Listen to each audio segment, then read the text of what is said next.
TV1 copies and view position.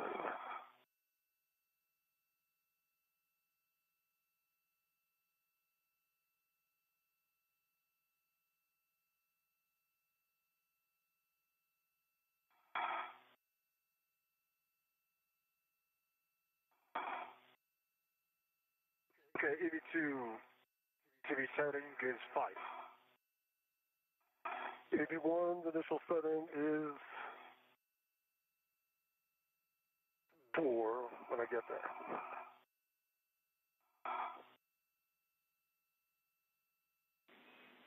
EV1's initial setting is 4. Okay, we copy 5 and 4. Thank you. Can you please report your suit P gauge? EV1 4.3. And 4.3 for EV2. Copy 4.3, and you can set your visors as required. We're about 5 minutes from a sunrise. And I agree, it is dark outside. EV1 copies. And EV2 copies. Okay, and with that, we can verify that your suit parameters look good. So that'll take us, and we'll take care of the last step on the post-repress. So with that, we'll step into the procedures. So when we're ready, Steve, you are go to open the thermal cover. Opening the thermal cover.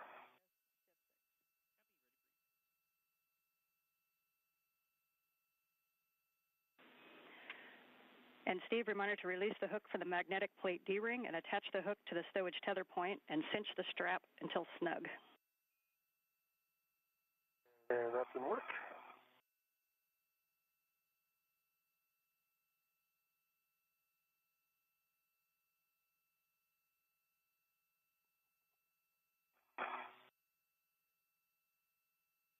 As we get a live view from outside the Quest airlock, we have confirmation that the spacewalk itself began at 8:11 a.m. Central Time today as the astronauts turn their suits to battery power.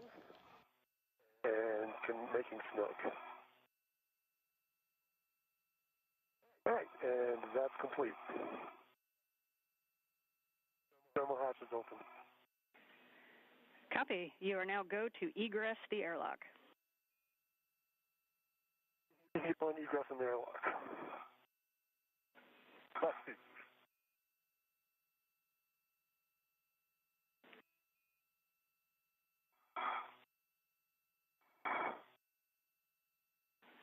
And Sultan, as he egresses, your next step is going to be to transfer the crew lock bags out if you want to get eyes on crew lock bag on 2 or 3.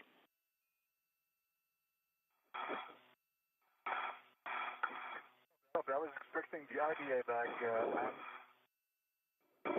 No, IDA is 3rd. All right, copy. Yes, you can pass those bags in any order. Okay. All right, copy. And by Sultan, I want to make sure I'm in a good orientation here and get my... And Steve, as you get set, please also turn on your HECA. All right, let me get myself in a good config here. My waist tether. First out of the hatch this morning is NASA astronaut Steve Bowen. He is EV1. You can differentiate between he and Sultan Al Neyadi by the red stripe that is on Bowen's spacesuit. And HECA.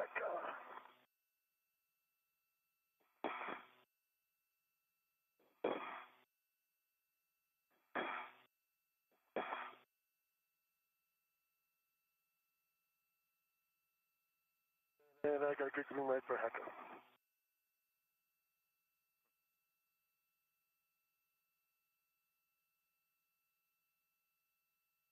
Okay, Sultan, I'm ready for a bag. Okay, I'm sending bag number 3 first. Bag number 3.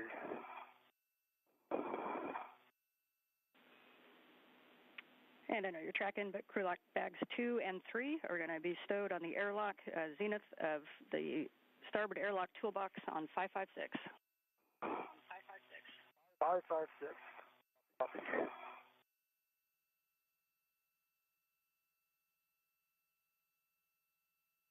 The crew members start their day with Sultan Al Neyadi passing out some of the... Coming your way, Steve.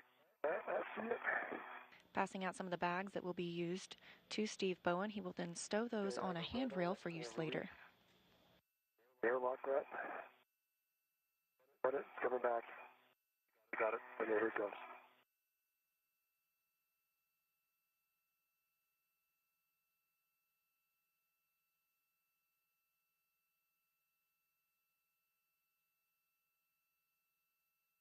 All right, I'm gonna put that up on the viewing extender. Thank you.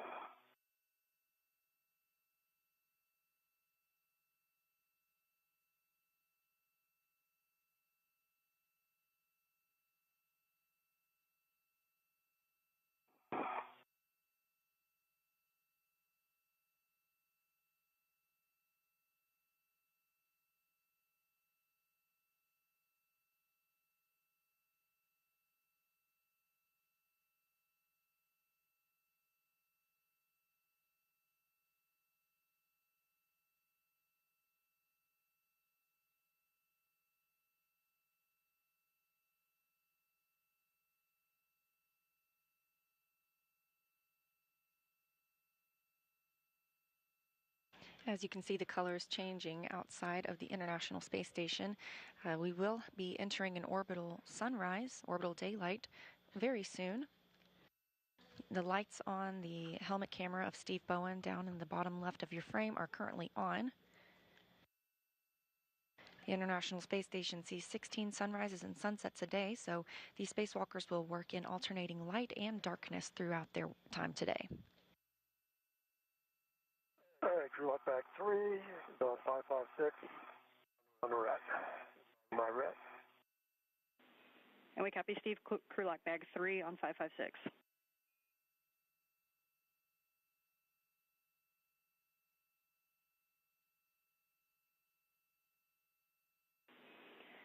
And Sultan, just a reminder, the large small rets from these crew lock bags are going to get stowed on the airlock D-ring extender.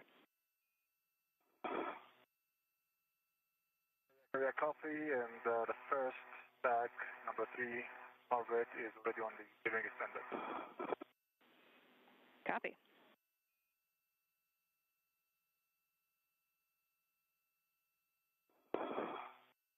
Okay, Sultan, I'm ready for bag number 2. Wait, ready.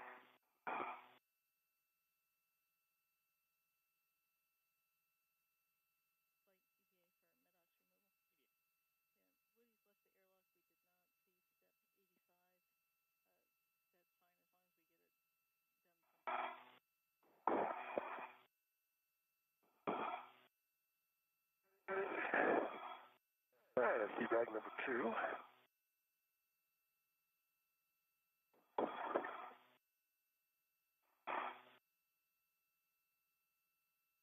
These bags that Al Neyadi is transferring to Bowen are stored on the same handrail. They'll be used later. They contain tools for different tasks. Releasing the airlock. And I'm ready for it.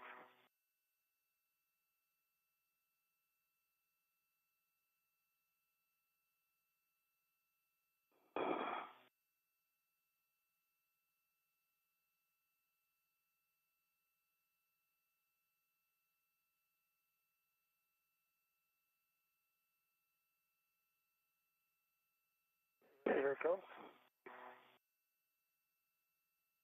Thanks. Bag number 2, heading up.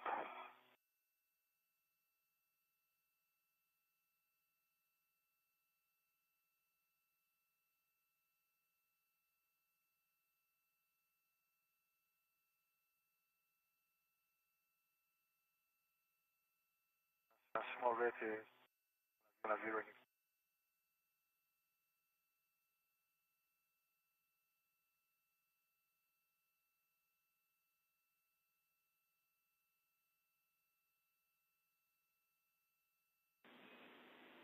And that crew lock bag also goes to 556. And that large small ret Sultan also goes to airlock D-ring extender. And the next item to pass out will be the GoPro. Copy on, I have it.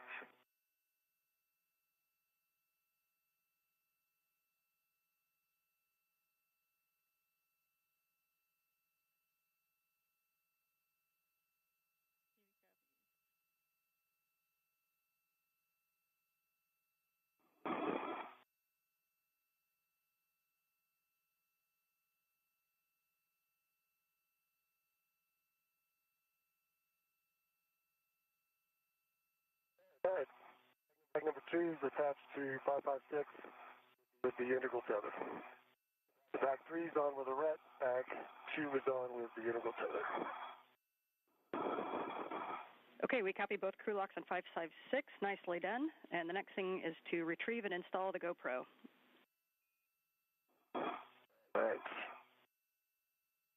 That's ready for your seat. Yep. My vet is wrapped around the handle now. I'm going to take that off first.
GoPro is. All right.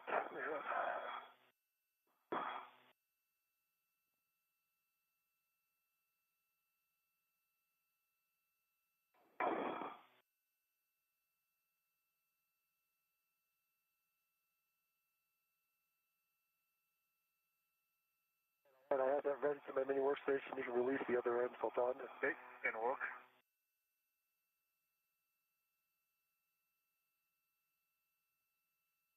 When you're ready. All right. Then let the hook go. Thank you.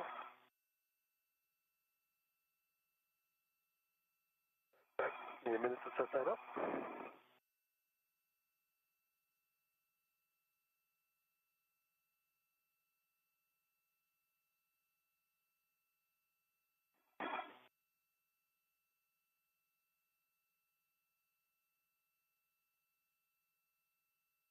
Another short handover with the tracking data and relay satellite systems that help us communicate with the International Space Station. The crew members continue to prepare the crew lock bags that they will use later on in the spacewalk.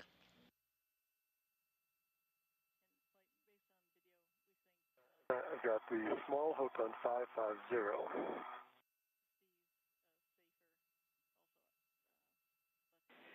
We copy small hook on 550. And Sultan, while you wait for him to come back to the IDA bag, we'd like you to check your safer handles and ensure that they are both full down. Let's copy.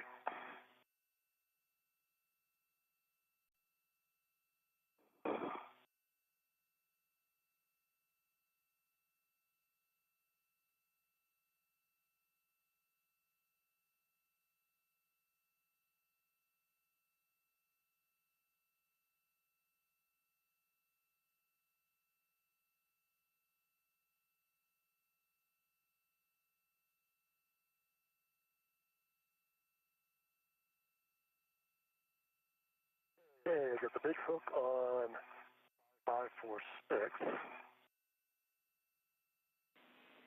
And Steve, was that 546? 546 on the lower.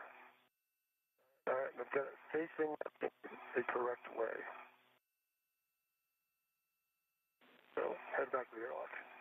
Okay, we copy. Both handles down. Okay, copy Sultan. And Steve, we'd like you to do the same thing with your safer handles and just give them a tap and make sure they're both full down. All right, give me 1 second to stop.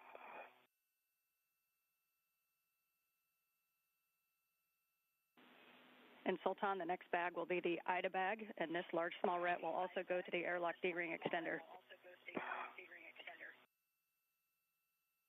Yeah.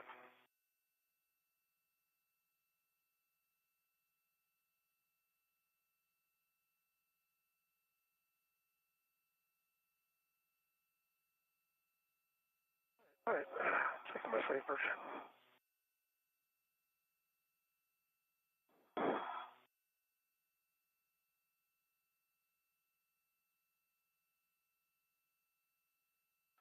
Right handle was down.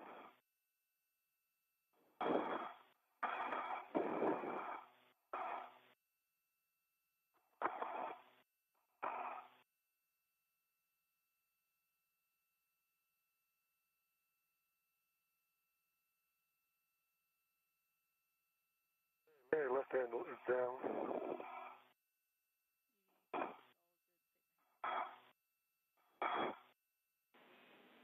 And we copy, Steve, so you can get the IDA bag from Sultan and stow it on your BRT. Okay.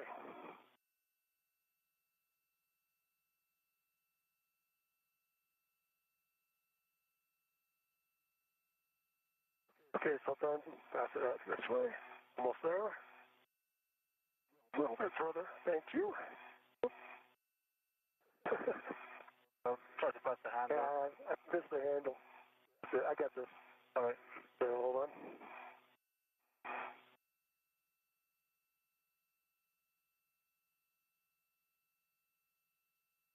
NASA's Anne McClain, our ground IV today. She lived aboard the International Space Station during expeditions 58 and 59 and was a lead spacewalker on 2 spacewalks herself. Yeah, hold on. I want to get make sure it's on there. Take your time. I'm trying to tuck the wire ties in.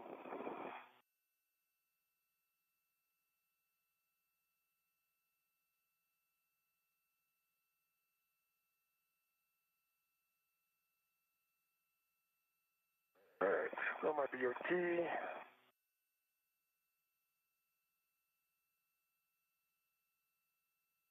Your T right is attached. Yep.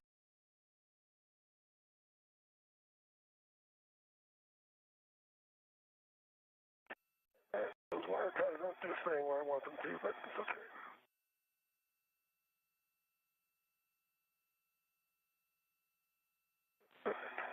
And Sultan, the next bag will be crew lock bag 1, and you can pass that out to Steve, or you can egress with it, your choice. Reminder to keep the large small ret on crew lock bag 1. Right, copy that. I'm going to pass it to Steve and then reach the Hawk.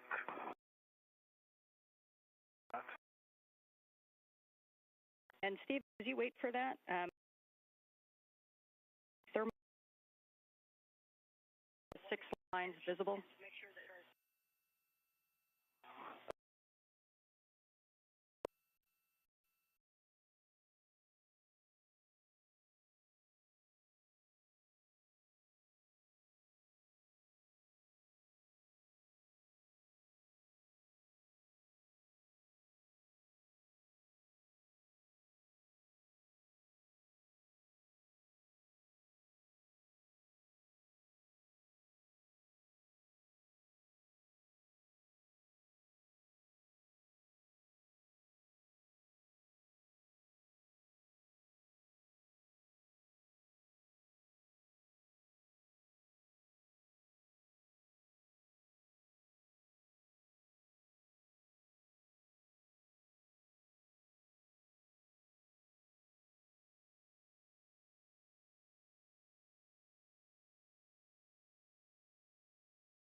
Not quite.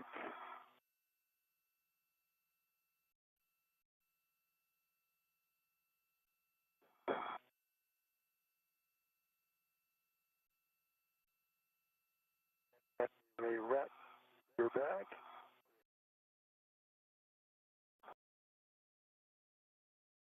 comes.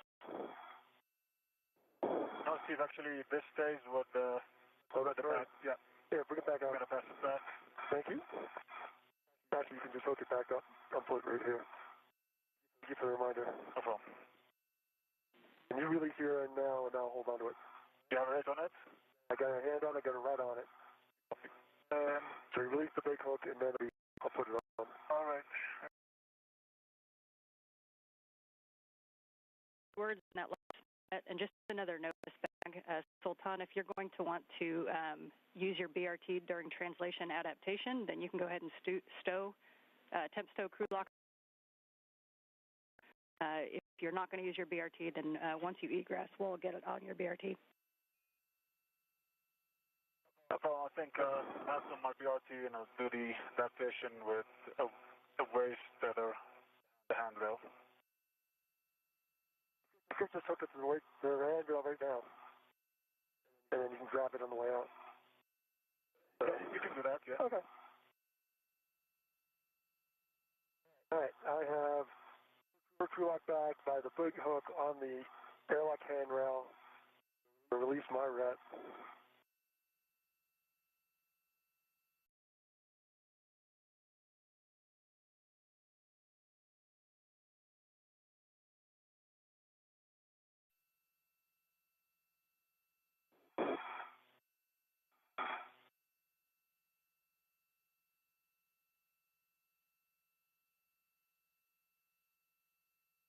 Then I'm ready to egress.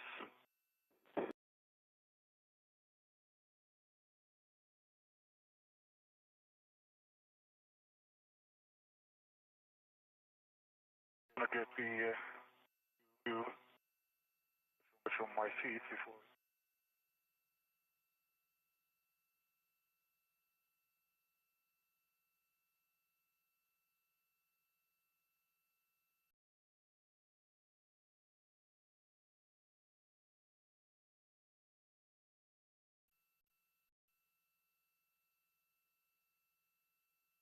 The astronauts have been working through preparation of their tool bags, as well as ensuring their tethers are in the proper configuration.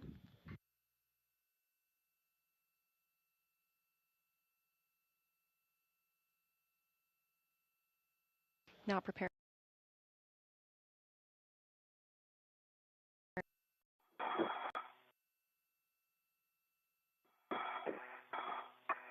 See you coming out?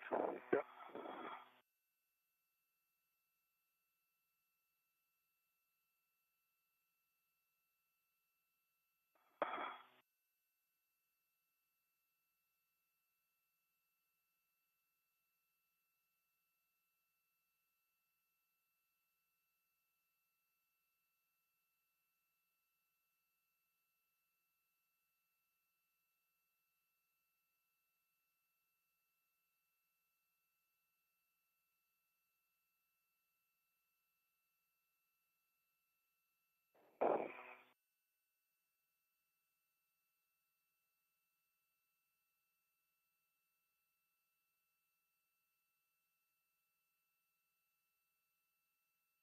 Before that, actually, I need to reroute the SCUs coming in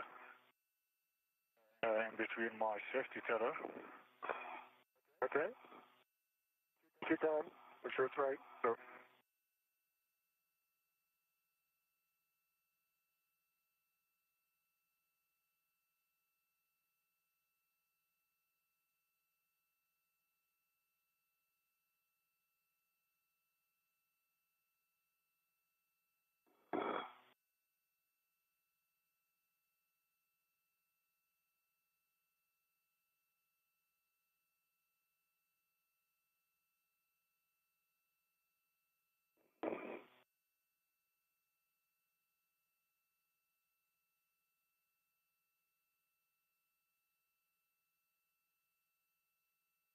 My safety tether out. Coming out.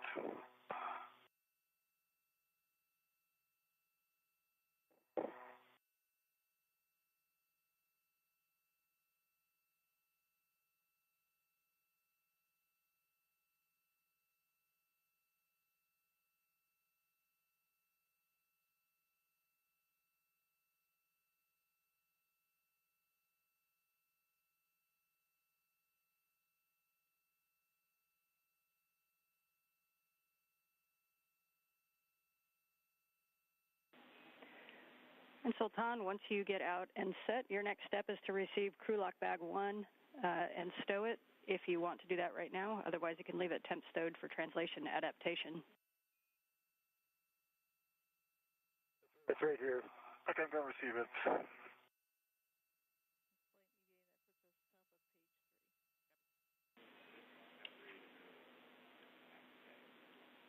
At 30 minutes into today's spacewalk, UAE astronaut Sultan Al Neyadi has egressed the hatch, the first ever spacewalk for an astronaut from the United Arab Emirates.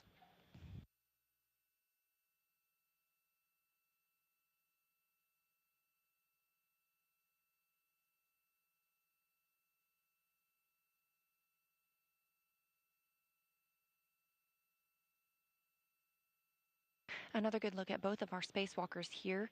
On the right, you see NASA's Steve Bowen with red stripes around the legs of his spacesuit. That'll help you tell the difference from him and Sultan Al Neyadi, who's on the left side in an unmarked suit.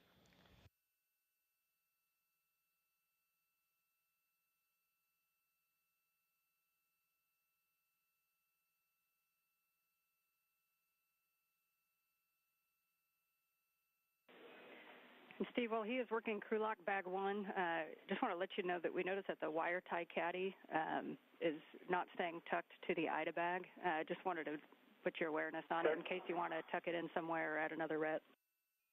Yeah, let me try and fix that again. I thought I had tucked it in when I pulled it out. It's a better place to tuck it.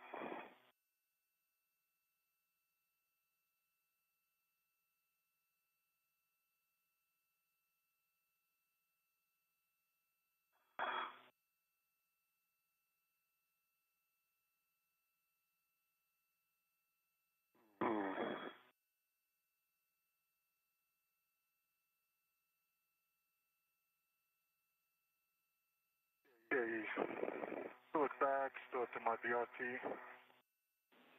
Okay, copy, Sultan. You can now turn on your HECA.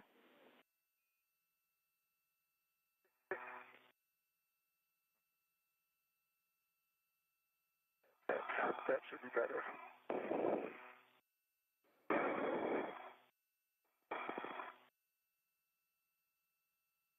See green LED hacker. Okay, we copy your HECAs on, and just a quick note to congratulate the UAE for having their flag on an EMU outside the International Space Station for the first time. And gentlemen, you can get it set up for your buddy checks. Thanks so much. All right.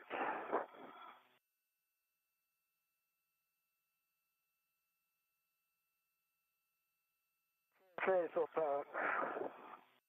I see 2 green lights. I see 2 latches up. The 3 latches up, 1 is taped. Yep, that's a BRT. And I see your right each other. And Going to the unlock. that one goes back to the lock, the gate closed slider lock on the small hook.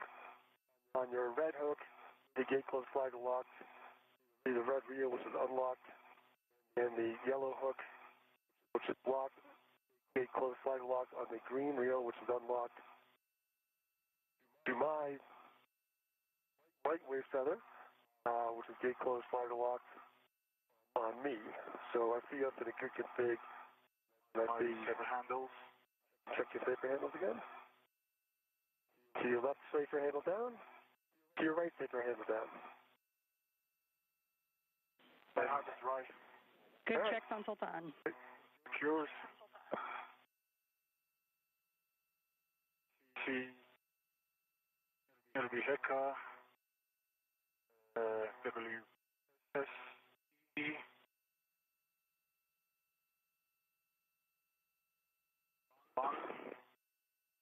B tabs up on BRT and middle station. Right, safer handle is down. Your safer handle is down as well. Right, have your other desk closed, locked black on black. It is connected to my anchor hook, both hooks. I get closed black, locked black on black. Right. All right, my half is dry. Yes. Have skip back. I see red, cloth black, black on black.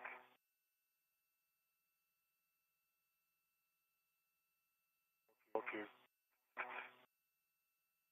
I'll check those when I drop them. Okay, cool. I think you're in a good config. Thank you. If your half is dry. My half is dry. All right, nicely done. My gloves are nominal. Steve, your next step is going to be to translate out to the anchor hook location, up the Cedar Spur and out phase 1, and you're looking for mile marker 5760. Sultan, you're going to hang out right there. Once Steve is clear, you can tend the thermal cover hatch closed as much as you can. Obviously won't go all the way, and you can perform translation adaptation as needed. Right, copy that. All right, heading out to mile marker 5760.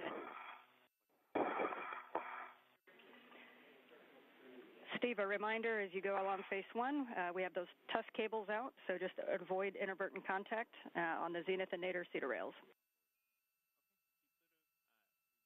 Understand, avoid the tough cables. I'll be looking for them. The astronauts have completed their buddy checks. Along the way, we heard a handful of acronyms that we'll continue to hear throughout the spacewalk. One of those is the HECA.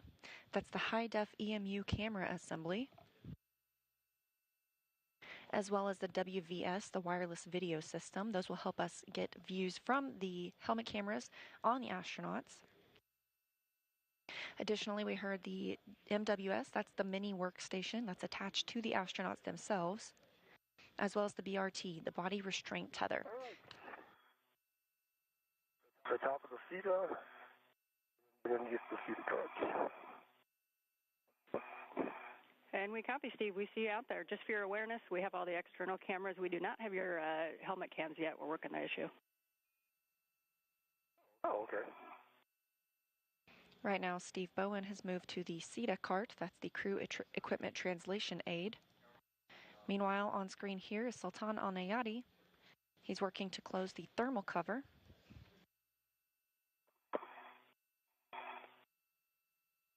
The main hatch on the Quest airlock will remain open in case the astronauts needed to ingress quickly at any time.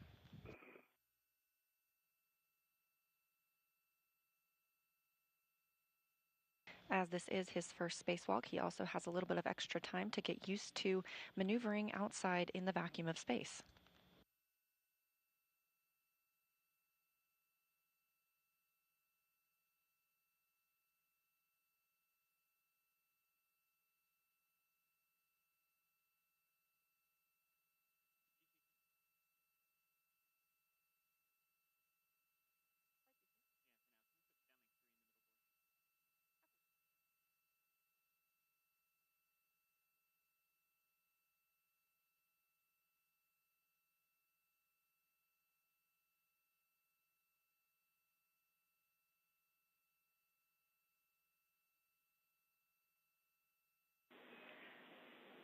And Steve, we see you getting toward 5760, and you're going to be placing the anchors just nadir of 5760. The first handrail you're going to be looking for is 3011, and that's the one that is straight up and down.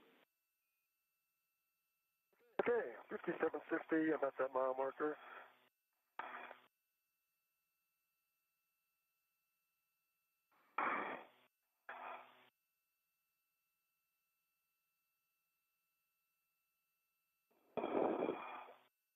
All right, 3011.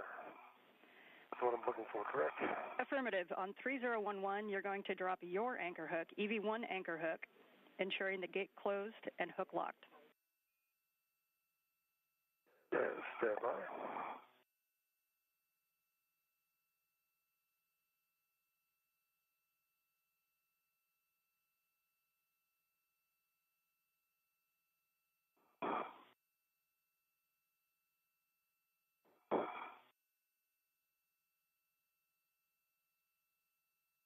Okay, EV1 anchor hook. 3011. It is closed.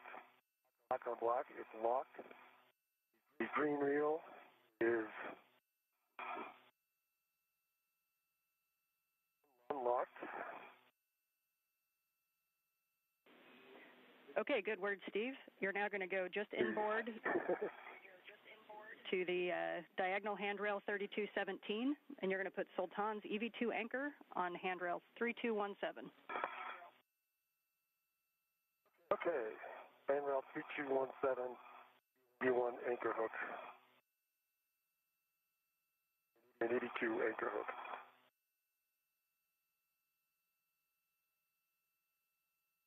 All right, I have EV2's anchor hook. Gate close final locks on 3217. Now feed pending back to the airlock. Okay, we concur you guys are in a good safety tether config, so with that, you can give Sultan a go to release his weight tether from the airlock D-ring extender. Sultan, you have a go to release your waist tether from the airlock D-ring extender. All right, copy that. Releasing my waist tether from the center D-ring extender. Steve, you can continue outboard toward S6. Reminder to give us a gauntlet call prior to crossing the Sarge, and your next step is going to be to drop your green hook at out on S5, and reminder that at the Sarge you're going to translate zenith. Sultan, once you have your waist tether... Sultan, once you have your waist tether off, you can close the thermal cover. Okay, copy that.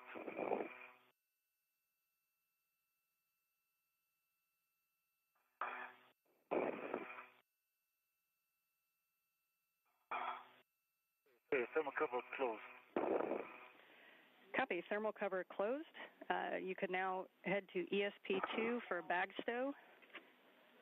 And reminder, you're going to translate. You can either translate on the wagon wheel of the airlock across to ESP2, or you can go direct from the toolboxes over to ESP2 to the starboard side.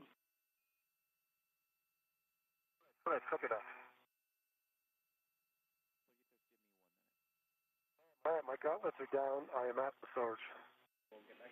Okay, copy, Steve. And reminder, because of the angles everything's parked in, you're going to need to go zenith prior to crossing. And when you cross, you're going to have the non-radiator side of the IEA out your left side. All right, my left side, non-radiator. I see where I am.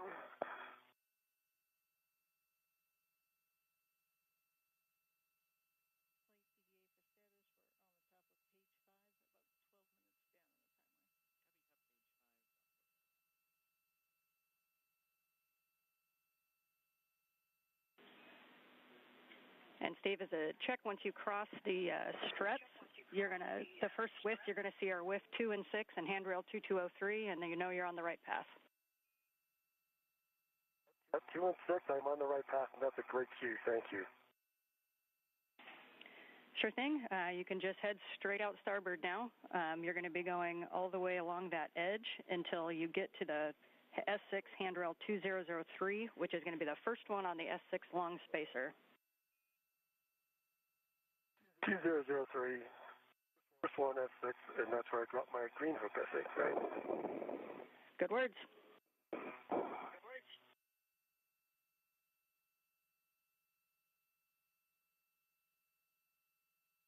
This view coming from the helmet camera of Sultan Al Neyadi, the International Space Station currently flying. ESP2, you're going to be going to the starboard side, just forward of that trunnion pin. The good news out there is that there's no NBL structure to get in your way, so you should make that corner nice and easy. And you're going to be looking for handrail 8007. Copy that, 8007, and I did notice that NBL structure here. Thanks. All right, I'm at 2003, stopping to drop my green hook. Copy. Green hook to 2003, and just note the barber pole on the one side.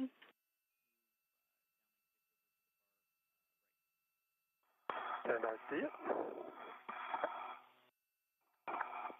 The space station currently flying 258 statute miles over the South Atlantic Ocean, which we are getting glimpses of in the background of Sultan Al Neyadi's camera. You just continue straight outbound on that same path to S6 handrail 2009. That'll be with the IEA off to your right side.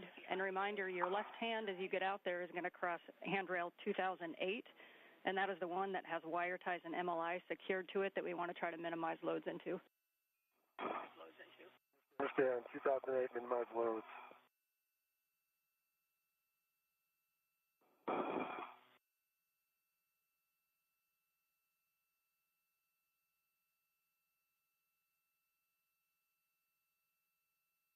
Okay, green hook.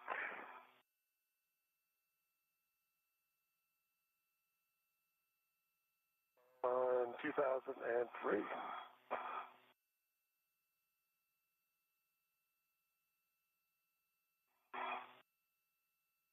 It is gate closed, fire lock. Not that that matters on that hook, but it is. All right, put this key down a little bit more. Yeah, good word, Steve. You're right, it doesn't need to be locked, but we'll take the belt and suspenders anytime. So you're just heading outboard to 2009. I agree. Outboard. And this video coming from Steve Bowen's helmet camera.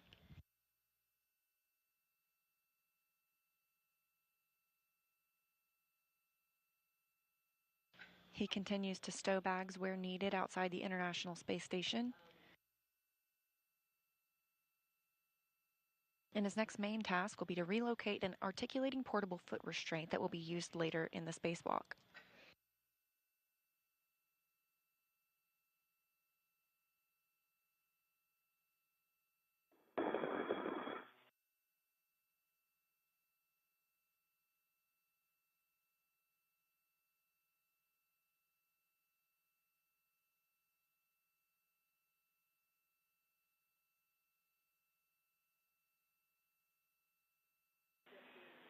And Steve, that's you're passing that BCDU MLI right now on 2008, and that's what we want to try to not put loads in. I think you saw it as you went by.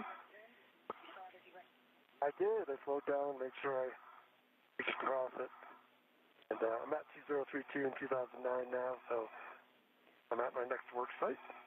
Copy. Yes, you are. You can stow the IDA cable bag right in front of you, and there's going to be an integral tether to 2010 on your left and another to 2032 on your right. All right. I'll get that in work. And then reminder, we are going to have another large, small adjustable from the lid of the bag over to 2032 as well. So there will be two connections on 2032. Copy.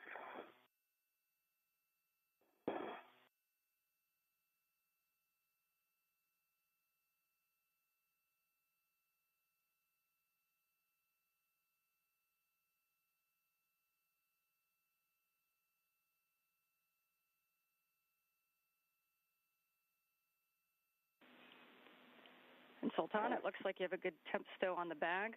When you're ready, you're going to translate back toward the airlock the way you came to go up the CETA spur, and your next stop is going to be the port CETA cart to retrieve an APFR. Right, copy, port CETA cart.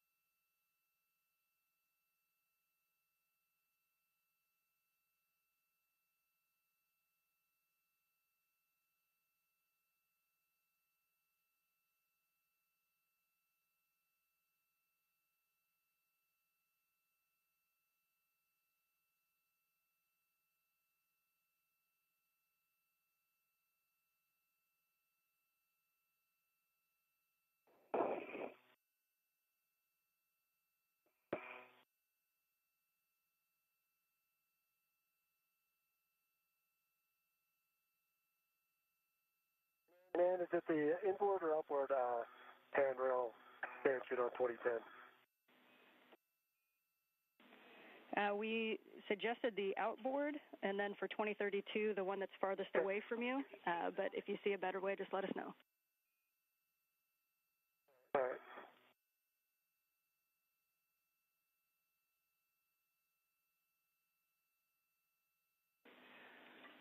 And actually, Steve, I had that backwards. On 2010, we suggest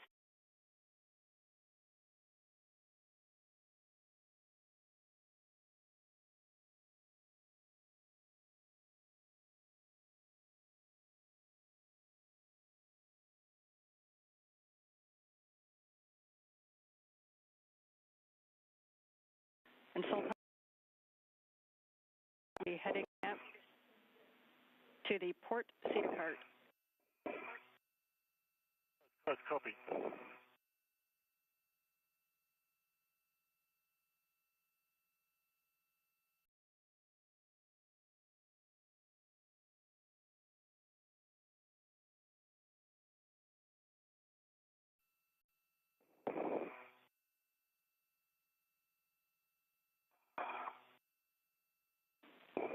And as you get up on phase 1, Sultan, that port seater cart will be off to your right side. And a reminder for you as well of not touching the test cables.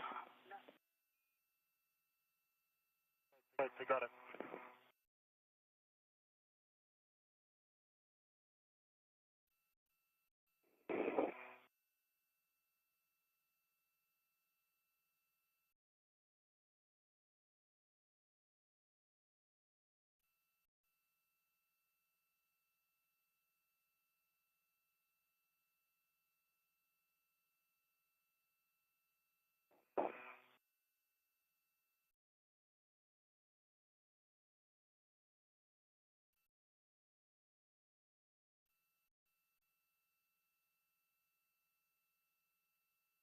Okay, I have one of the corners to 2032, the other corner to 2010, and the big hook on 2032 back to the top of the back. Copy. Good config, Steve. And we will take a glove inspection and a HAP check and ensuring your gauntlets are in place. Okay, my gauntlets are in place. HAP is dry. I'm checking my gloves. Okay, copy, Steve. Then you can continue your tour of station, and you can translate back inboard to the starboard CETA cart to retrieve an APFR, and you will retrieve your green hook on the way. Okay, retrieve my green hook, head back to the starboard CETA cart. My gloves are good. Copy, good glove check.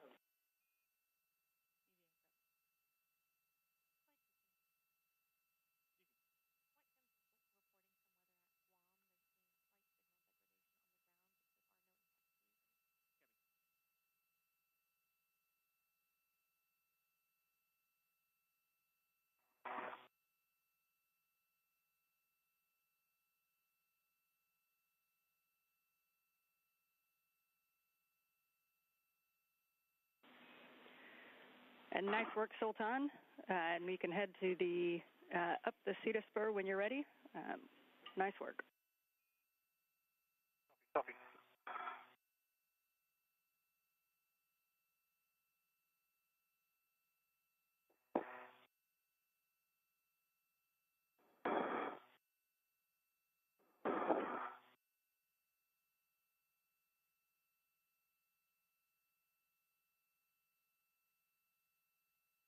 Okay, stop and retrieve my green hook. Copy, green hook. This is Mission Control Houston. Views from both of our spacewalkers, now 53 minutes into today's spacewalk. To the starboard CETA with 4, which is the top right. And note as you translate that, when you get there, there is 2 APFRs. There's one in the top right and the bottom right. We want the one in the top right that has the ingress aid.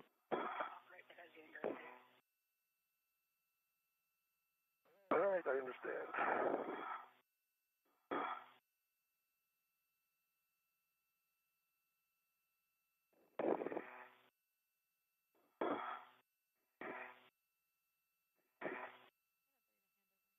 Bowen and Al Neyadi are heading out to relocate an APFR.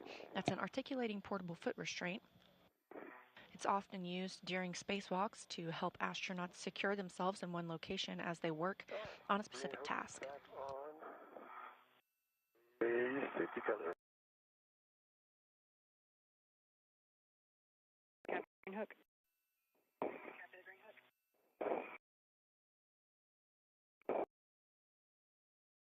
And translating under the empty.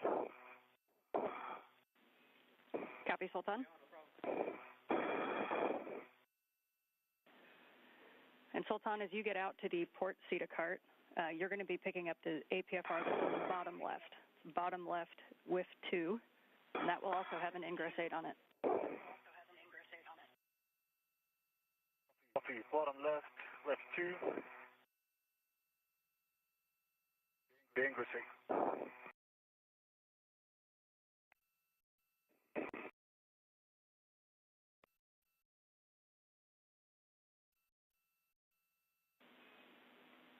Ten seconds to a handover.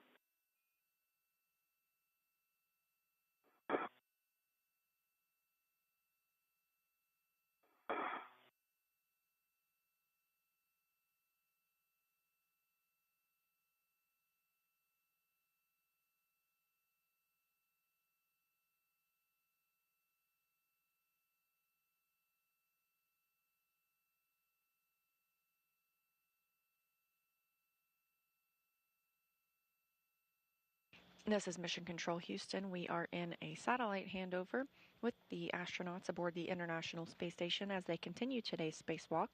Again, they are heading out to relocate an articulating portable foot restraint.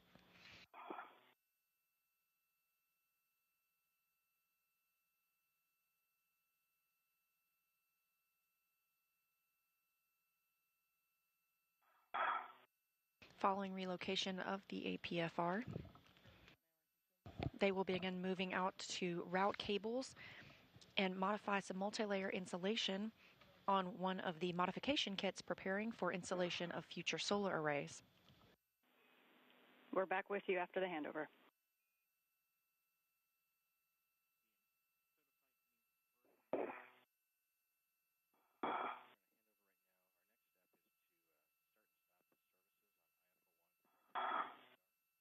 All right, passing the anchor hooks.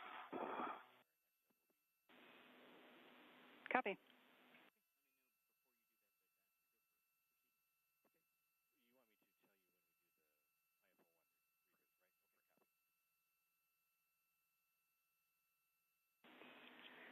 And Sultan, we see you at the APFR. When you have a second, we'd like you to double check that the pitch setting is Papa Papa, and then we want you to not change the pitch setting when you translate. Not change the pitch setting. Right, we'll check for Papa Papa, we'll not change it.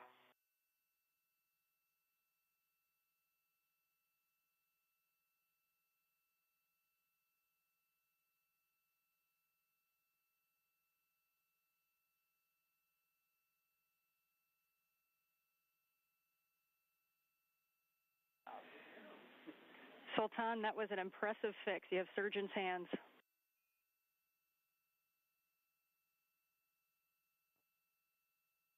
Thank you.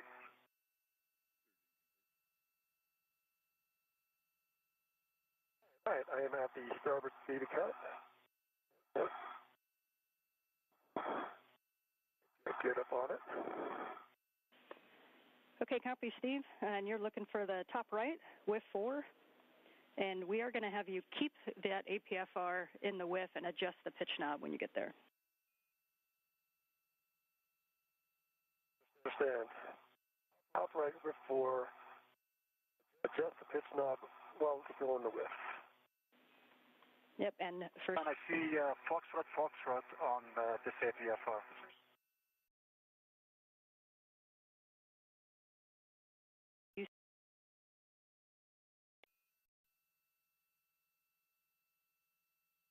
That's affirmative, yes. Copy, Sultan. Standby 1. Steve, for yours in WIF 4, we're going to have you leaving the APFR in the WIF, adjust the pitch setting to Fox, Fox. And Sultan, we were expecting Papa Papa on yours, so we're talking about it for a second. Affirm.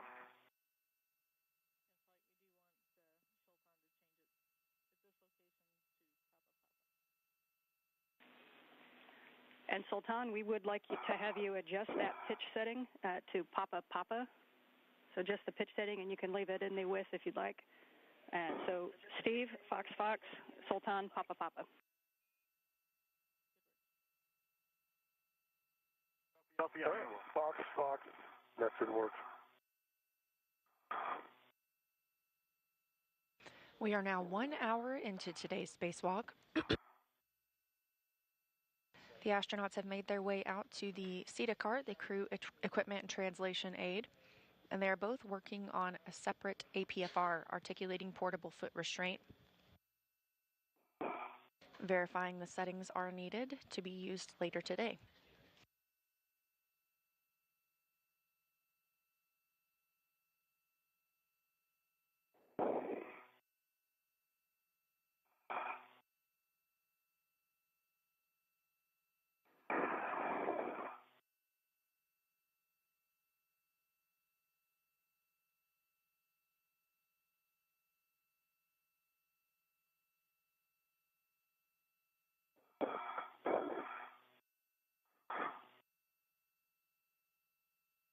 Okay.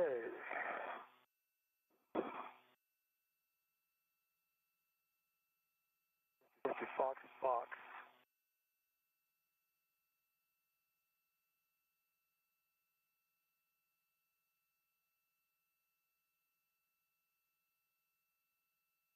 All right, I have the APFR in Fox, and the pitch knob is locked and able to be depressed.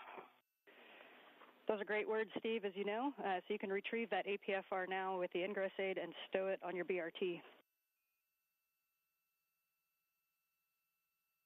All right, that's going to be in work in a minute.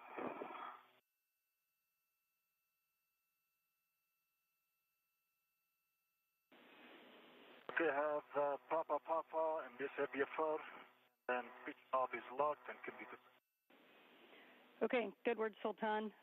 You are now going to pick up that APFR with the ingress aid and stow it on your BRT.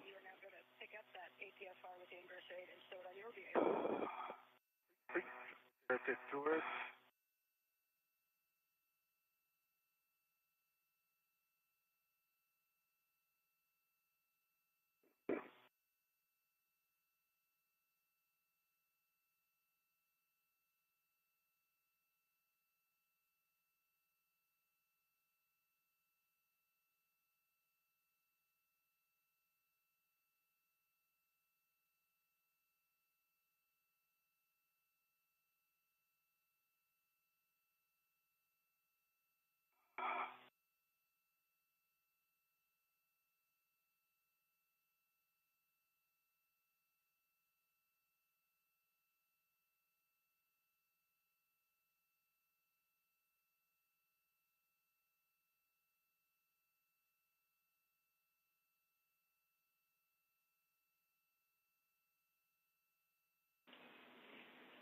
As you both work those APFRs onto your BRT, big picture, you're going to be pretty synced up now. You're going to be heading out to S6.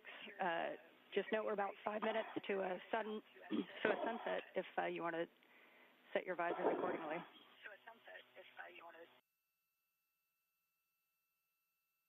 Thank you very much, sir. Copy.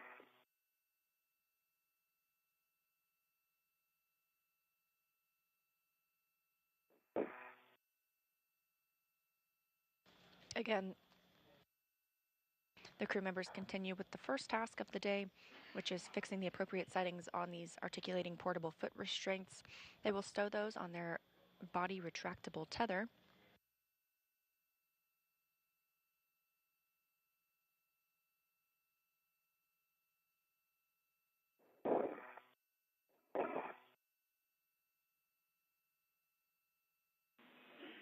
The APFR will be used later in the spacewalk. Same as before.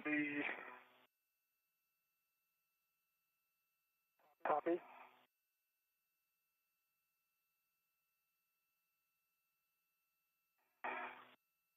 And just to confirm, man, I was translating on the hands of the cart and released the brakes. Yes, good words. And we'll also catch them on the end of the EVA. Steve's actually going to be back on this CETA cart to pick up the other APFR in a little later, but that's always a good check, and we'll always take it. Copy, thanks. The empty.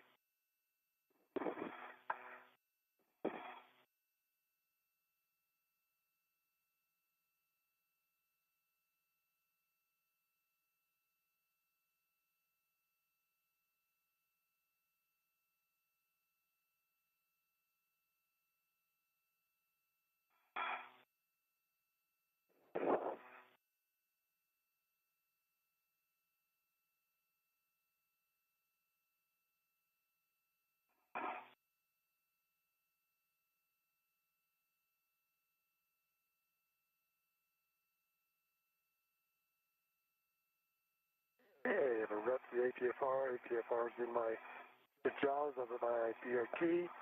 The wave at Sultan as he goes by. Hey Sultan, how are you? Good.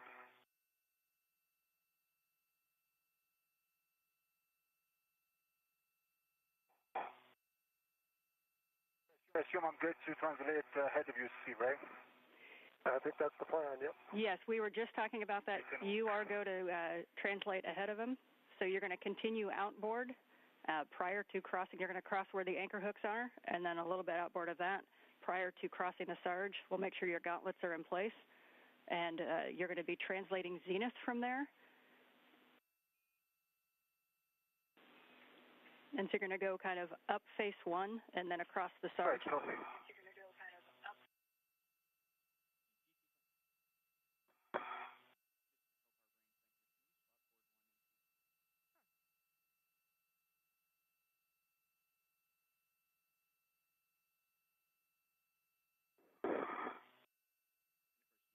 All right, keep an eye on my tether there as you go by it there, Sultan. Thank you, Steve. I see it, and I see our anchor hooks.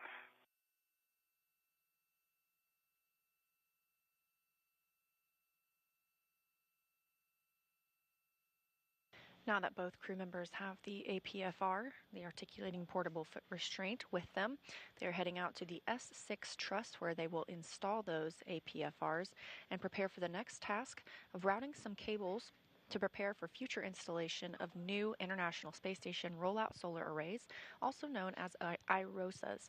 These will be delivered later this year.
Man, my gauntlets are down.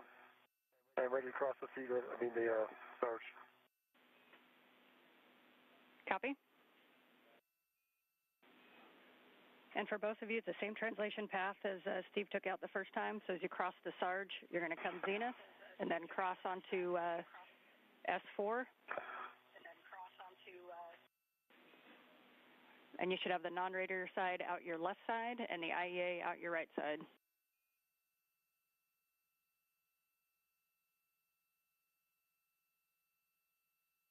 And I copy, thank you. Good night, Tom.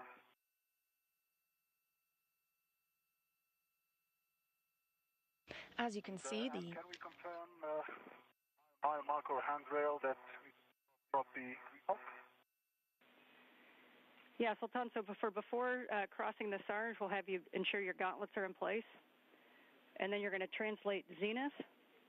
And then when you go across the struts and you get to S4, have that non-radiator side out your left side. The first thing you should see is whiff 2 and whiff 6, and then handrail 2203. All right, you're ahead of me, Sultan. You're on the right path. When you cross over, what if you cross over to the other side, Ed? And I concur, Anne. I picked my gauntlets right down. I took the... And I'm...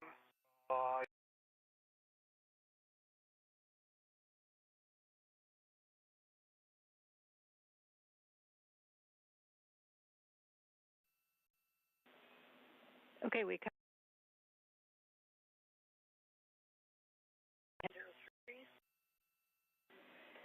As you can see, the Sultan, when you get out there. Our handrails for anchor hook achieve 200.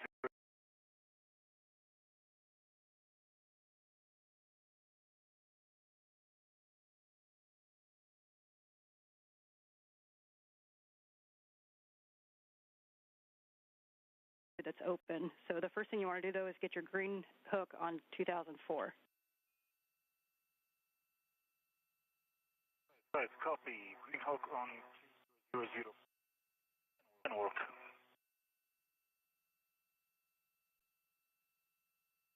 This view from the helmet camera of Sultan Al Neyadi, United Arab Emirates astronaut, on the first spacewalk for an Emirati astronaut.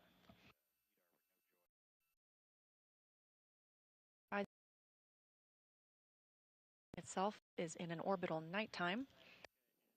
Again, we'll see several changes in, we'll see several sunrises and sunsets today during the spacewalk, as it currently flies 265 statute miles over the Indian Ocean.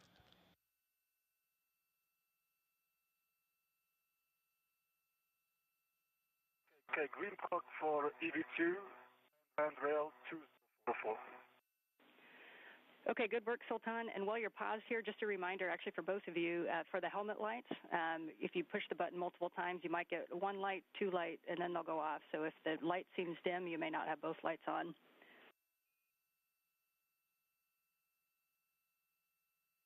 Thank you, Ed.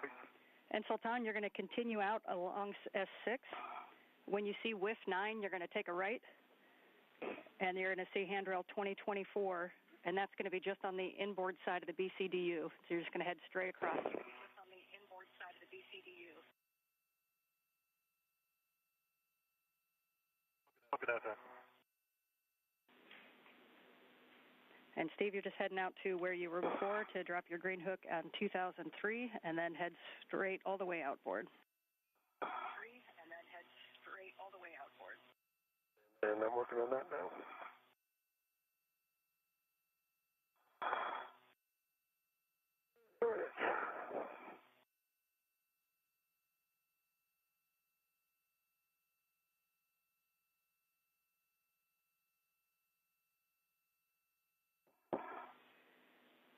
Yeah, and that short handrail there, Sultan, is 2025, and then it'll be a kind of a reach around to the other side, and then you can go outboard, and you're going to be looking for your S6 with 15.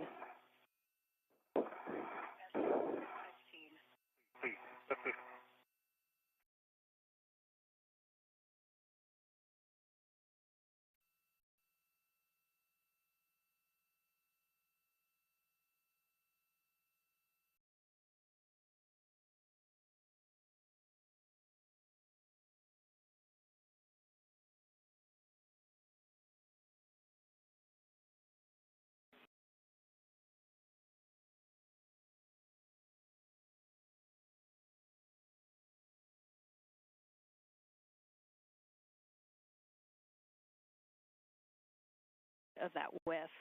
And there's two whiffs there. Whiff 15 is the one that kind of points in the direction of the radiator.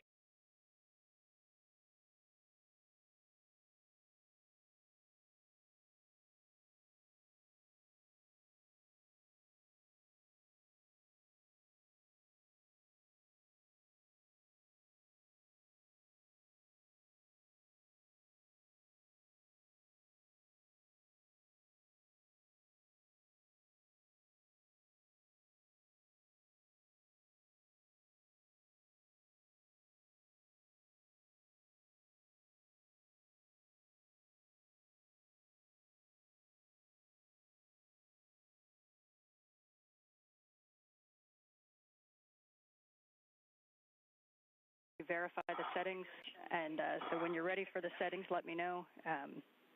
You are going to be installing it at clocking of 12.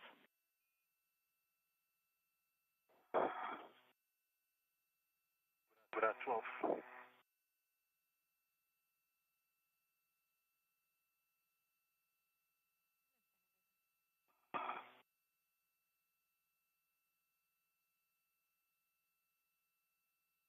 All right, green hook on 2003.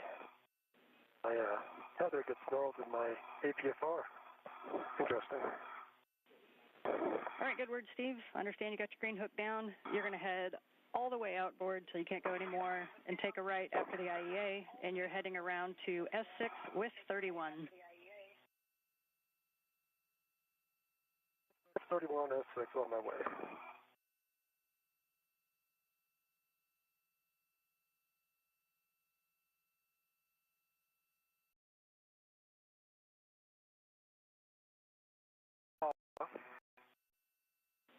And on the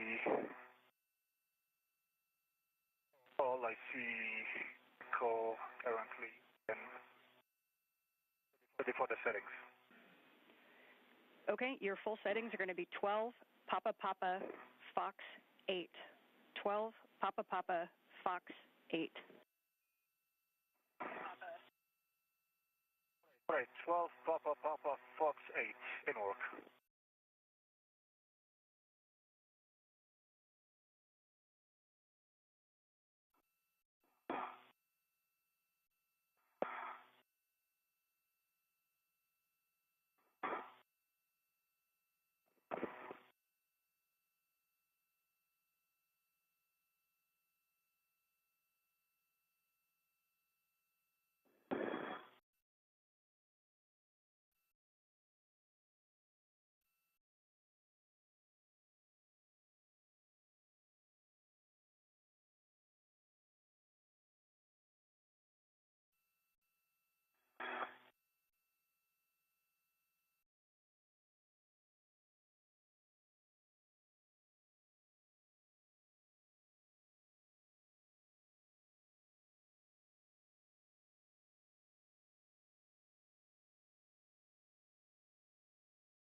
In a brief, loss of signal. Our spacewalkers continue today's spacewalk, now 1 hour and 18 minutes since they switched their suits to battery power.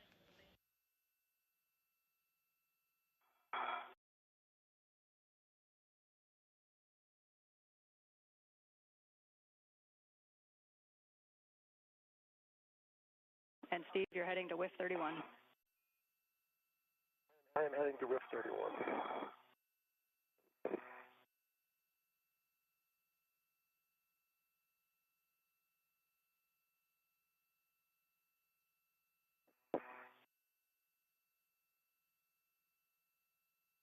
All right, WIF 31 is here.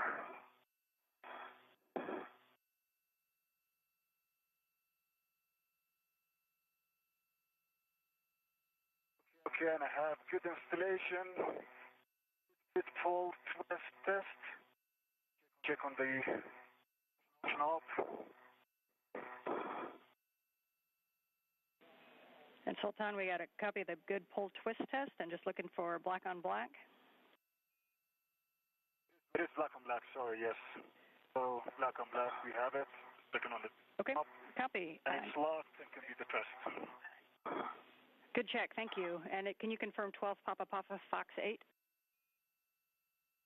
It's affirmative. 12 Papa Papa Fox 8. Copy, good work. You can hang out and take a couple pictures while Steve gets his APFR installed. Steve, you've got settings of 6, Fox, Fox, Fox 2. Fox, Fox, Fox 2. Okay.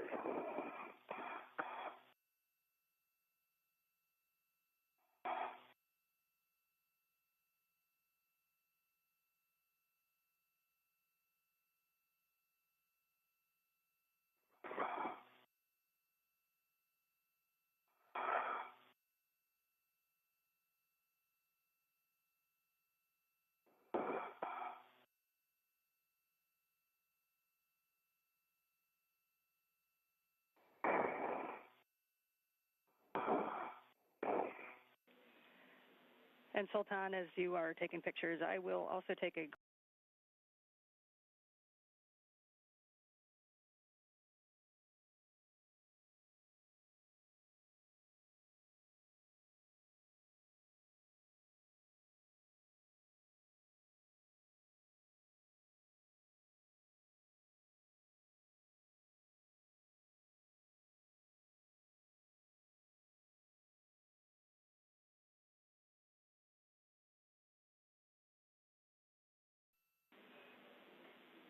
And again, for Steve, your settings are 6, Fox, Fox, Fox 2.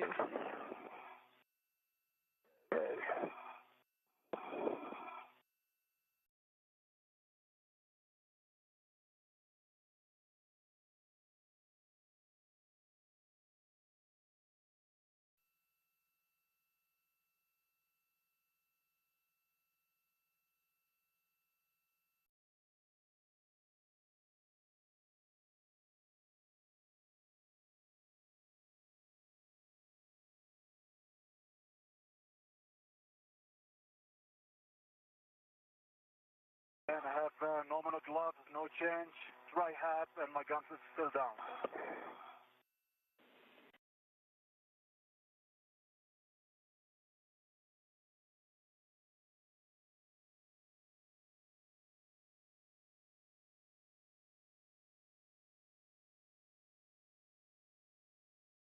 Right, copy that.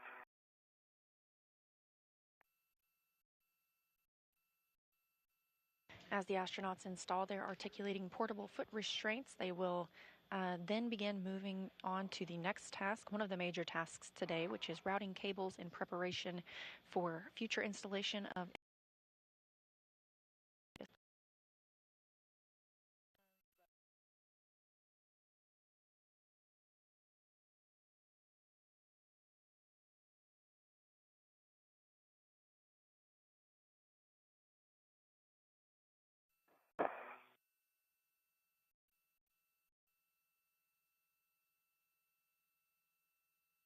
Okay. You're clocking at 6. in this view from Sultan Al Neyadi's helmet camera. On the left, on his left glove, you can see a small, what looks like a notebook that includes some reference. Affirmative, Fox 2. Yeah, I got Fox. Go to 2.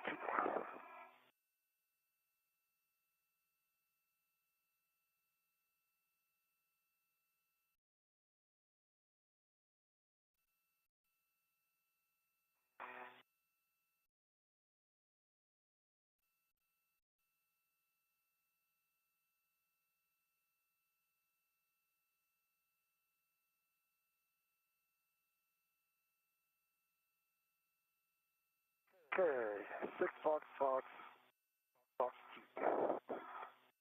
2. Copy, Steve. And we get a full twist and black on black. Twist, pull, black on black.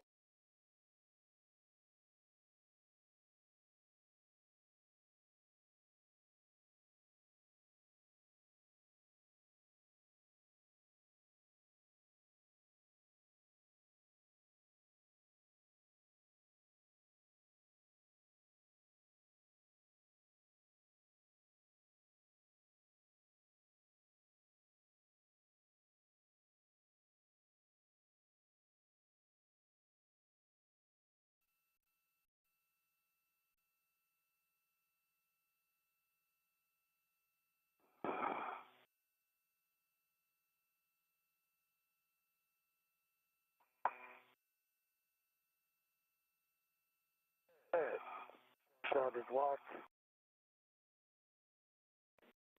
Copy, good word, Steve. That completes the installation, and so we'll take a glove inspection, hap check, and gauntlets, please.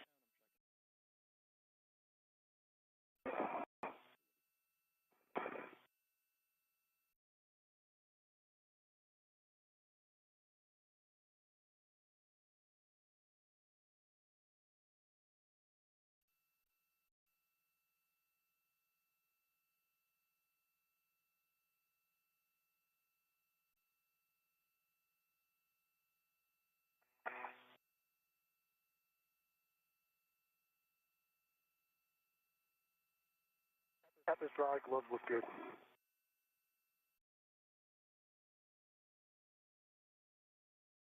We can now, for both of you, move over to the 1B cable routing. Steve, you're going to go directly to the left side of the mod kit. Sultan, as you go outboard past Steve's APFR, you're going to do a fairly on the short handrail on the radiator side of the IEA. It's handrail 2061, and again, it'll be off to your right side on the radiator side. Copy that, Ian, and work.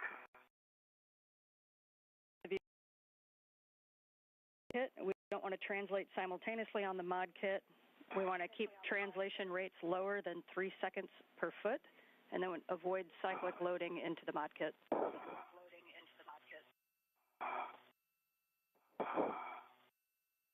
Copy. Copy that, man.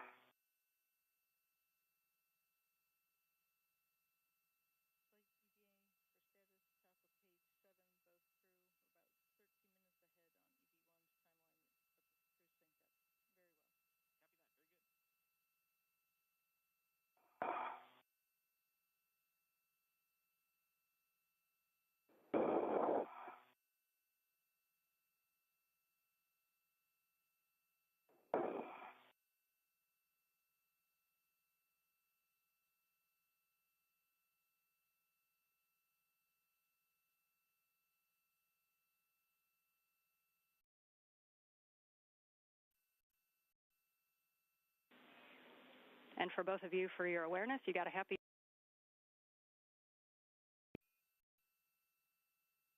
Oh, it's good to know. Thank you. Great, thanks. Okay, Sultan, I am trying to track my tethers. Seem to have lost sight of them.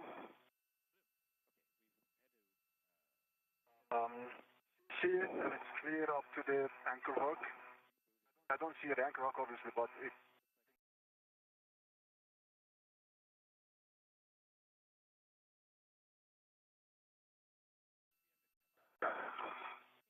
And, I think it's behind me. oh, sorry, you mean. Sorry, all right. Yeah, it is. okay.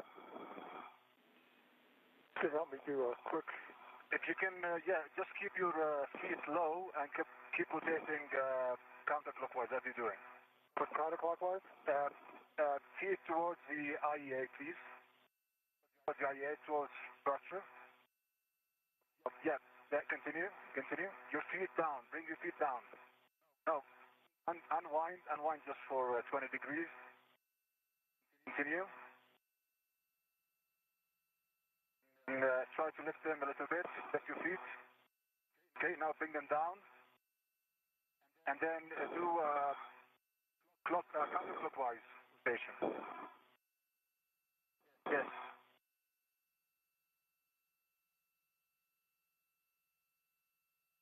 No, stop. Excellent. Thank you. See it? I have it, yes. I think it's still behind your chest. No, it's right here. All right, see it. Okay.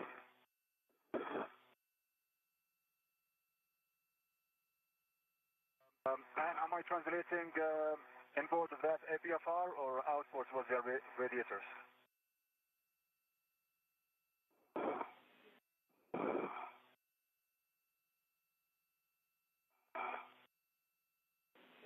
Checking.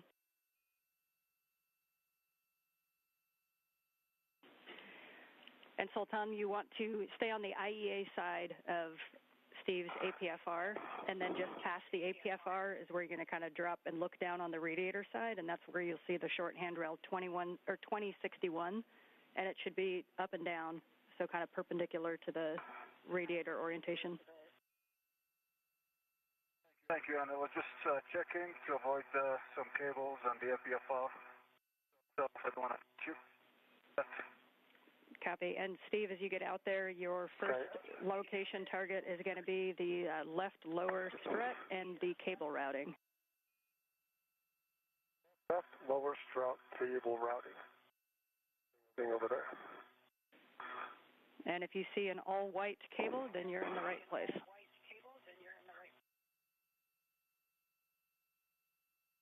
see an all-white cable hung to the center, and then connected next to the barber pole cable. Copy. That is your bundle. So you're going to retrieve and route that left IROSA cable bundle, first wire tying it to the left mid-strut handrail with a pre-stage wire tie. And for both of you on these cables, I just want to draw your attention to the wing tabs where the cables are connected to themselves, and we want to make sure that when we finish that they stay connected to themselves. Understand. Do that.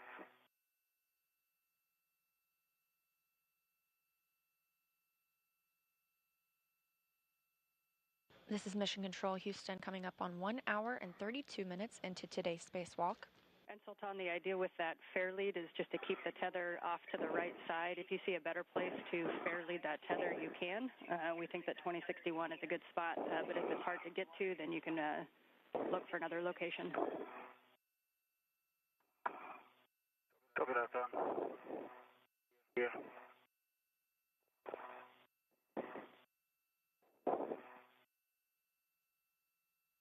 Both crew members have moved to the S6 or Starboard 6 portion of the International Space Station. They're going to be starting on the first major task of today's spacewalk, which is to route these cables to prepare for future installation of solar arrays.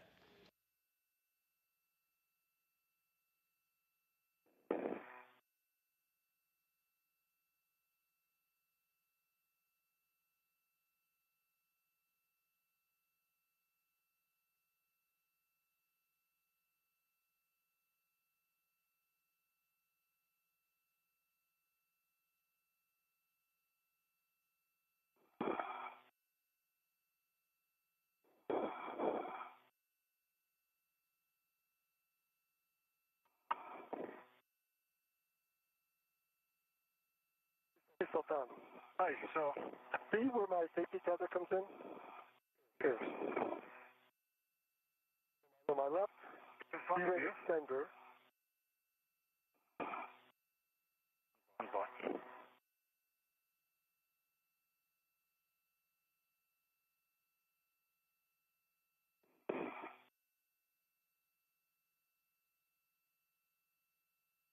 Can you see it? It's clear, Steve, right?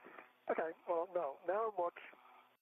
For my left wing, there's my left D-ring extender. All right, yeah, it's... What's it angled on? The one you're hooked in now. Okay. Swap with another local and then, yeah, release that one.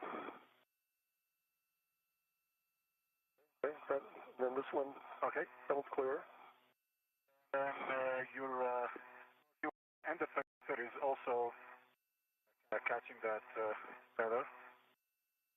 Release it and just bring it under it. Release it. Okay.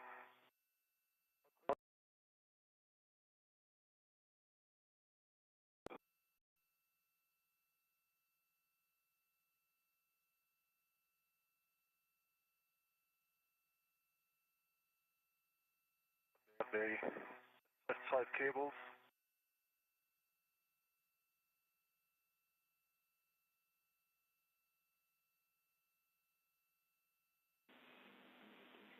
And Sultan, we see you get into the work side as well. Just note for your guys' awareness, we have Sultan's helmet cam. We don't have Steve's at the moment. So Sultan, if that is the red barber pulled cables, then you have the right ones. And your first step is to wire tie those to the right mid-strut handrail with a pre-stage wire tie.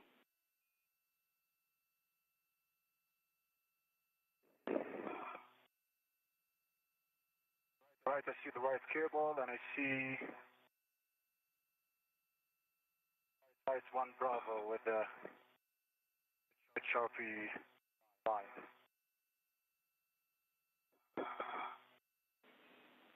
And we have both cameras back, and Sultan, those are good words. That's the right one.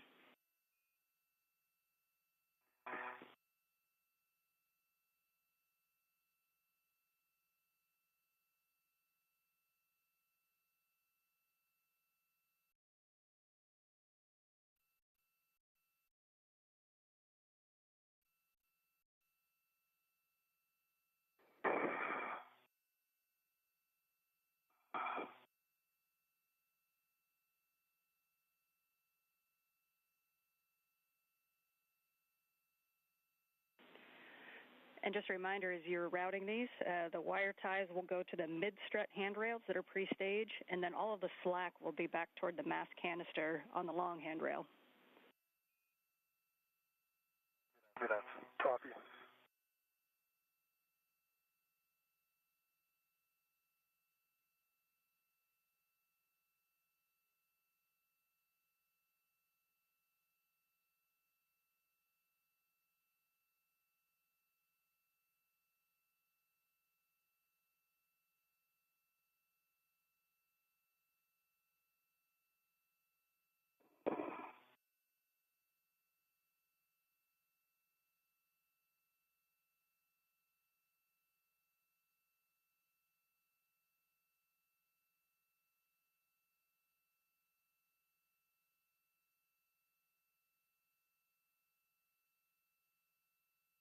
In this view from Steve Bowen's helmet camera in the background, you can see Sultan Al Neyadi.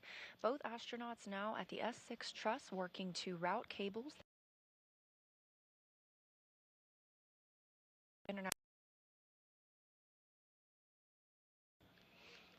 The modification kits that they're working on were installed on a previous spacewalk.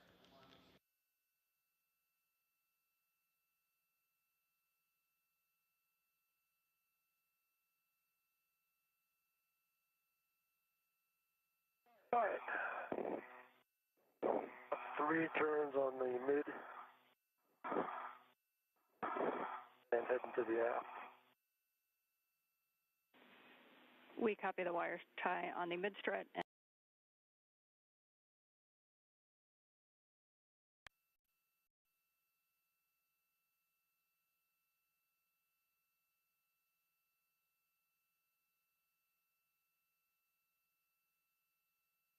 Okay, and that's the same on the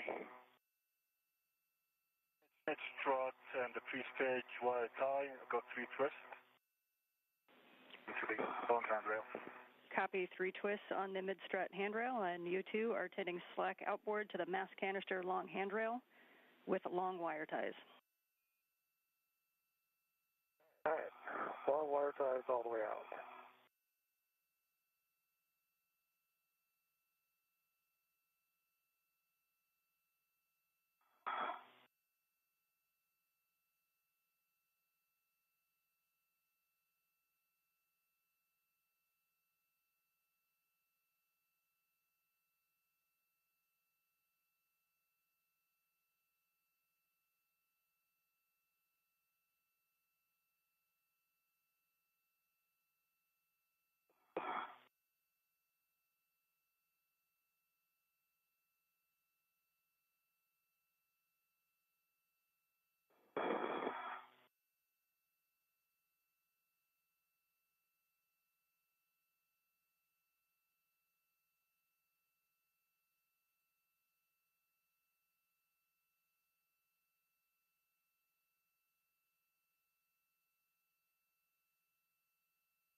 In this view from both astronauts' helmet cameras, you can get a glimpse at that mirror that they wear on their wrist. The panel on the on the astronaut's spacesuit, it's on the front of their spacesuit, and all of the dials. Integrated wire tie, or we use something from Yardley Caddy? And Sultan, you could use the long wire tie that's there integrated on the cable.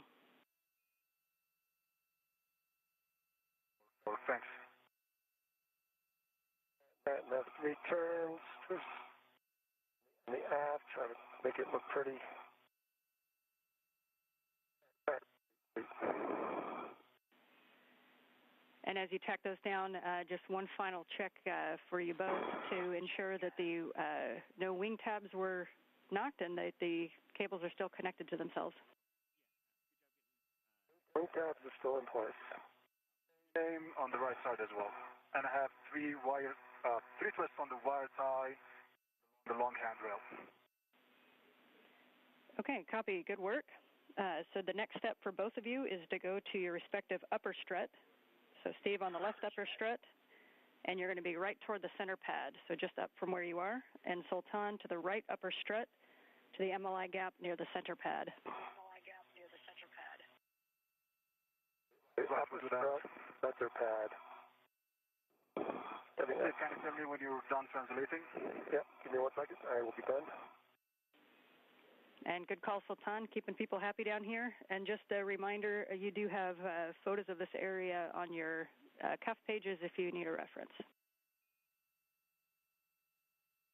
All right. And Sultan, I think I'm in a good position. All right. Thanks.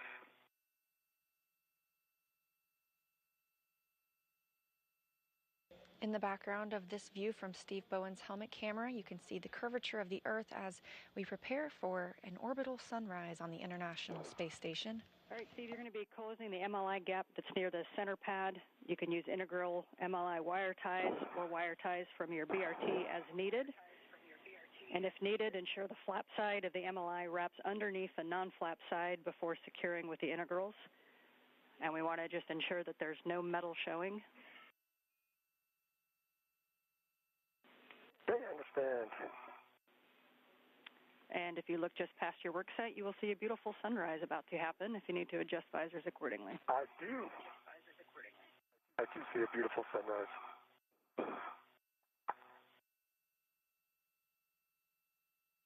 That sunrise coming 1 hour and 43 minutes into today's spacewalk as the station is flying over the North Pacific Ocean.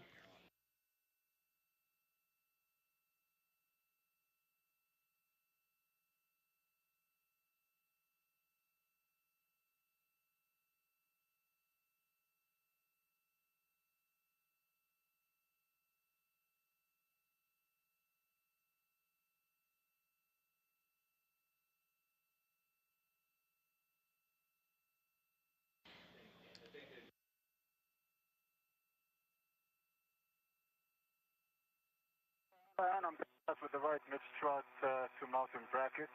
That is okay.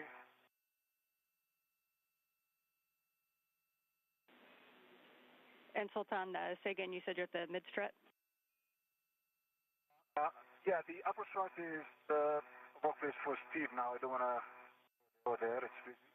I'm saying I want to start with the right mid-strut to the mountain bracket station. So we're not anticipating that the right mid-strut on this side needs to be looked at, but you can on the upper strut on the other side near it's on the left side of the upper bolt. So if you pull the square MLI with the two bolt holes over the M14 bolt boss. Okay, copy that.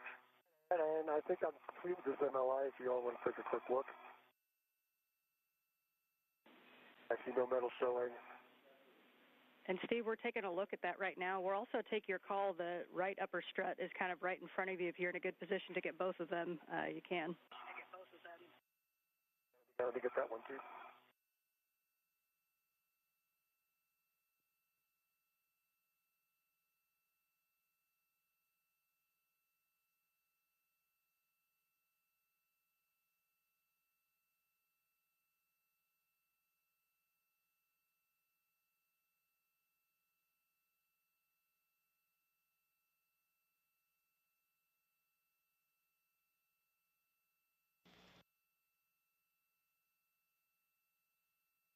Right now, both astronauts are modifying some MLI, multi-layer insulation, on the modification kit.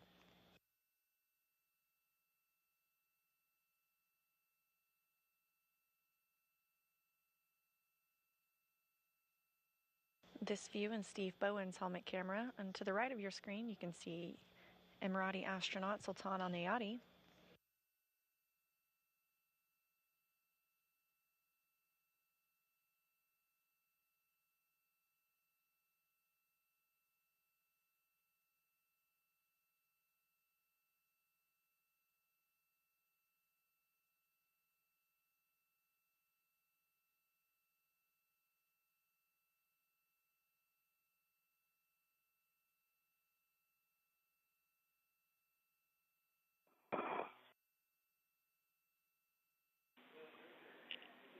Sultan, we're talking about the MLI down here. So on that mid-strut, we expected that the MLI to be out of config at those two bolts that are right in front of you. It actually looks like they're pretty good. But right by your right hand, it looks like there's an MLI flap sticking up on that strut. So we're just wondering if you could maybe adjust those wire ties and get that flap more securely down on the whole mid-strut. I copy that. I just did is a mid-strut 2 bolts and integral wire tie is secured under them. You're saying there is a flap on my right-hand side that you need to be secured? So now it's off to kind of your left, but wherever you see a flap sticking up, you can go ahead and tack it down. Right, I see it. Head in, and how does that look on the other side? That's right there. Stand a little bit more.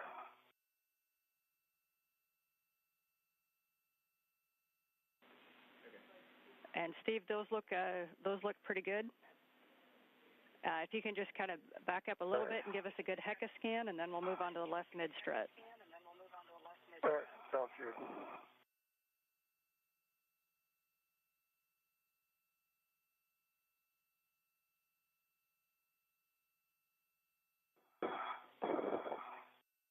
Okay, so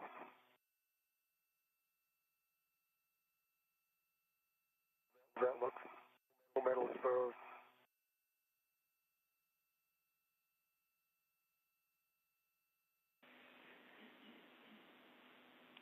And for Steve, we're good with the MLI on the upper struts. Nice work. So you can move on to the left mid-strut. We expect there was an MLI gap between the collar bolts and the mounting bracket. But similar words to what I gave Sultan, if you see other MLI that looks out of config, we would love it if you could snug it up a little bit. But we're expecting the left mid-strut between the collar bolts and the mounting bracket. Mid-strut between the collar bolts and the mounting bracket. All right, I'll take a look.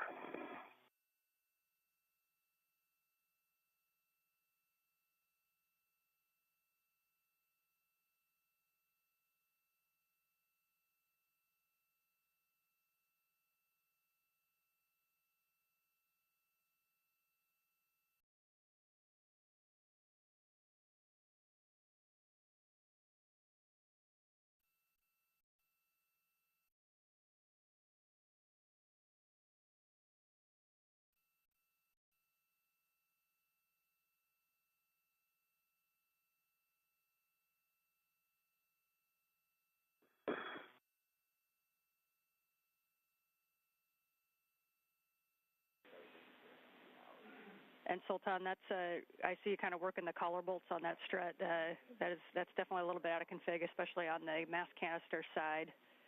So we'll definitely take a good cinch up on that one. And for both of you, if it's possible after we fix the MLI to not translate on it, that would be preferable. Thanks. Yeah, trying to work on that.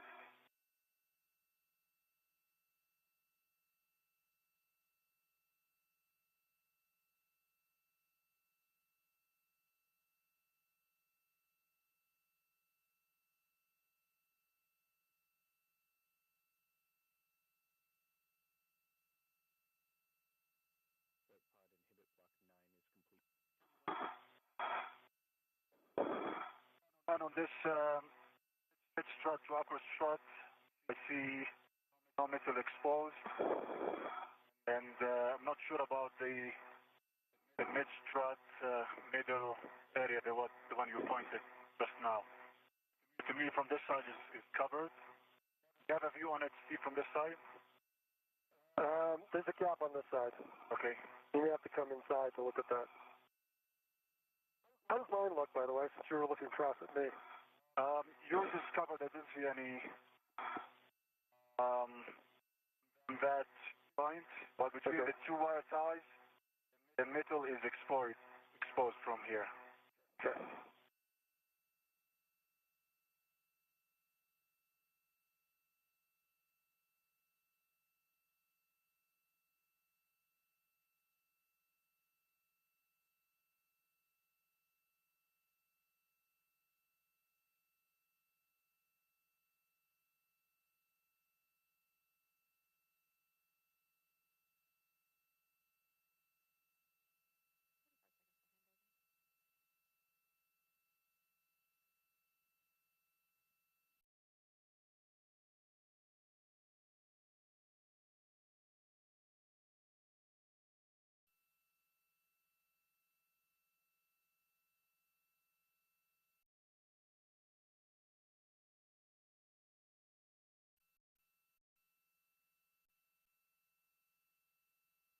Walk now, Steve. Hold on, I'm not in a good spot. A second.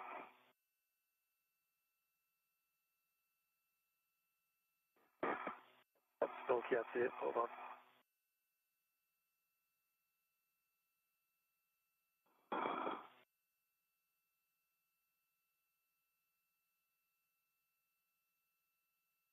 This is Mission Control Houston, 1 hour 52 minutes into today's spacewalk. The 4th spacewalk of the year, 8th for Steve Bowen and the 1st for Sultan Al Neyadi. We are in a satellite handover with the International Space Station. Expect to regain communications shortly. The astronauts are now working on routing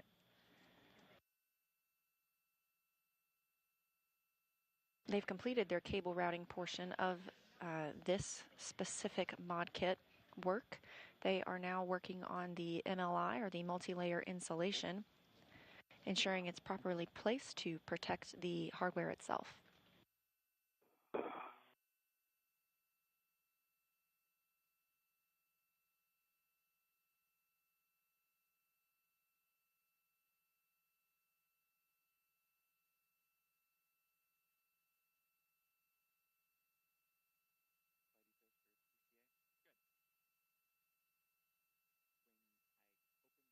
After the astronauts complete the work on the 1B MLI, they will move over to the 1A mod kit and continue the same type of multi-layer insulation work.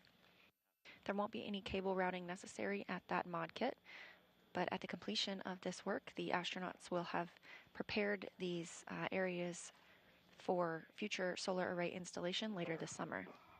Mine looks so done. Is that covered? I'm going to take a look at yours.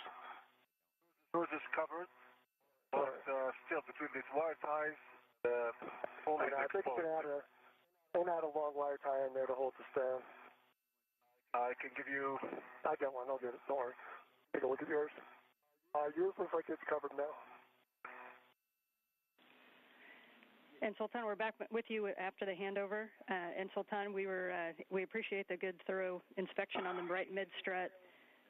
So as Steve, as you continue to work that left mid-strut, Sultan, you can move to the mounting bracket to cycle the soft capture features. Good. I have one on my side, right? There is one on your side. There's kind of one in the center, one on the left, and one on the right. So the expected config when you get there is that they're going to be pulled down and in the little J hook. We just want you to pull it out, release the soft capture, and then re-engage the soft capture.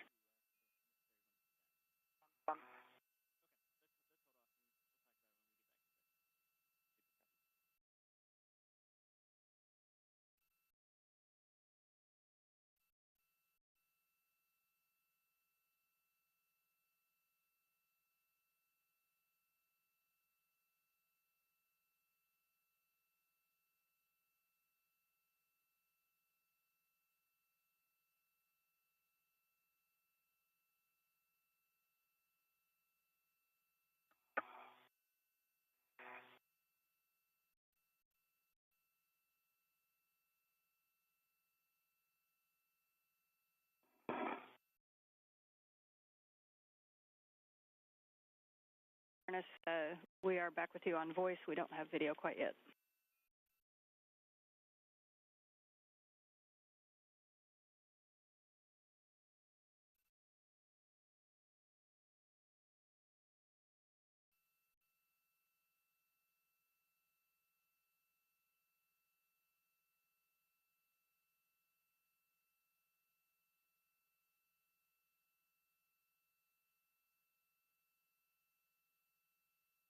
In the center of your view here is NASA astronaut Anne McClain, serving as the ground IV.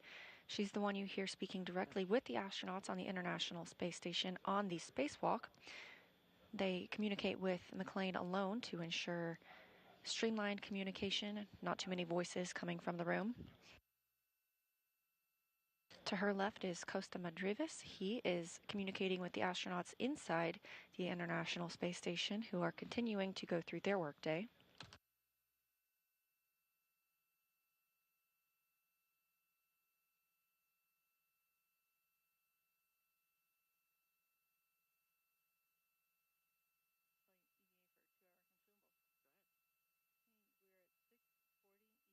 Yeah, get a long wire tie on there with 3 twists.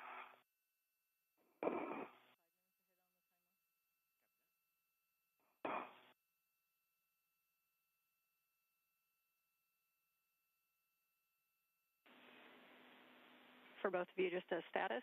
You're at 2 hours, or just about at 2 hours PET, and you're still slightly ahead of timeline. Thank you.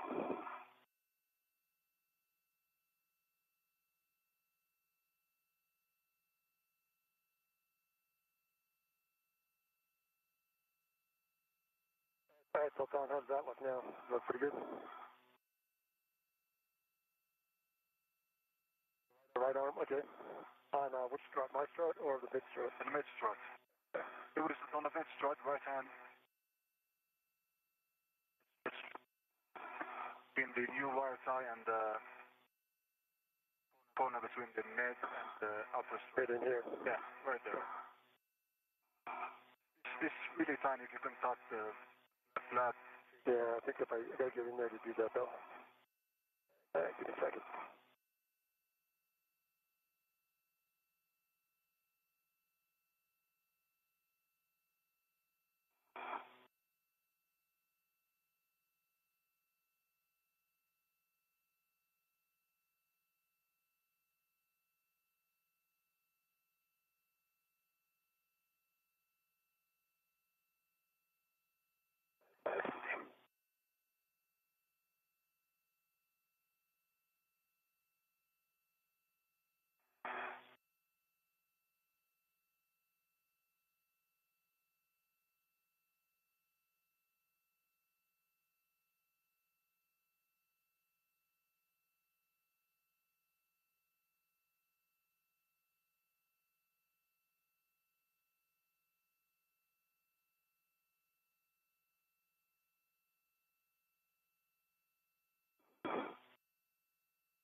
And Steve, good catch. We were just looking at the same thing.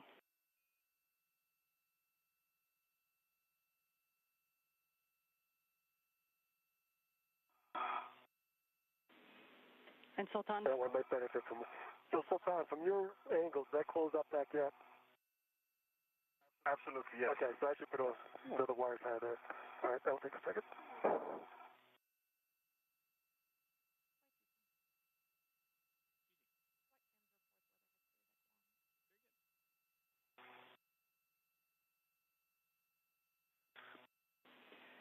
And Sultan, correction to my last answer, you asked about the soft capture features. There's one on your side, and then 2 are kind of tended more over toward Steve's side on the bottom of the mounting bracket. You want me to do all 3? We do need to do all 3. Okay, I'll do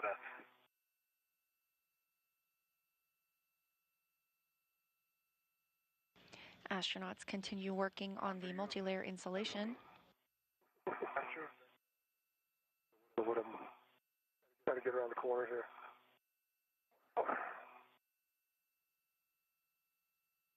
This multi-layer insulation protects the modification kits where future solar arrays will be installed. And that view that we had from Steve Bowen's helmet camera, International Space Station, flying over Illinois.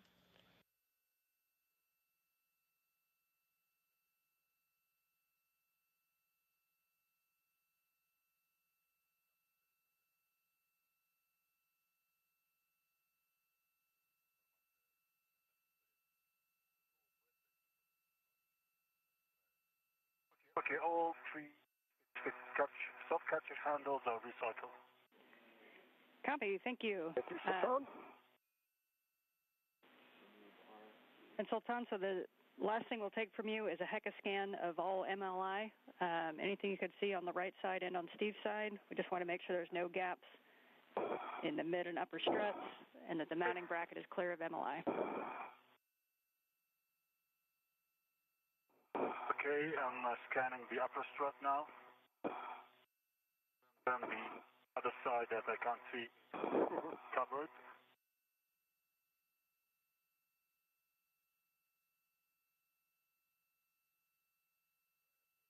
upper strut.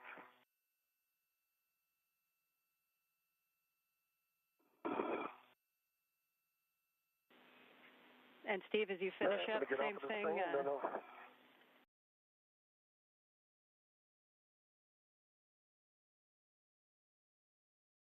No MLI on the mounting bracket. There you go. All right, let's see what we got here.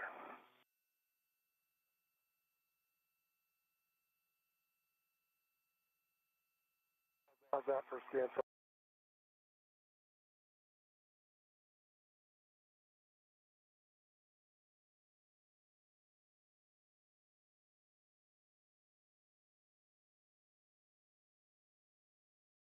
Appreciate the views. We are talking about it. All right, gentlemen, good news. You did so good on this one that we're going to head to 1A and do the same thing. All right. Copy. And before translating, please a glove inspection, HAP check, and a gauntlet check from both.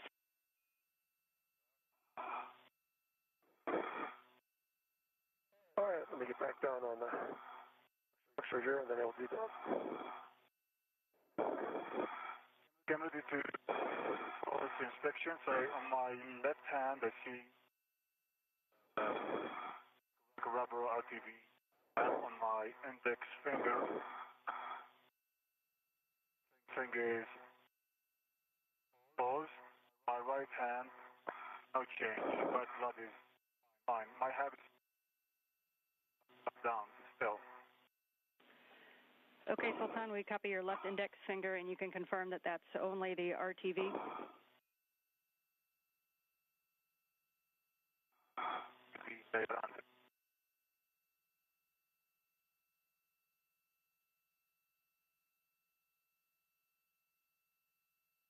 All right, my gloves.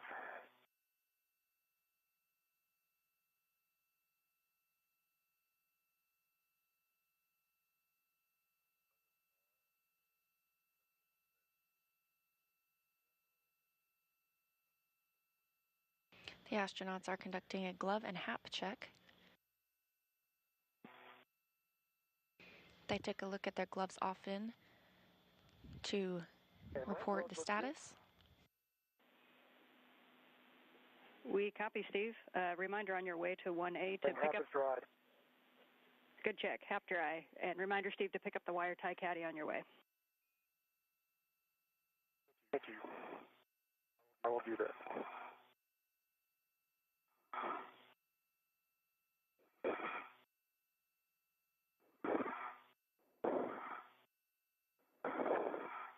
Again, we just saw those glove checks. The astronauts. I do. It's clear? It's clear. Thanks.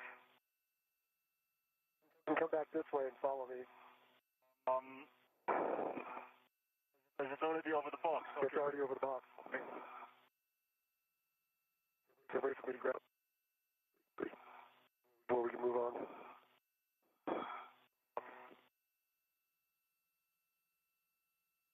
Astronauts are periodically asked to take a look at their gloves to ensure there is no major damage. Additionally, they are asked for a HAP check. That's a helmet absorption pad. They're able to lean their head back and feel that helmet absorption pad to ensure there's no liquid in the helmet.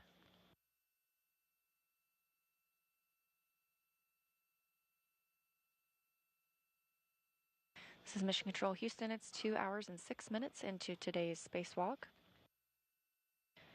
The astronauts have just completed the work at the 1B mod kit after routing some cables and modifying the multi-layer insulation.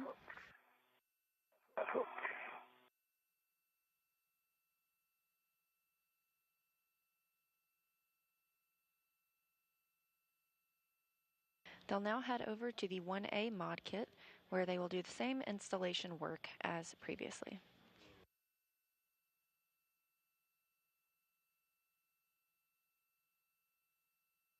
All right, I have the wire tie caddy ready for me.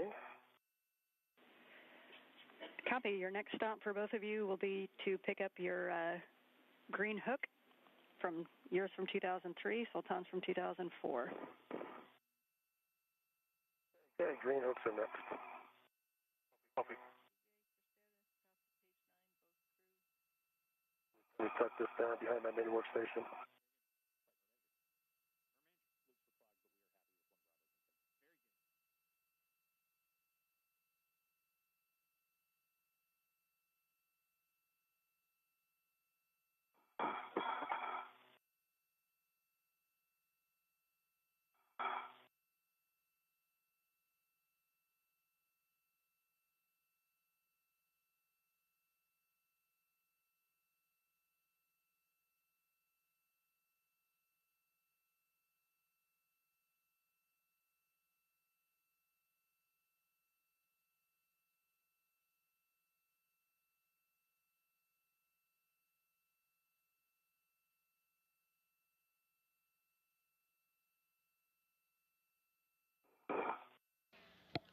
These beautiful views coming from NASA astronaut Steve Bowen's helmet camera.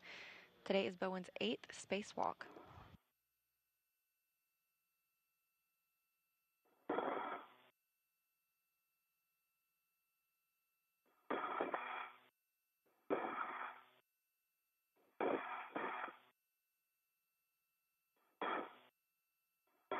Looking down below, the International Space Station just flew over Puerto Rico. You can also see the solar arrays stretching out from the International Space Station.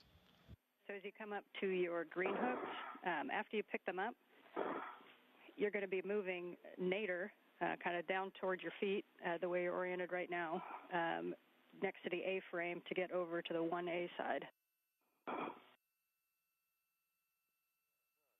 Okay.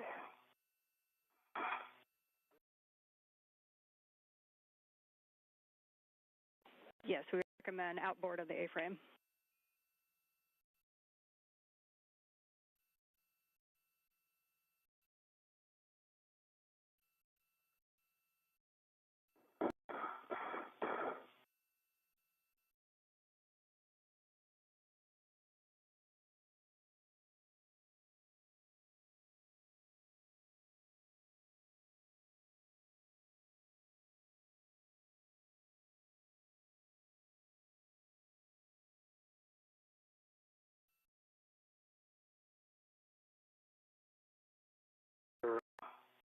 Another.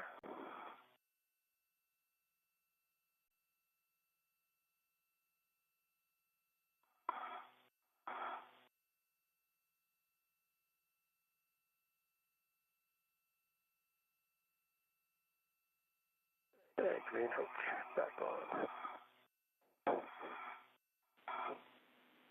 We copy Steve's green hook. And for E2 as well, green hook back on the wheel. Okay, copy. This is going to be a little bit of an orientation change, but as you're going to go down towards your feet outboard of the A-frame, and then you're going to continue inboard, and you're going to end up with EV1. Steve, you'll be on the right side of the mod kit, and Sultan on the left. Be on the right, you'll be on the left. And down.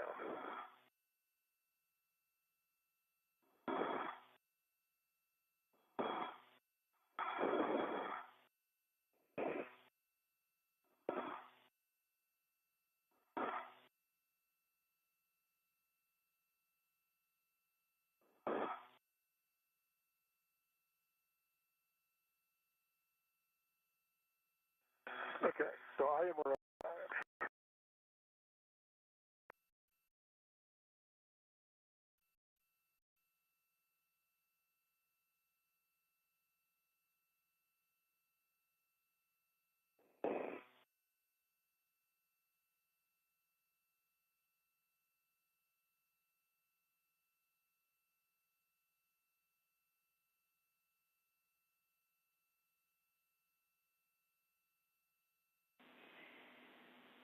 And Steve, we see you arriving there.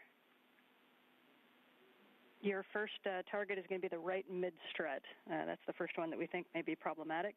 And you're going to open the MLI fastened around the mid-strut collar bolt and reset it. Okay.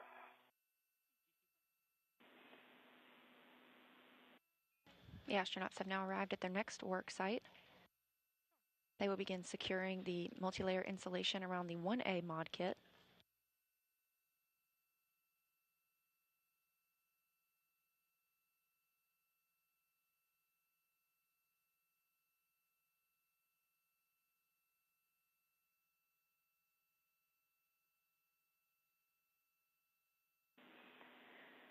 Sultan, your first target is going to be the center pad of the left upper strut, so kind of the area that Steve worked out at the other area. Upper center pad.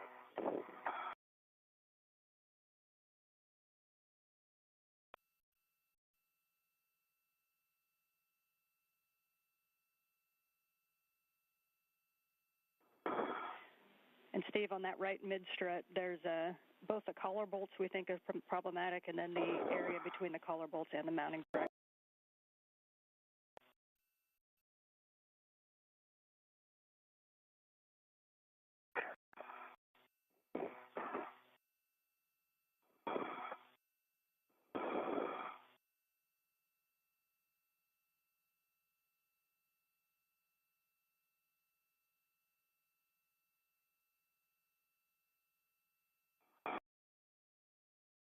In this view, you can see NASA astronaut Steve Bowen on the left, easy to identify thanks to the red stripes on his spacesuit. On the right is UAE astronaut Sultan Al Neyadi. He's wearing an unmarked suit, but if you look closely, you can also see the Emirati flag on his left shoulder.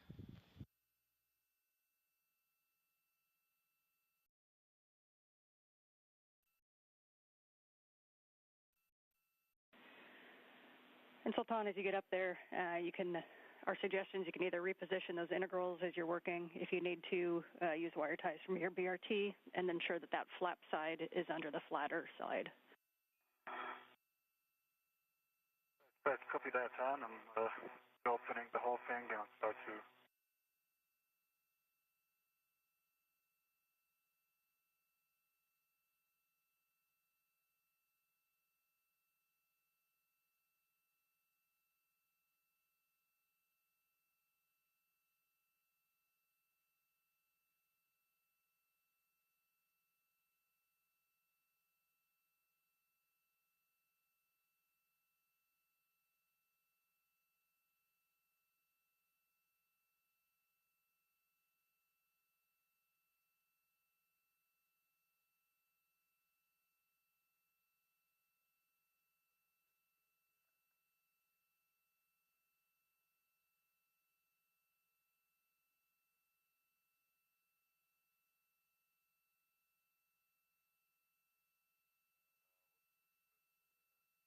The multi-layer insulation that these astronauts are securing today helps protect the structures that are on the International Space Station. They are exposed to extreme varying heat and cold while outside in the vacuum of space.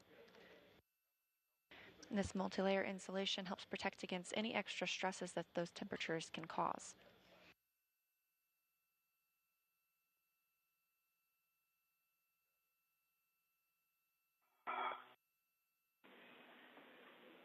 Sultan, we're taking a look at the MLI. The MLI that's on the back of your hand right now, that flap, we think that needs to be laid down first, so it needs to be underneath.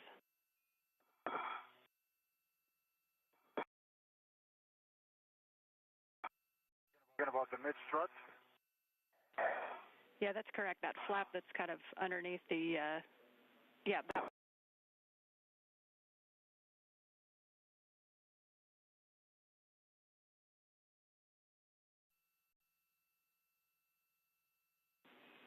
And you may be able to kind of pull those integrals.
And Sultan, we know that that one's a little bit challenging, and that there may be some metal exposed. You may need to use a wire tie. If you do, just a reminder not to put the wire tie over the actual collar bolt, but or over the actual bolt, but put it on one side or the other.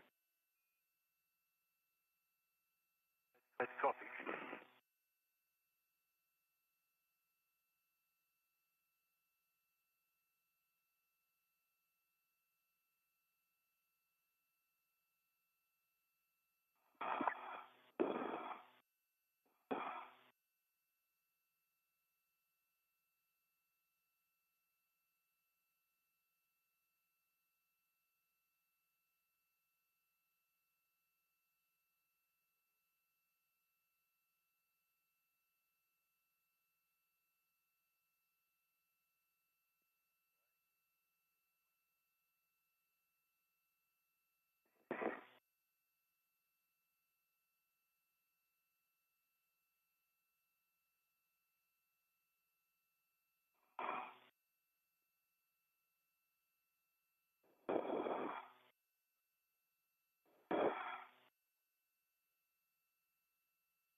Output power LED is on, but the white LED on the back of the laptop is not on.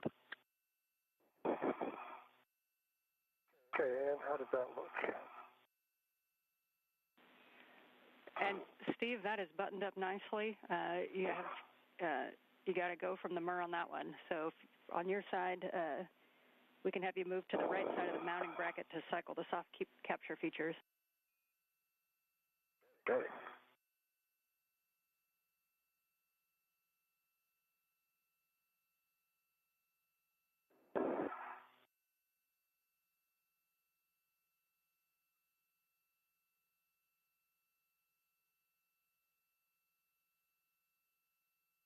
Yeah. Yeah, Stephen, I think you saw it as you went by on that mid strut by the mounting bracket side. It looks like the inside of that MLI is open. Yep. Look at that. Let me cycle this one, and then I'll share that. Thank you. All right, that's cycled and back in the J. Almost back there it is. Now it's back in J.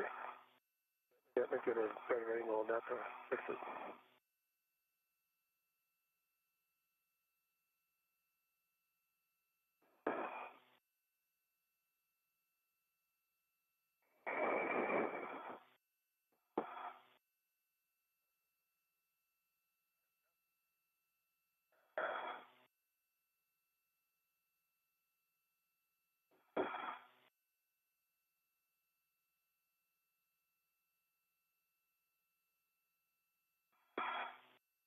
Let's come up with it.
And I don't know if you see a view on my camera, but long white eye on the section of the mid-strut.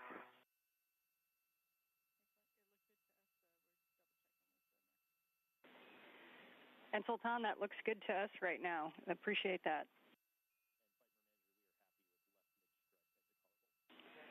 And so, Sultan, if you would just take a look along that whole left mid-strut between the collar bolts and the mounting bracket and just ensure that there's no metal showing. Work.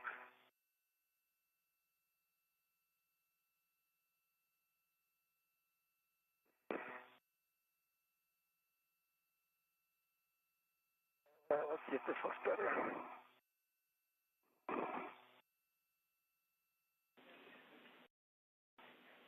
Good work on that, Steve. We're looking at the images.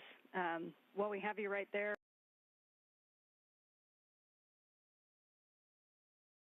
and I think you're going for it. That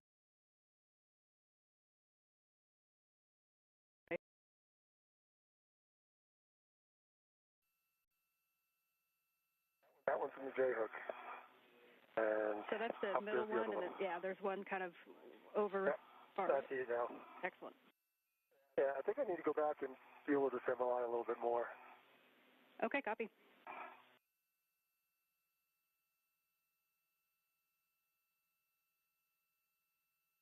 I want to stay in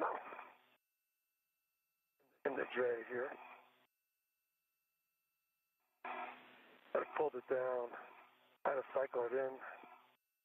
Got it that time. I think I have to go back and take a little look at this thing. Okay, copy. Thanks. And Sultan, did you move off So of that there? was cycled. Oh, you got all three of them. Okay. Thank you.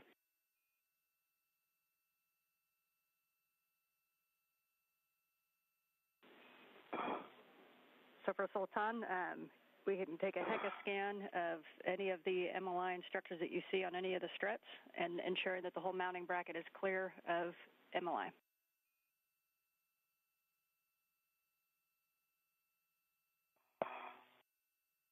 Right, didn't work. But the heating port between.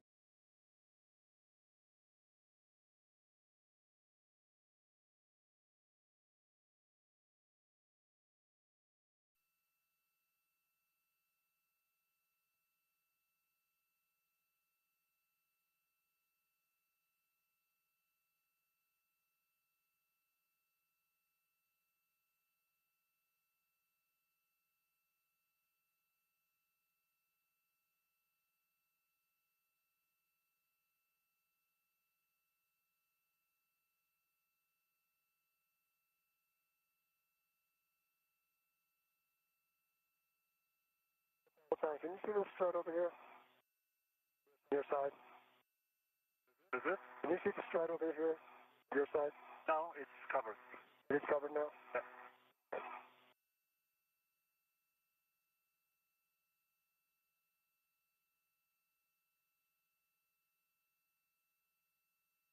And on the upper strut, I see good MLI. I don't see any exposed metal except for the screw. Covered, but I can that tighter, but I don't see any metal exposed. Okay, we copy. So as we await the that's not good. as we await the final. Yeah, we copy. We're waiting. And looking at the cables that they've got here, they're going to need to go back and redo that whole section.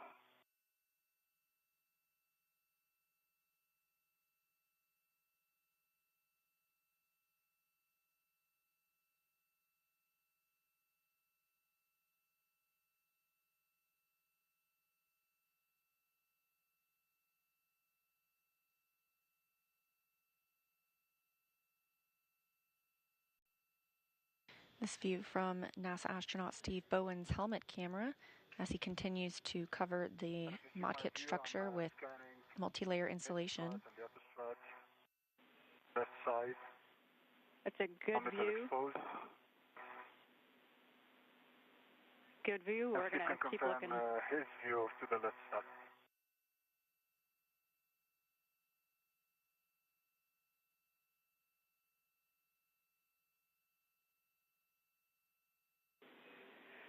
And Sultan, that flap that's right in front of you, that you're kind of the one you're playing with, we may ask it to, we will ask you to put a wire tie around that, please. The end work.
Now 2 hours and 30 minutes since the spacewalkers switched their suits to internal battery power, kicking off the start of today's spacewalk.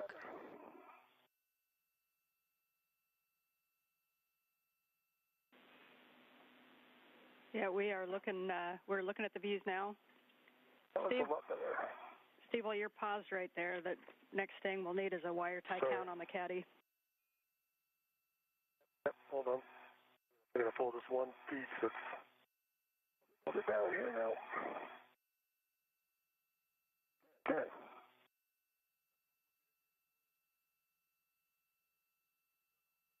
Hey, wire tie caddy. I have, let's see, 1, 2, 3. 1, 2, 3, 4, 5, 6, 7 long, 2 short.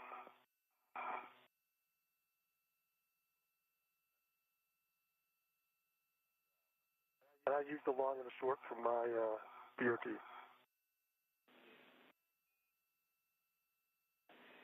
And Steve, sorry, can you repeat the quantities again? It's 7 long, short. Wait a minute. 1, 2, 3, 4, 5, 6, yeah, 7 long, 2 short. 7 long, 2 short. We are there with you. We appreciate that count. And like I said, I used 2, 1 long, 1 short from my BOT. Okay, we copy.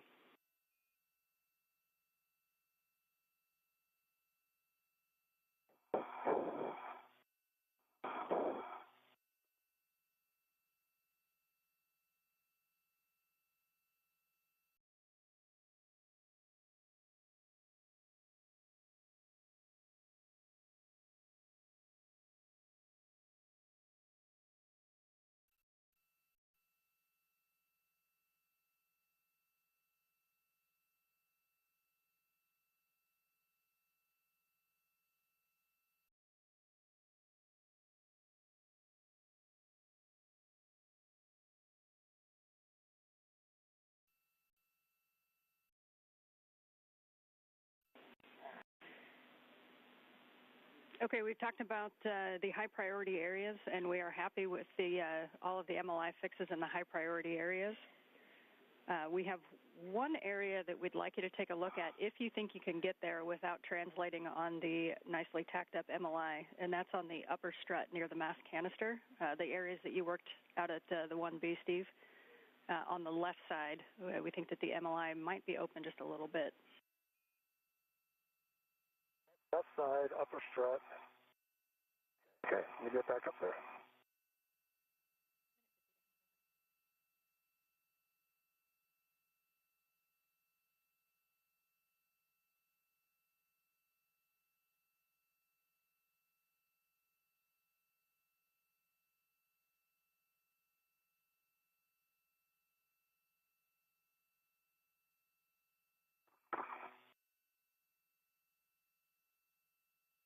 Up here, actually looks pretty good.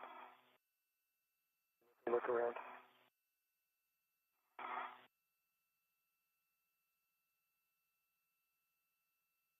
upper strut left side, I think looks pretty good, maybe from the inside.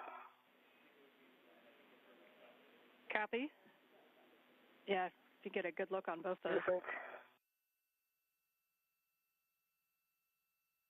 I think the upper strut looks pretty good. And Steve, are you able to get an eye on both the left and the right uppers? Yeah, just here's the left, let me go look at the right.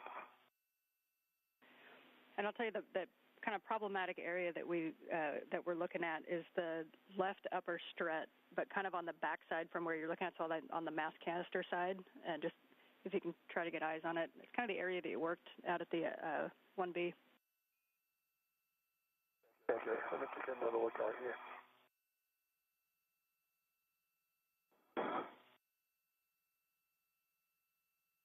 Okay, I'm looking at both sides of this left upper strut. That looks good. The right upper strut up at the top. Let me go take a look up at the very top here. Yeah, I can probably tighten that. I see what you're talking about now. Copy. Thanks, Steve. A second to get sure.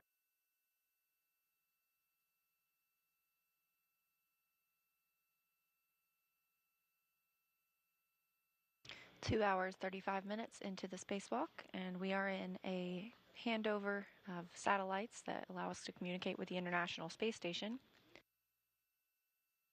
The astronauts continue to work on securing MLI, multi-layer installation, on the modification kit. This comes after completing some cable routing as well as additional MLI installation. Back with you after the handover. We're about 5 minutes to a sunset, and Sultan, we just wanted to send you a quick note. We were looking at your helmet lights, and we think your left side helmet light may not have been on in the last eclipse if you want to use it. All right, copy.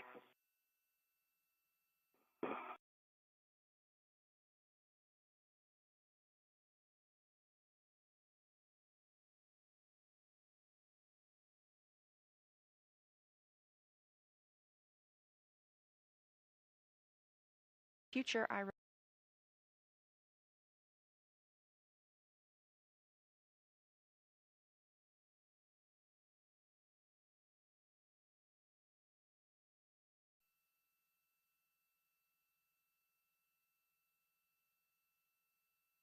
Four new IROSAs have been installed on the International Space Station. Copy. Good work. Thank you, Steve.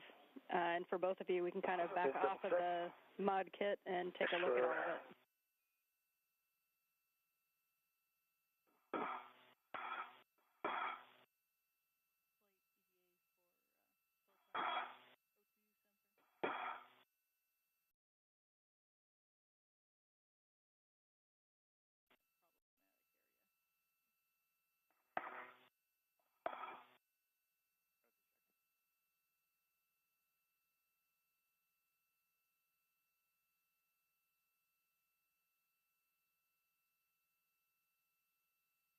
All right, quickly before the sun goes down, that's the upper struts.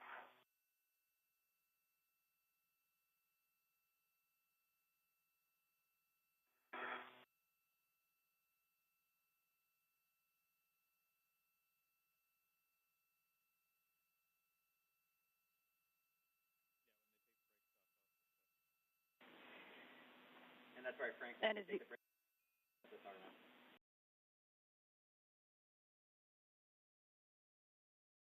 systems notes for you. We're about 10 minutes from where the O2 sensor readings had been seen to be erratic before, so just for your awareness. And also just for your awareness, we think that your helmet lights came detached from your helmet and they're being held on by the strap. There's no action needed for you.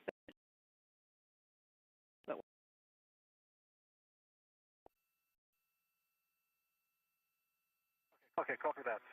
Keep an eye on it.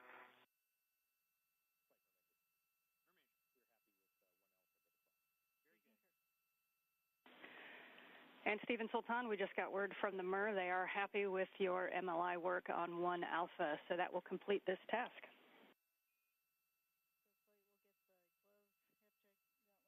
Okay. Yes, thanks.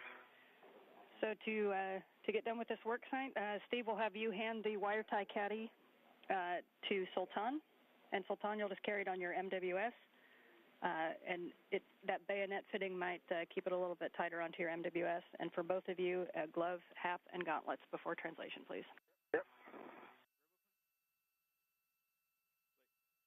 Right, copy.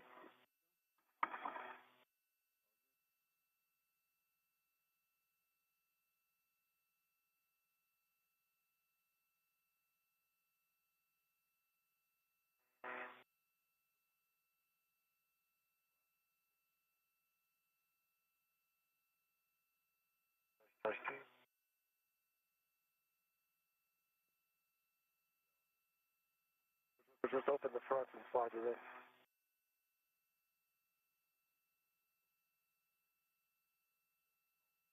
Few reps. Want to drop it back? If I can get it.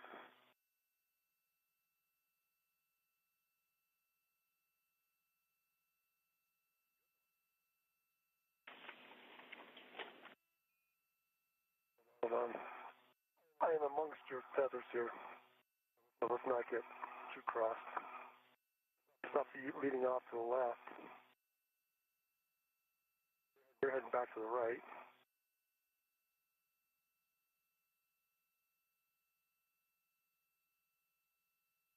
Do you want me to go ahead of you and then pose? Yeah, I'm trying to figure out how best to do that. I can do it. I'll just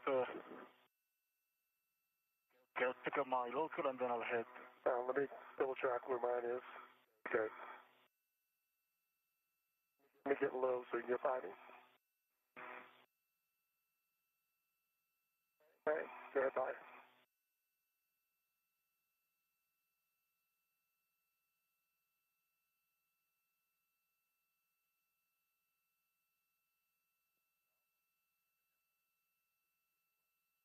All right, it's hung up on something. Hold on. Yeah, there you go. I'll put it on a handrail.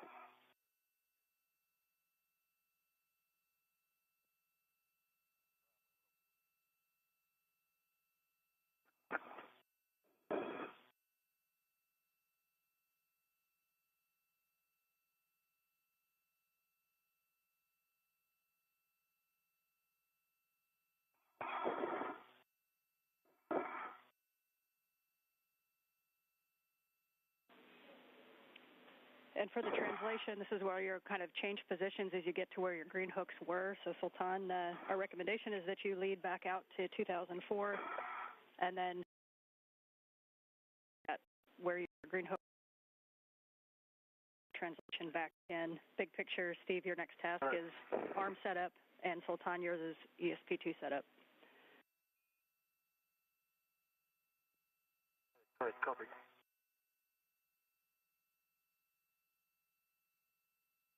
I'm at 2004. Okay, let me get up there and swap myself around.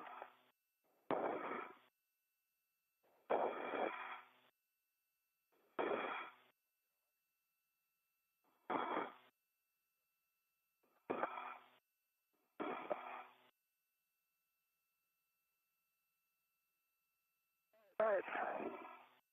I'll start in back. Yeah, follow. And before translation, can we get a glove and a hat from both of you?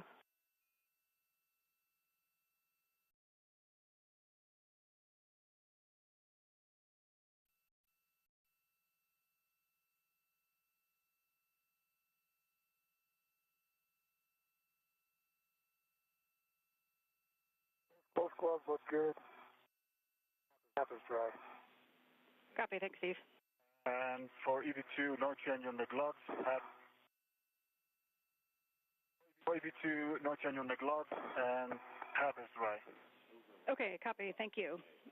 So, Steve, you'll lead the translation in. You're heading to the port CETA cart. And you will leave your anchors right where they are. So you're going to pass the anchors. And Sultan, you're going to be heading into the ESP2 work site. So you're going to follow Steve until you get to the CETA spur, and then you're going to go down the CETA spur.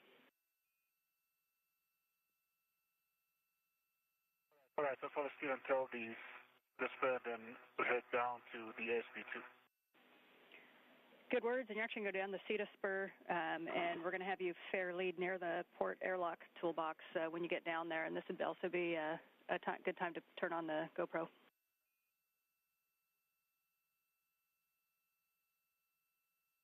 Copy.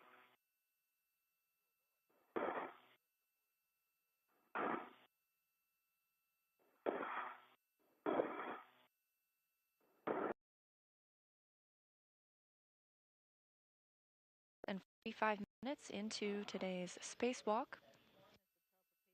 This view from NASA astronaut Steve Bowen's helmet camera. Both spacewalkers have accomplished the first major task of today, which is routing cables and modifying/securing MLI, multi-layer insulation, to the mod kits where future IROSA arrays will be installed.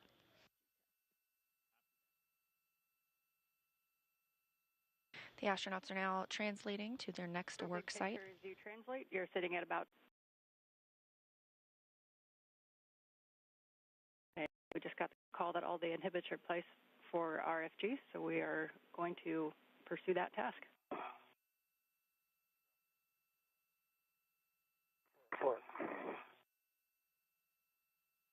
The next task is for the astronauts to retrieve the RFG. Yeah, I'm trying to get around here.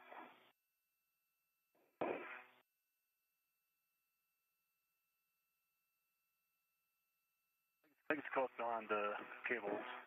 Hold on.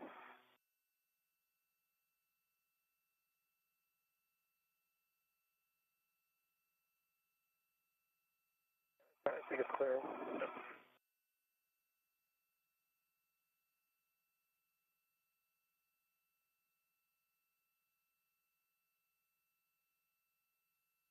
What that's going on.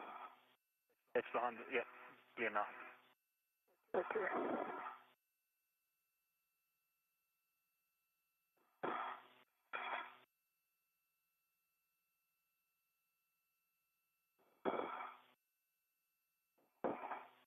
Okay, let's make sure this doesn't.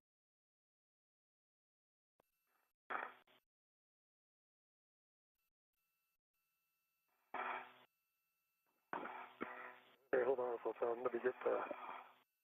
I know a spot here.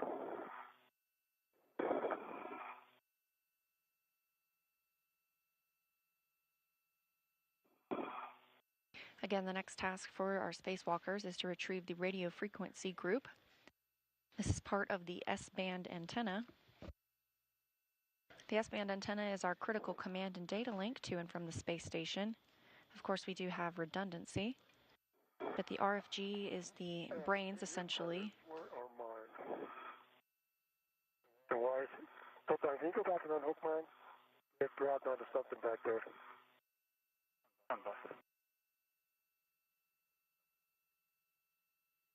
The radio frequency group houses the electronics, high gain and low gain antennas on the S-band system.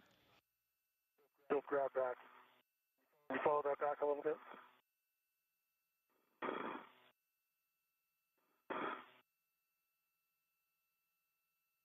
The astronauts will remove the RFG and bring it inside the space station. Okay. You see, the wire is folded, so it's caught back on something. So if you follow it back a little bit, you'll see what it's hooked on. Okay, let me span it.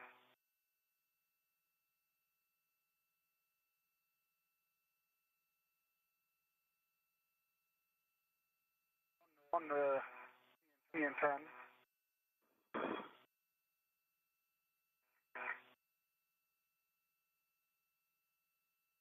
Okay. Advice, please. Yep.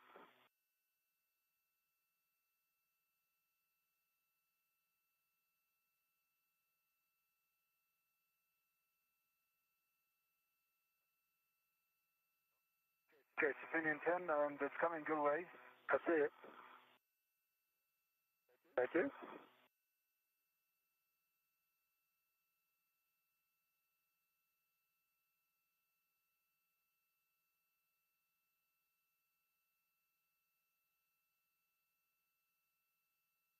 Thank you very much. Problem.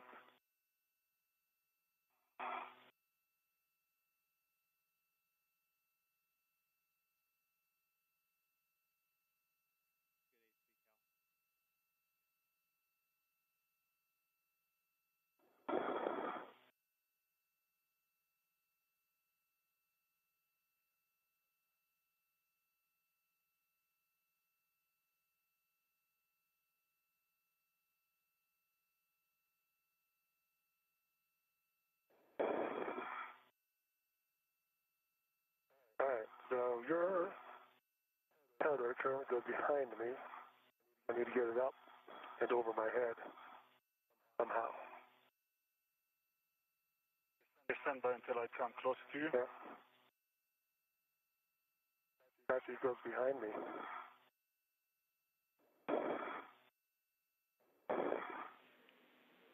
So where we want it for the next setup for these tethers, just for awareness, is Sultan should go from the anchor down to a fairlead by the port airlock toolbox.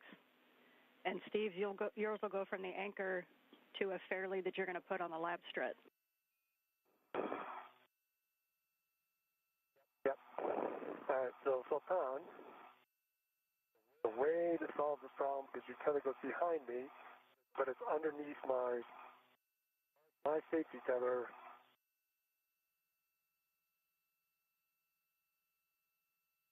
So if you can let me get, okay, so let's get it up. I'm going to go down, get over my head, then I'll come up and then we'll clear the last bit. Okay? Are they crossed now, or just behind? Yeah, they're crossed now. So can you get your tether up from behind me and above, put it back above me?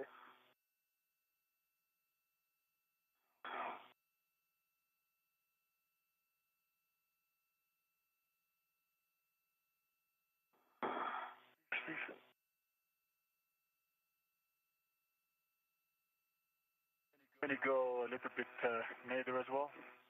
What? Yeah. Towards me, just a little bit towards me. I don't know. Let me see.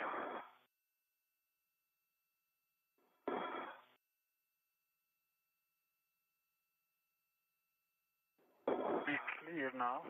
Okay. See it in front of you. Let me get back up here and take a look. It's clear.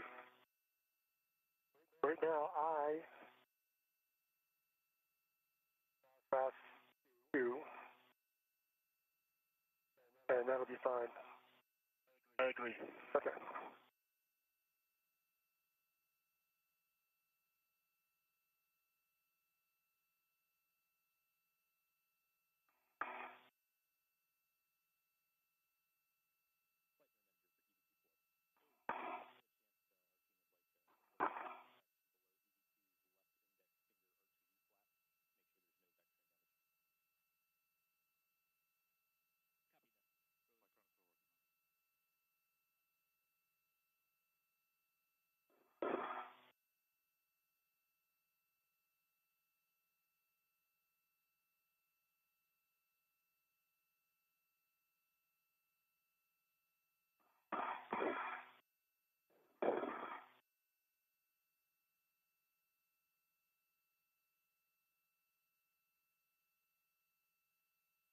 As our astronauts continue to translate to the next work site, the International Space Station is flying 261 statute miles over the Indian Ocean west of Australia.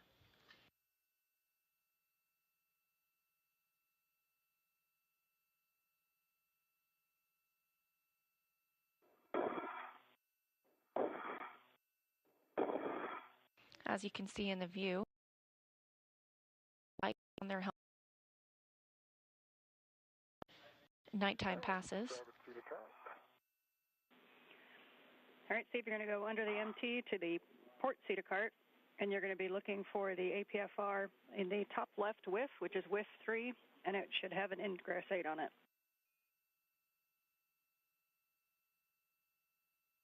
All right.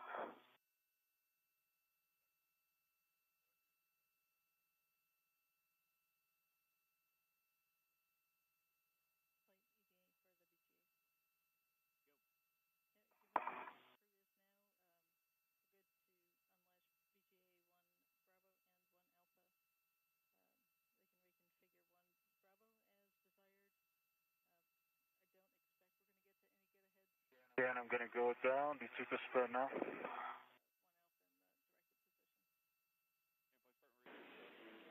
And copy, Sultan. Yep, you're going to head down the CETA spur.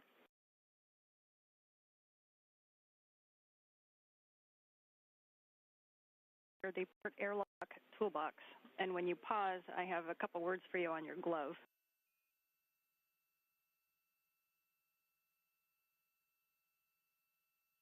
Copy that.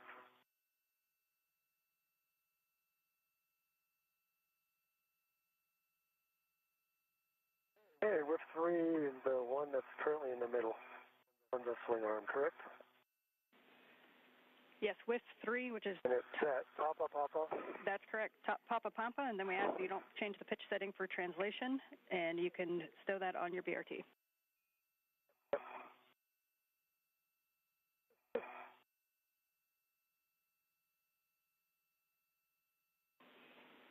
And the final settings for that one are 12 Papa Papa Fox 6 for the arm, and you can set that any time between here and there.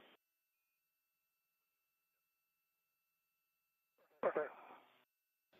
This view from Steve Bowen's helmet camera as he picks up an APFR, articulating portable foot restraint. As overheard, he'll stow that on his BRT, the body restraint tether. He'll then attach it to the Canadarm 2, which will be used during the next task when they remove the RFG, the radio frequency group, and prepare to bring it inside the space station.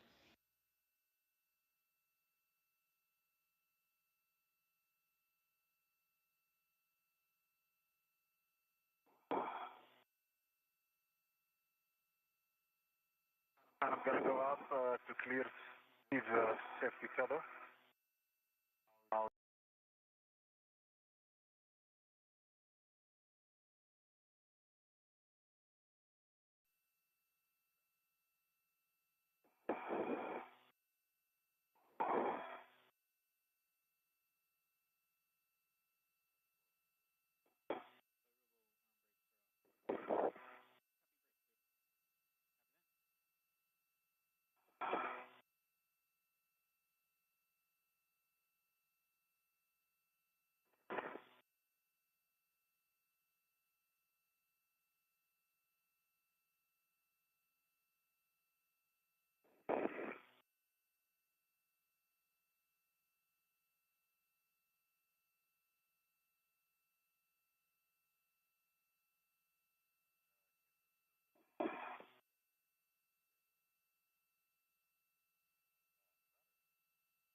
And Sultan, we see you trying to clear that safety tether. Let us know if you need any assistance.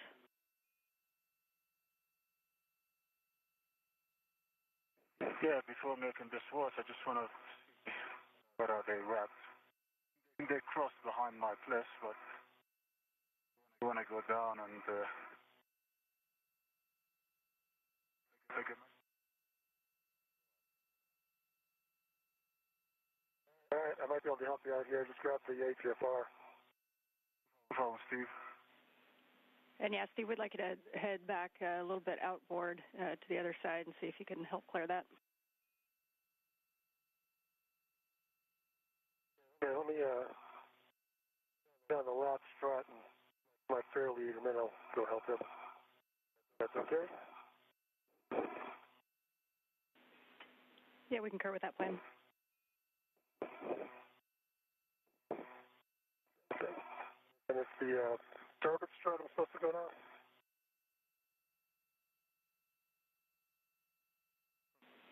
It's the And fair lead. on the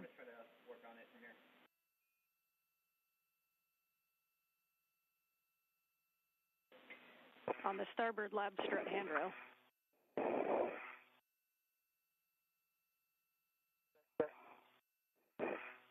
It worked.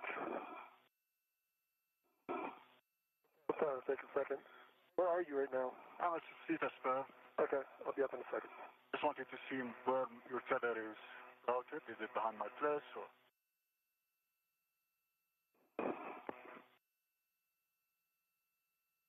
Let me get my adjustment.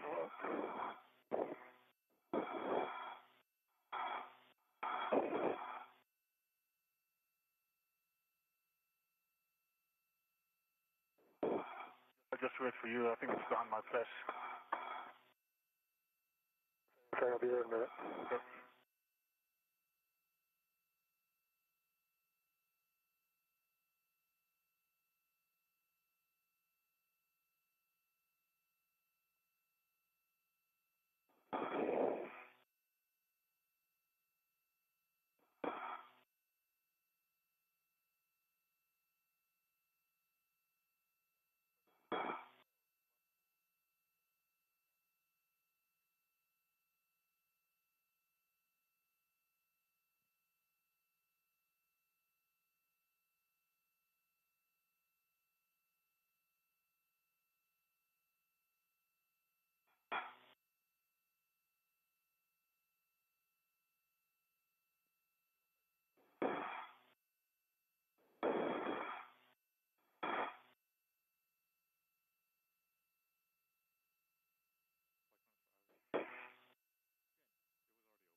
Steve, I think we're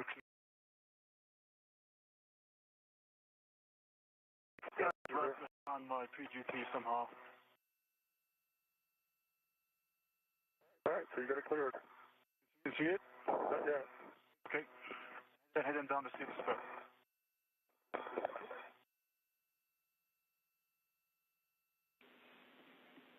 Okay, and we told Sultan, or we monitored Sultan. You said that it is cleared. It is cleared, and it was wrapped around my PGT, unfortunately. All right, nicely done. So you can continue down the port airlock, or toward down the Cedar Spur to the GoPro, and you can turn that on. And Steve, you can go down to the front side of ESP2 via the lab and then the gap spanner. All right, on my way. Did I get this in correctly?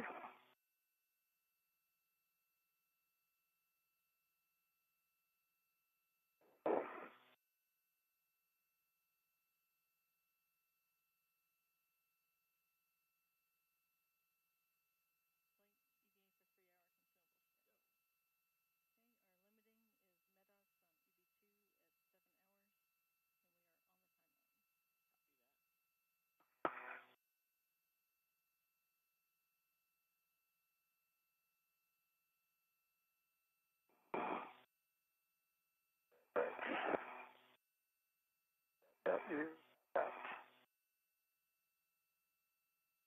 All right, yeah, fairly in place. Copy, fair lead in place.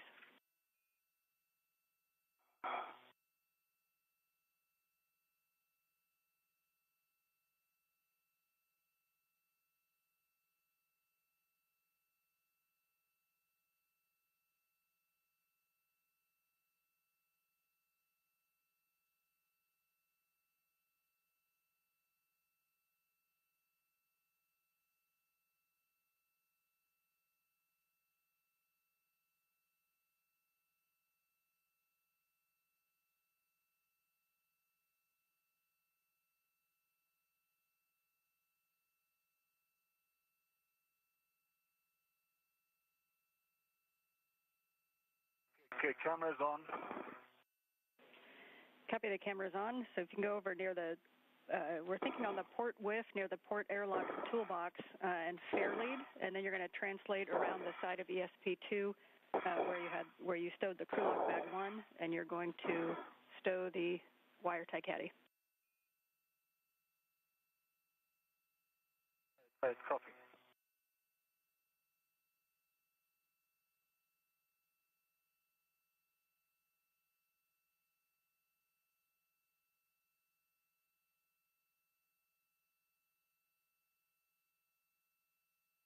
Okay. I'm going.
And Steve, as you get in a good position on the front of ESP2 there, your next step is going to be to give Frank a go to GCA to the APFR install and ingress position. So you just want to position yourself to where you are clear but can see everything. Okay, let me get myself there.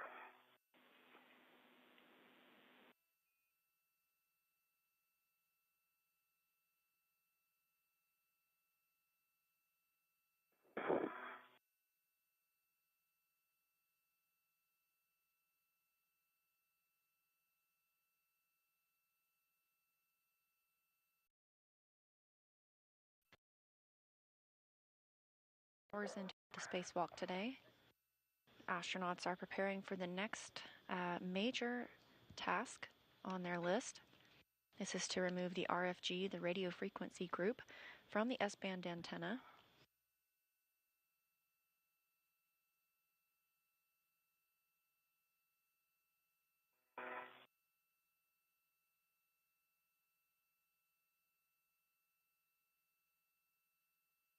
Again, the radio frequency group is the computer and electronics that control the S-band system.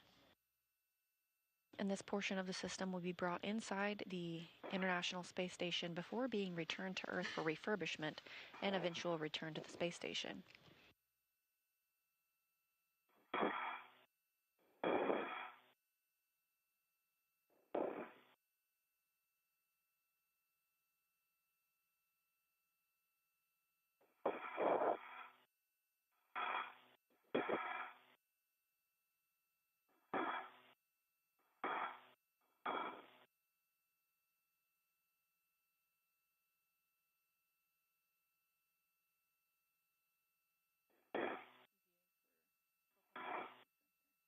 All right, let's see my match.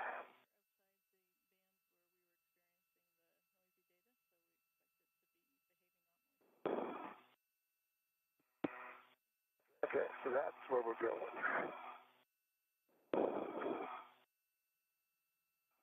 my tether.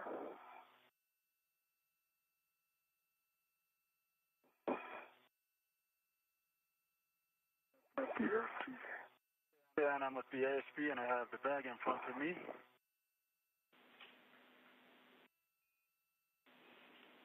Okay, Sultan, you can stow the wire tie caddy, and then I have a couple systems words for you when you have time to look at your left hand again. All right, copy.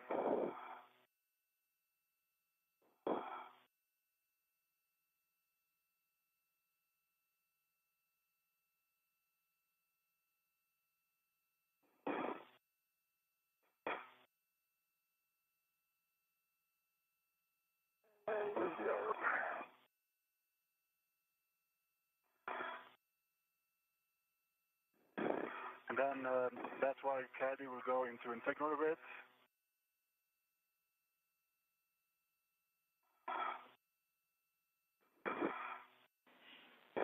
And yes, Sultan, we're going to stow the wire tie caddy into crew lock bag 1.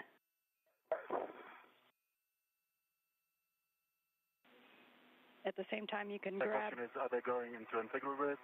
Or... Yes, you can put it on any available integral ret.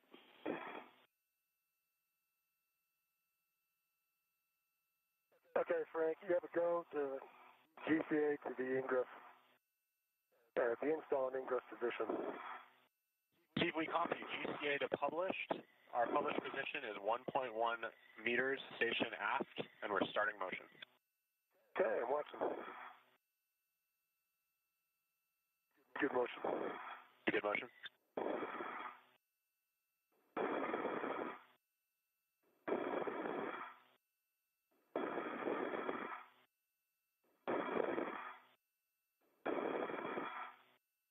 Half a meter to go. Continue to publish. Copy, continue to publish.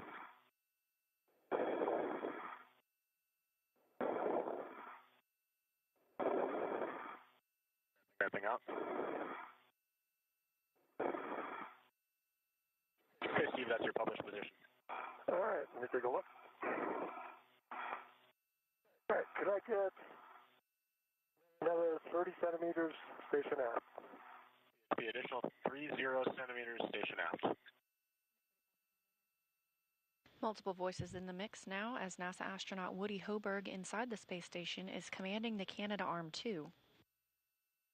Steve Bowen will be on the Canadarm2 to help with some stabilization for the RFG removal. Copy, hold position.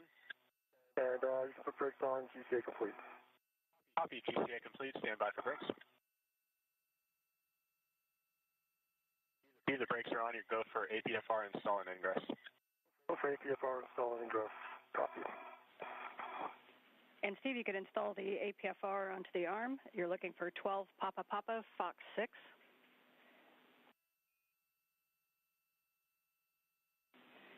For Sultan, while you have that... Papa Fox 6, okay. Yep, good read back. For Sultan, while you have that bag in your hand, you're going to retrieve the large small ret that's on the handrail of that bag, and you're going to put the small hook onto handrail 8007, which is the same handrail that your temp stowed on. 8007, copy, small hook on... Copy.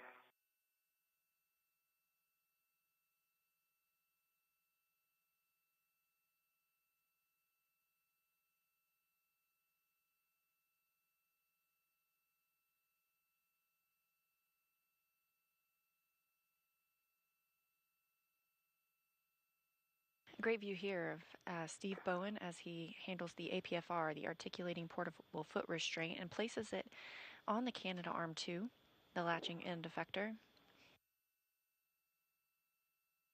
Okay.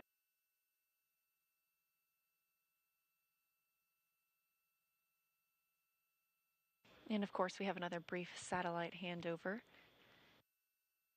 Teams here in Mission Control Houston continuing to monitor everything about today's spacewalk, including the status of the astronauts inside the space station, of course our astronauts outside and keeping up with those tasks, as well as the consumables for the astronauts, including their oxygen rates inside the suits.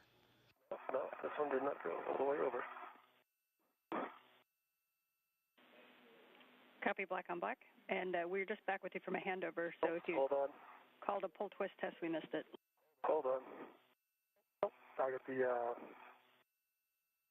black on black. It didn't twist yet. Feels like it's in, but it hasn't twisted. Collar's not gone back yet.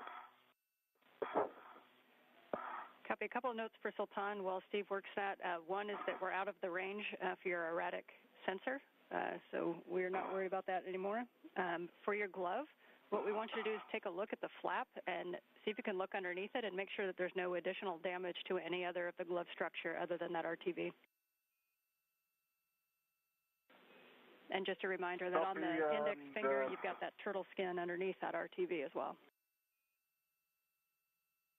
I copy, and I did report initially that that flap has another RTV flap, but nothing is exposed. Rubber. Okay, good words. Thanks for double checking that. So Sultan, your next step is going to be to pre-stage the long wire tie on the clamshell MLI. So just double check that you have a long wire tie left on your BRT. Negative. I'm going to get any from the caddy. Only have short on my BRT.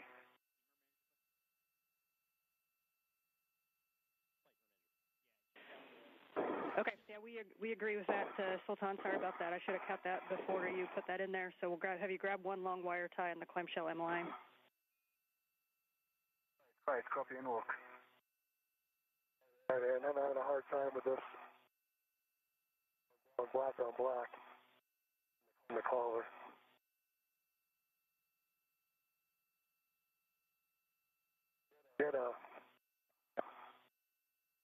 Looks like it's in there.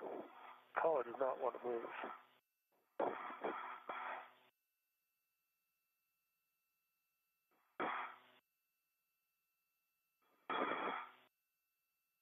Any suggestions? We're taking a look.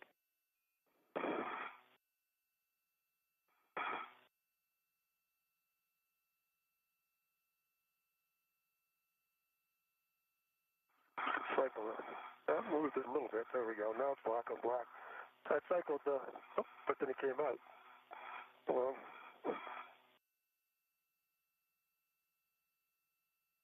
okay, now I got 12. Got it black on black, but it's not in. Okay, we copy that it might just be on this soft capture. It's in soft capture. Hold on.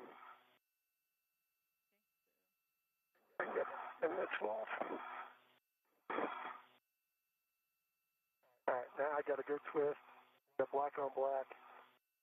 Yeah, collar is very stiff. I think that's a big part of this. It is in place. Got a okay, Steve. blocking of 12, black on black, good wiggle pull. And we're checking, Steve. We may have you double check it. All right.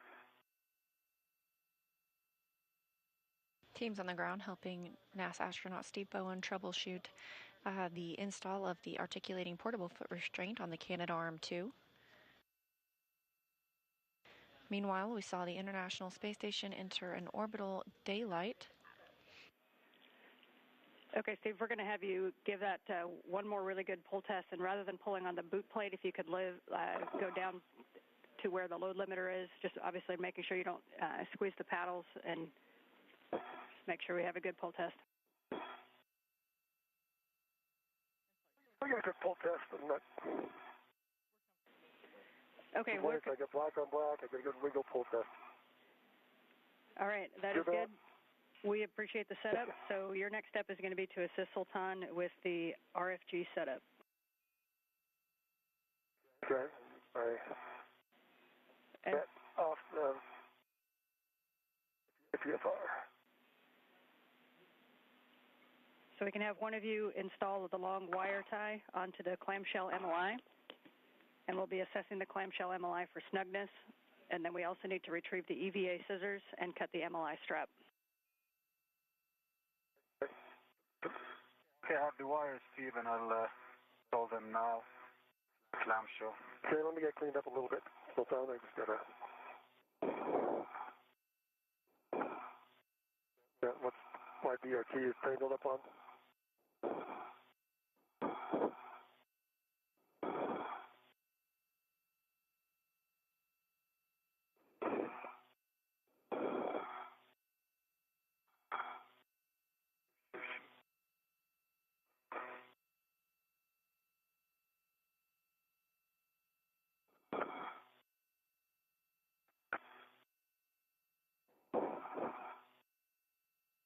There it goes.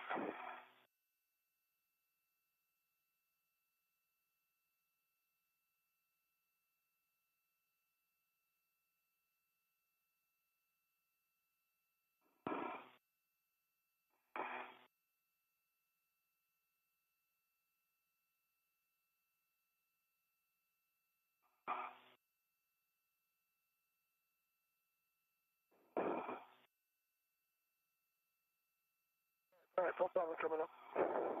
All right.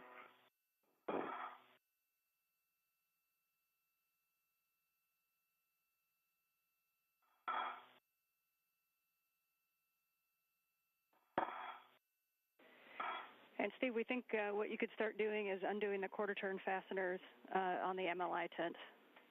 I can do that.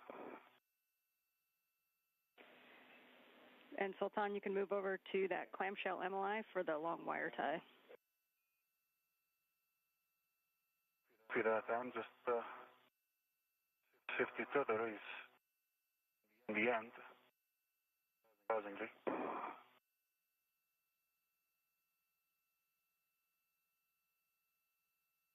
Can I drop my green hook somewhere? There's the tension that the green wheel is reached the limit.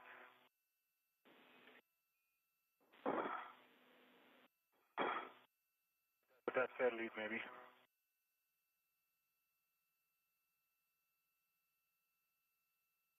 We'll check.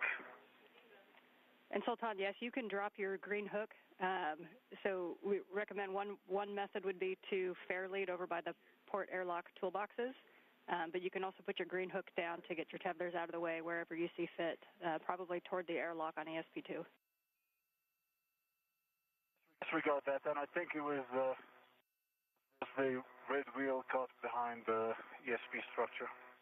Now I have enough room to work. Yep. Yeah, we copy. And I do not see the quarter turn. I don't see the quarter turn fasteners on the backside, correct? Nothing on the back, just the ones over here and the ones on the front. Yeah. Yeah, that's right. It's just ISS forward in port and on the high gain side. There should be 10 total.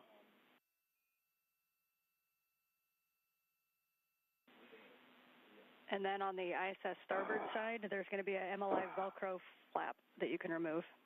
I can't get up there.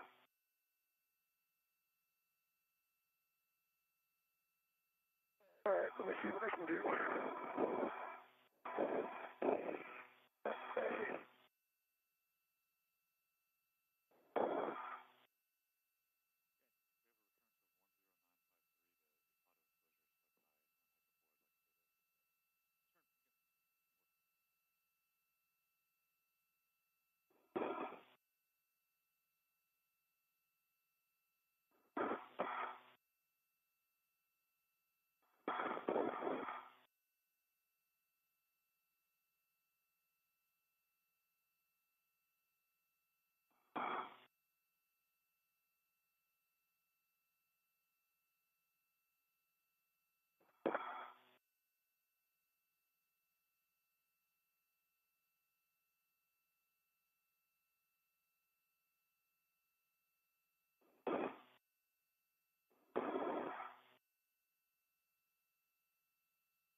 Okay, well, tie installed on the handle.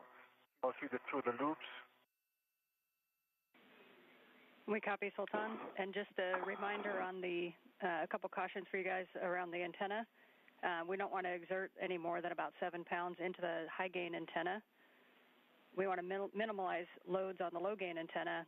And once we open it up, we want to avoid the white paint on the RFG and minimize loading into the flat face of the clamshell. All right, we copy. Everyone copies.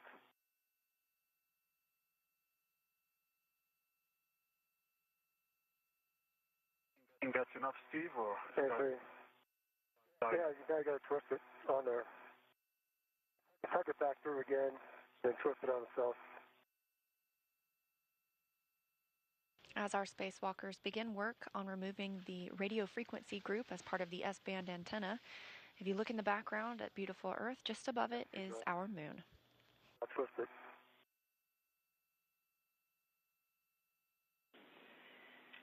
And Sultan, once you get on there, once you get that on there, you can kind of put your hands on the clamshell and assess how much it moves on the antenna itself. This will be where Steve is holding the RFG when we feed it into the airlock.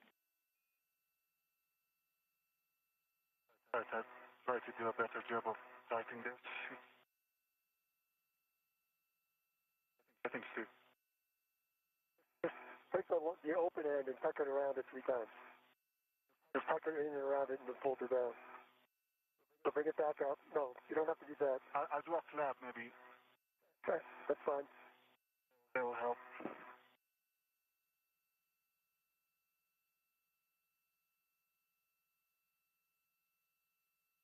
I think you need to tuck it back through at least one more time. Sure. And Steve, by your left hand, there's kind of a Velcro seam along the RFG. You can open that up, getting ready to peel it back whenever you're ready.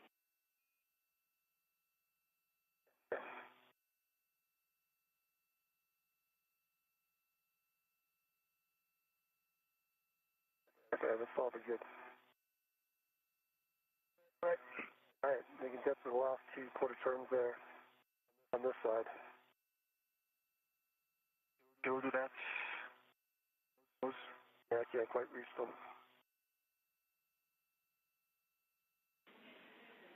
And Sultan, your next step, you can retrieve the EVA scissors from the crew lock bag 1, and we'll be cutting the MLI strap. All right, copy and on work. And Steve, we'll have you stand by on the MLI until we get the strap cut. Okay.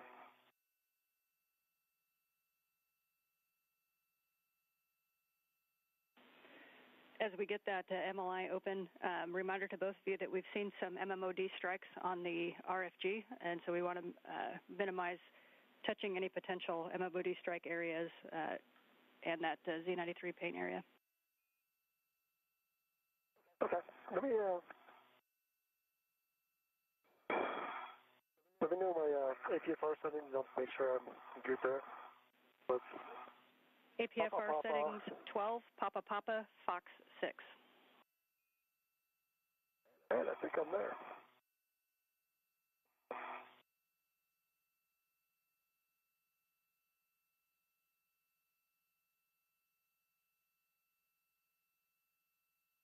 Okay, I have my scissors, EVA scissors in hand.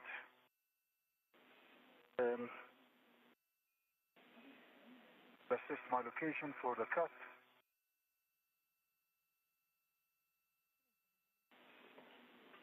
Copy, Sultan. And when you're at the clamshell, can you give us any words on how snug the clamshell is on the RFG antenna?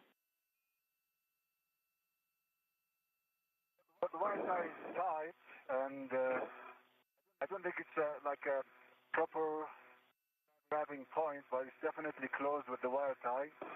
Best effort, and it's tight. But it is rotating. If I do of that, it does rotate.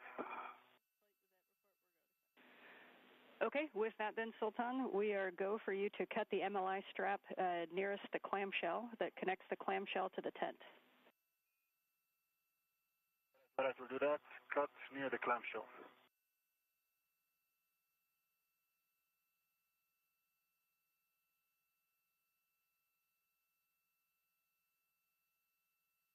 The first step in removing the radio frequency group is to remove the MLI, the multi-layer insulation that has protected the hardware.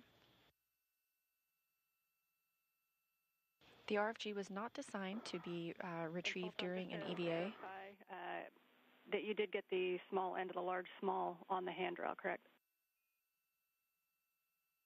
It is, but the large hook is still free. Where do I need to put it? Okay, copy. Yeah, the small hook on the handrail. And then we have a request for you to close the EMU scissors, or the scissors, until you're ready to use them. Copy, I'm ready to use them. Okay, you're going to cut that MLI, and we're about 15 seconds from a handover. All right, copy.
We are back with you on voice, waiting on video. No problem, and MLI is cut. Waiting for words on that. It is cut and with no part, no residue on the both sides. Just a small slab on the RFG clamshell. All right, copy. You can stow the EVA scissors in the crew lock bag, and I hope that was fun. We rarely get to cut things on EVA. And your next step is going to be removing the MLI tent and attaching it to that large ret that you have staged. Right. Steve, we're going to have you move toward the arm and have you start performing your safety tether swap and getting ready for ingress.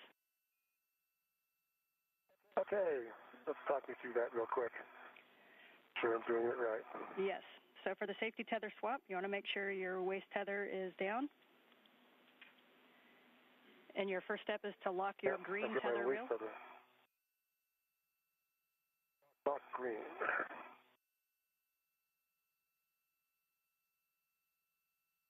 Green is locked. Copy, green is locked. Check that your green hook gate is closed and the hook is locked. My green hook gate is closed and locked. You can now relocate your yellow hook to the SSRMS handrail tether point.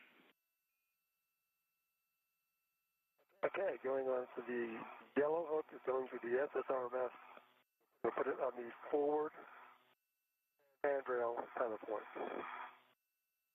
That's gate closed, slider locked. Copy, gate closed, hook locked on the yellow on the handrail tether point. Your next step is to attach your green hook to ESP2 handrail 8011. 8011 green hook, that's in work.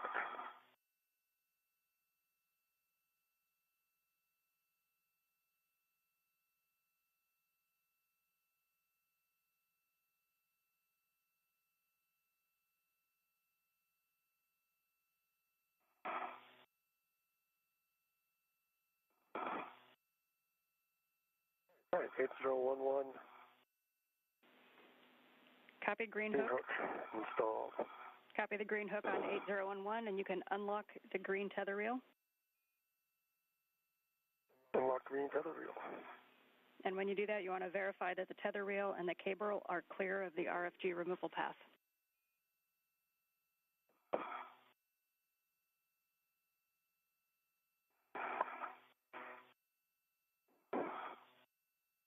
Yeah, it will be probably once I get the waist tether on that side clear of it.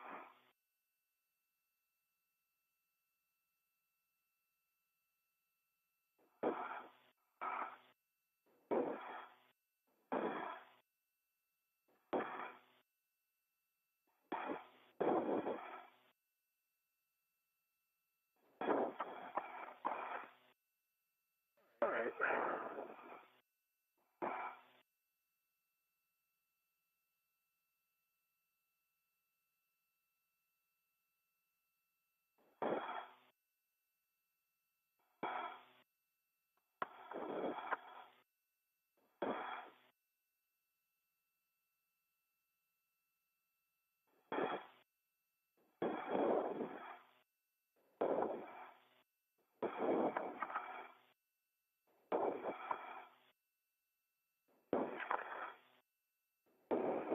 Hmm.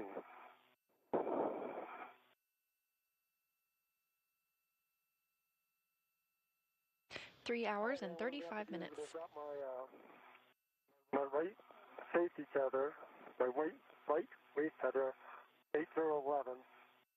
I'm gonna lock it. I'm gonna undo my red hook from my left steering suspender and put it on the other side of the green hook. No, actually, I can just undo the green hook. Never mind.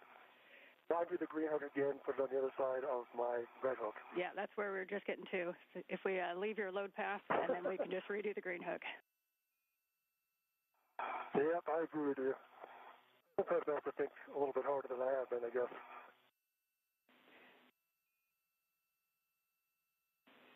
And with that, Steve, that completes the safety tether swap procedure.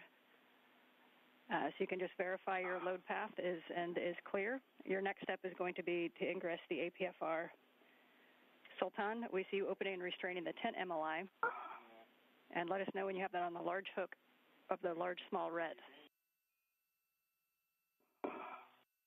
It is attached already to the Velcro loop. Just want to tuck this more in a low profile for the removal and the NZGL operation. Copy, good words. And would also take a baseline inspection when you have a chance of the white paint on the RFG from what you both can see. All right, cool.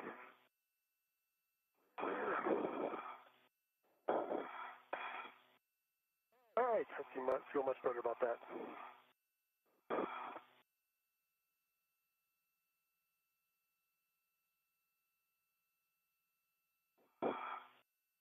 As Steve Bowen prepares to ingress the articulating portable foot restraint, Sultan Al Neyadi is removing some multi-layer insulation from the S-band antenna.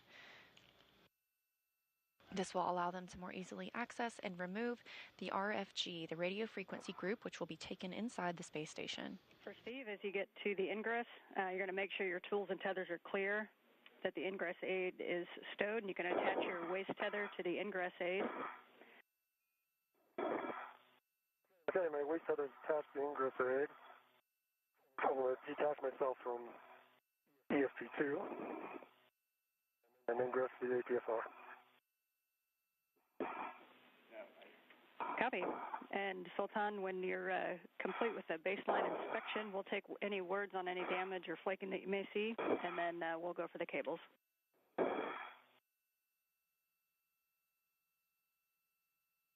Right, stand by and in work.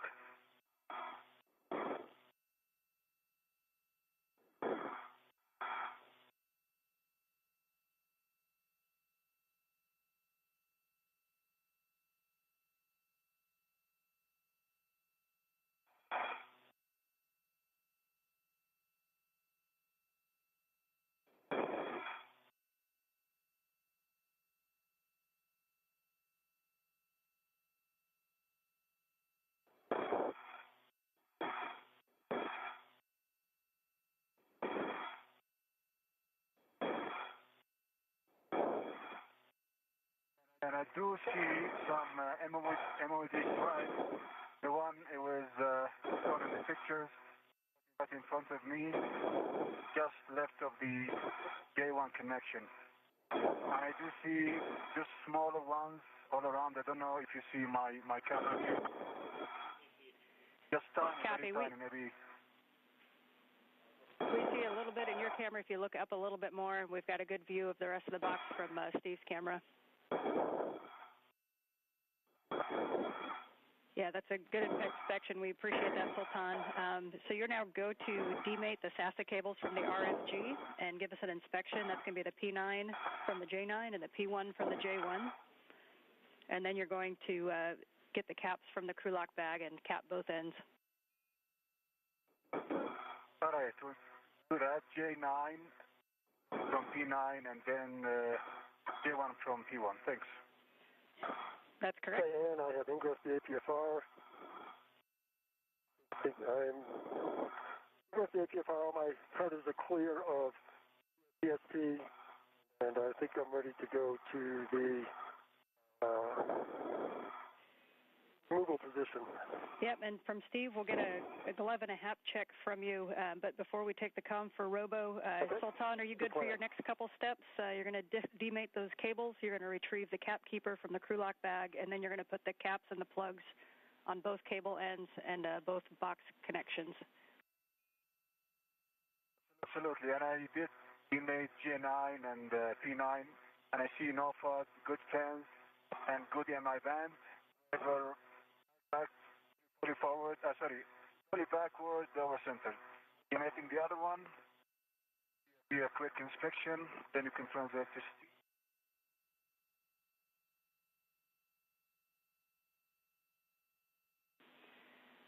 And Steve, if you want to give a double check on your feet on the APFR, we thought we might have seen a little bit of movement on your left heel. Correction, right heel. Right heel. I was checking it. I was trying to play with it. Right, and same thing here on the J1, P1, good pins, no fault, good EMI bands, ready to cover all of these. Okay, Sultan, you are go to get all the caps, and we'll get words on those after we move the arm. And so for Steve, did you get your glove and hap check? Okay, glove's good, hap is dry. All right, Steve, you can you have the comms to give Frank the go to GCA to the RFG retrieval position. I'm going to try and get my right foot back in first.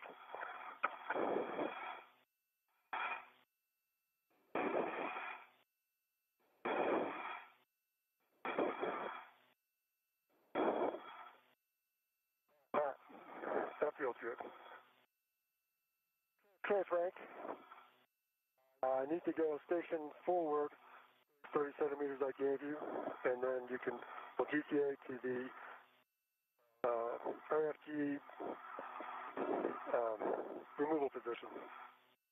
Steve, we copy. Brakes are coming off. Begin GCA to published. We'll start with that 30 centimeters station forward, follow it up with 70 centimeters station starboard. Starting motion station forward. That sounds good. Thank you. Actually, sorry, stand by one. We got to set up one thing. Okay. That's the voice of NASA astronaut Woody Hoburg, who will be controlling the Canadarm2 as he begins to relocate Steve Bowen on the end of the Canadarm2. It'll put him in a proper position to remove some bolts that are on the RFG.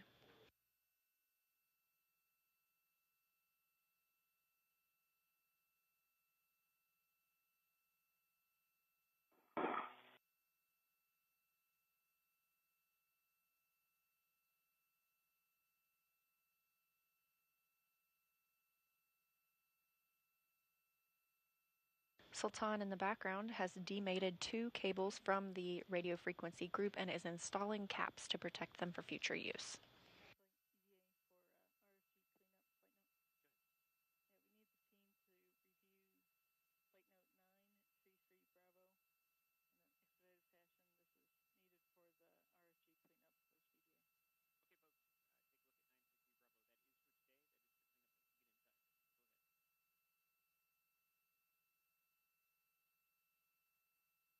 Steve, we're starting motion station forward for 24 centimeters.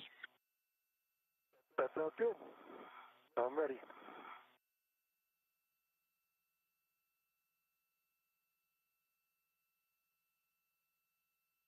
Be good motion. Be good motion.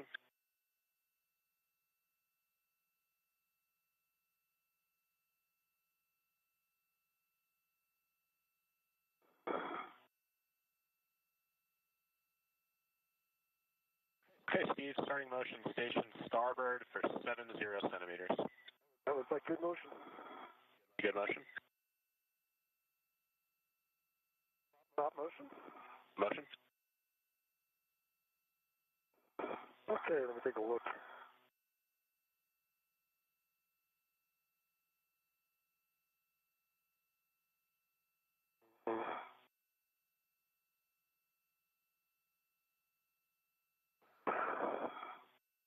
I think I need about 20 centimeters station starboard, and then 20 centimeters station. Let's see. You were going starboard, right? So.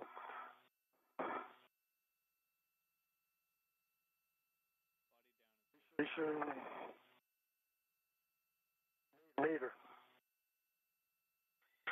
Okay, Steve, we copy 20 more centimeters, continue station starboard, and then 20 centimeters station nadir. I think that'll do it. All right, starting motion, station starboard. Motion. Copy, good motion.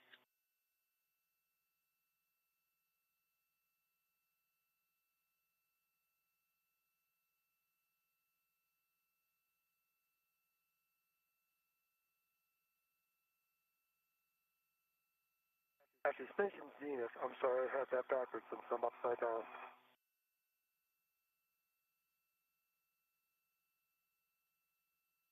Okay, Steve, we copy station zenith. That should be towards your feet and your left side. Thank you.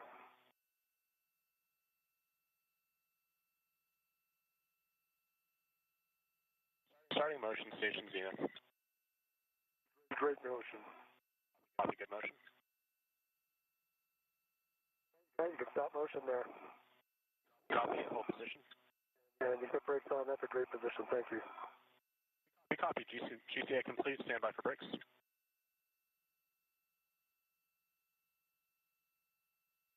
Steve, brakes are on, your go for RFG bolt release. All right, thank you. And we copy that brakes are back on. So, Steve, big picture, when Sultan is done installing the caps, he's going to hand you a large small ret, and you're going to put that large small ret onto the RFG, and then you're going to be driving the bolts.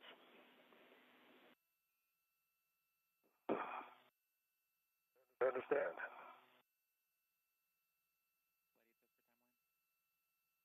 Some acronym breakdown for you. Steve Bowen will be receiving.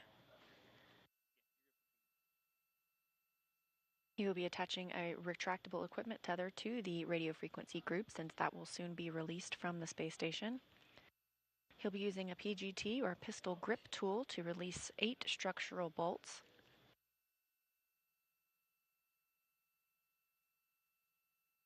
After those have been released, he will release 1 jacking bolt.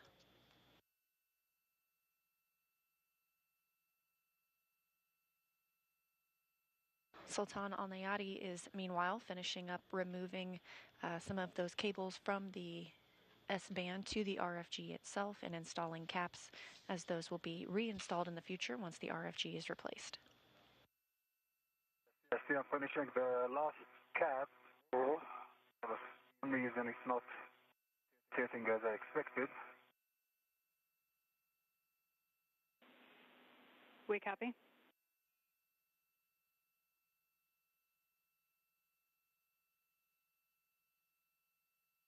And one cap is installed on J1. The other one is looking for a better alignment here. We copy.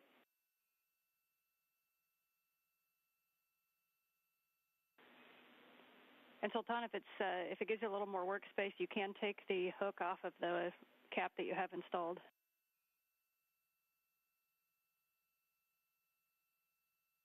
Right, copy.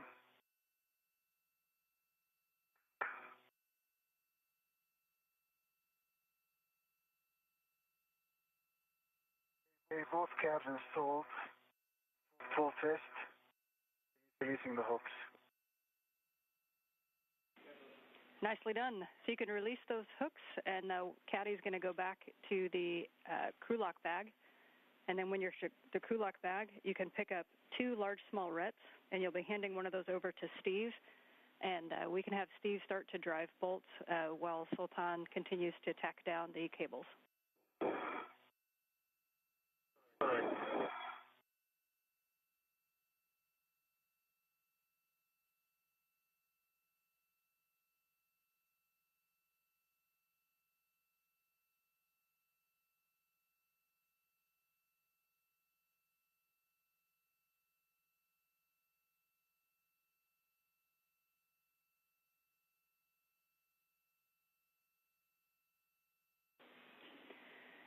And Steve, just a reminder for you that you do have the page in your cuff if you want to take a look at the orientation.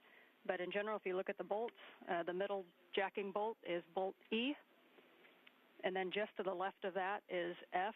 And F is going to be the first one that you do. And then you're going to go basically 1 left, 1 right, 2 left, 2 right, all the way to the ends. Copy. Yep, that is good. And then hopefully we won't need to know this, but if you look to the left of the leftmost bolt and to the right of the rightmost bolt is where you'd see the spring plungers kind of perpendicular to the bolts. Pretty small little spring plungers. Those guys. Yeah, that's a good spot.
And one more orientation note for you, Steve.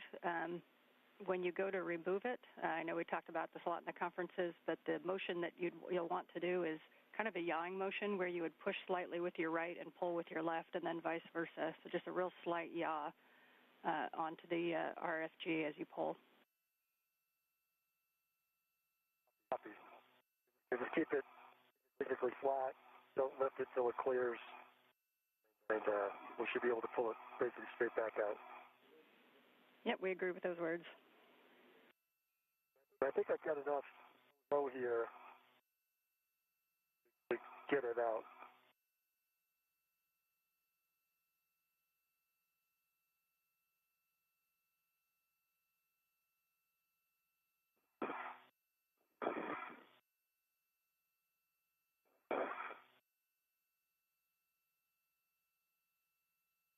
Heading your way, Steve. Yep, just waiting on the long duration, the large flow. Bring it.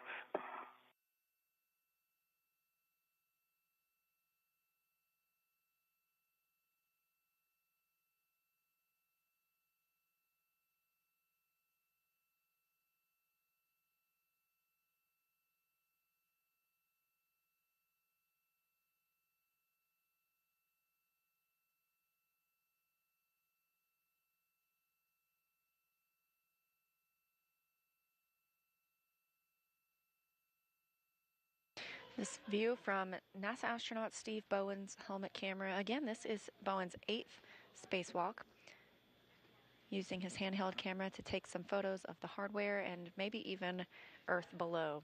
The International Space Station is currently flying 260 statute miles over Paraguay.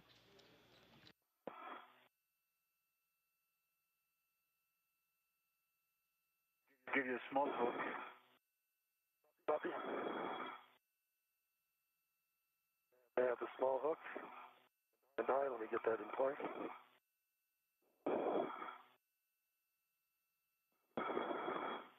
Okay, I have a small hook on. Release the large hook.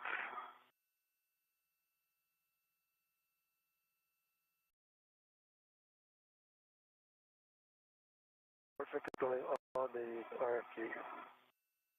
Back in place. Yep, we see that the large small is on the RFG. So for Sultan, you can move back to the crew lock bag, and actually we need actually not quite yet. So we're going to have you secure the stanchion cables P1 and P9 to the stanchion with a wire tie, and then you can stow the cap keeper there in crew lock bag 1. Okay, copy.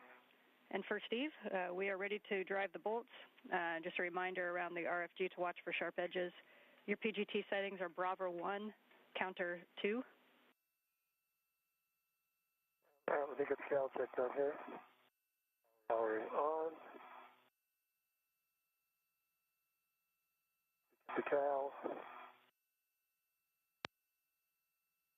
Motor.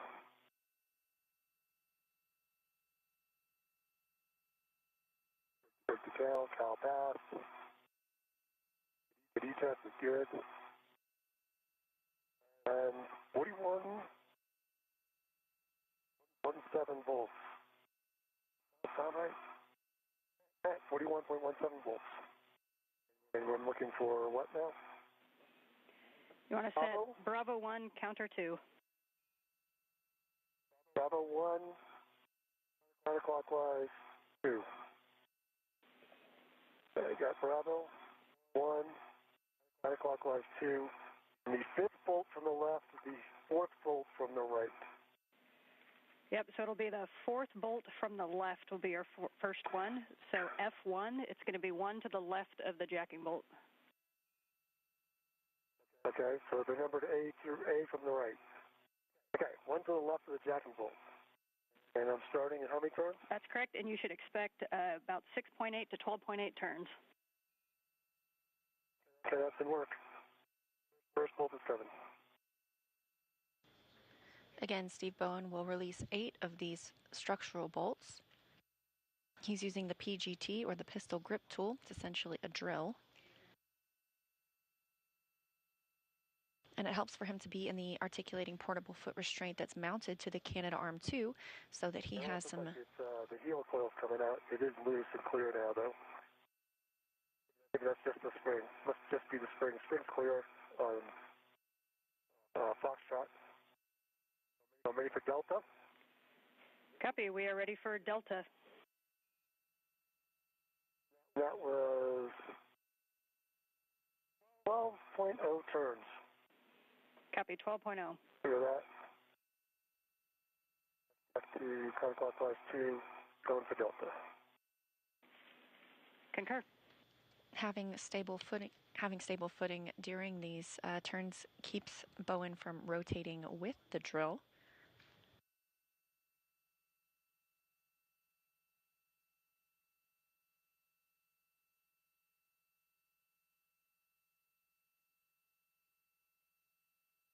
All right. That was 12.0 turns as well. Copy, 12.0 on bolt Delta. So you go for block Golf, 3rd from the left. 3rd from the left didn't work.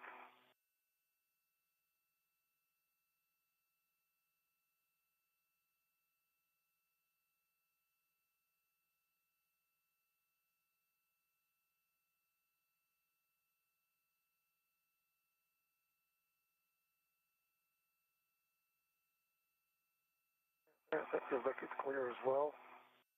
And another 12 turns. All right. Copy, another 12 turns for block Golf. Your next will be block Charlie, 3rd from the right.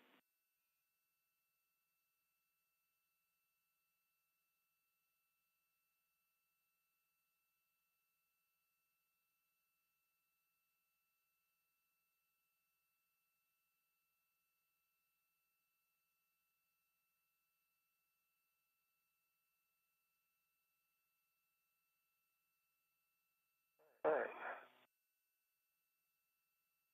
And I got 10.4 turns there. on Charlie. So now I'm over to hotel. We concur and copy 10.4 on Charlie and hotel. On to hotel.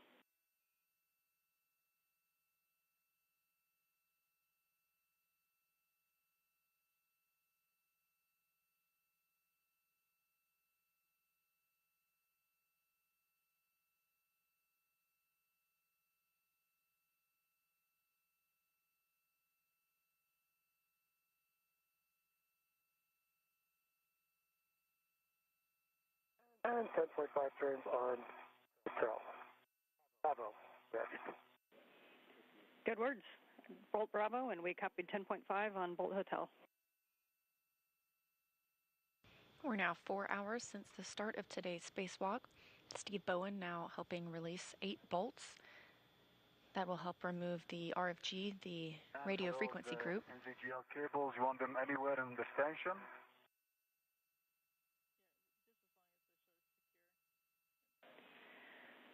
Yes, Sultan, you can go anywhere onto that stanchion so that they're secure and clear of the RFG removal path. And 12 turns. And now to India.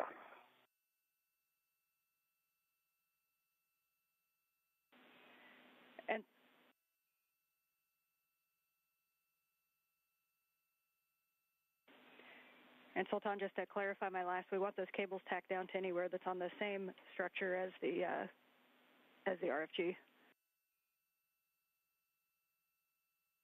Understood. It's going to be on the same statue that's carrying the RFG. Copy.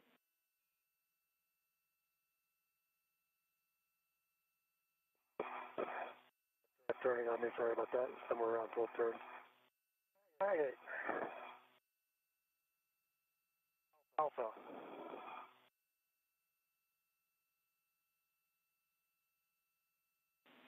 And we copy that you're on to Alpha.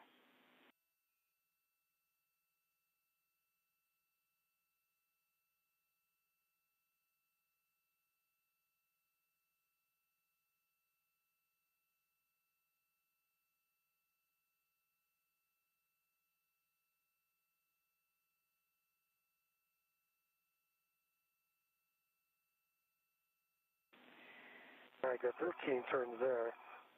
Let's check all the springs. And we copy all the bolts and It's just Charlie. I figure out which ones might. Charlie and Swan and Golf might be worth another turn or two if that's okay. And Steve, we are good with that if you want to put a couple of turns into Gulf. All right.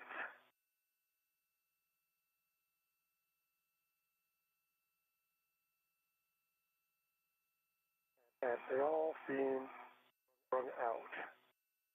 They all pushed back.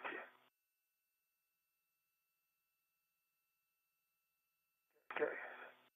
Good. I think I'm ready for Echo. Okay, and we're going to stand by one and get Sultan in a position to monitor. Bowen has released all 8 structural bolts from the radio frequency group.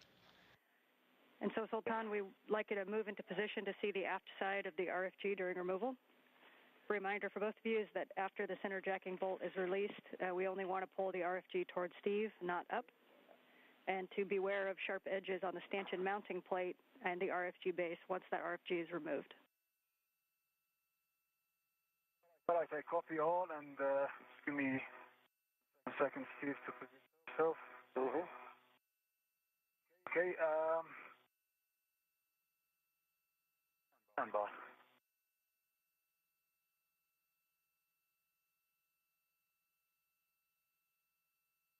This view from Sultan Al Neyadi's helmet camera, who's moving into position to help with the removal of the RFG. Bowen will remove one more bolt, known as the jacking bolt. The hardware will then only be in soft dock.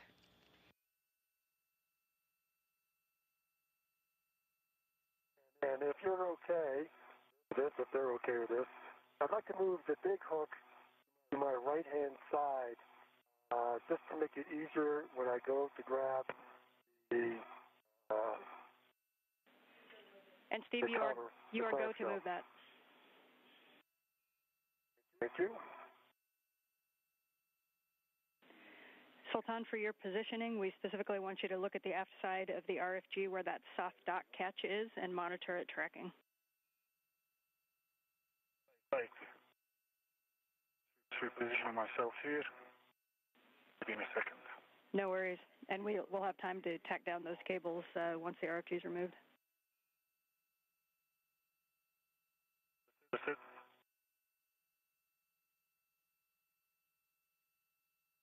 Okay, Steve, I have the aft view of the RFG. You are go to release. Okay. And we concur. And Steve, just one note, you're about 8 minutes to a sunset if you need to reconfigure anything before you have your hands full. I think I'll be okay. And what about settings again? Okay, so for releasing the RFG center jacking bolt, you are go to release that. It's the same settings, Bravo 1, counterclockwise 2, and you're expecting about 24.5 to 30.5 turns. Bravo 1, counterclockwise 2, 24 to 30.5 turns. That's going in work. All right.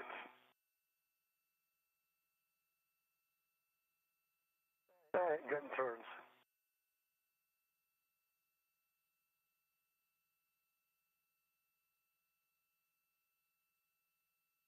Okay, torqued out at 4.64 turns at 12.1 pounds.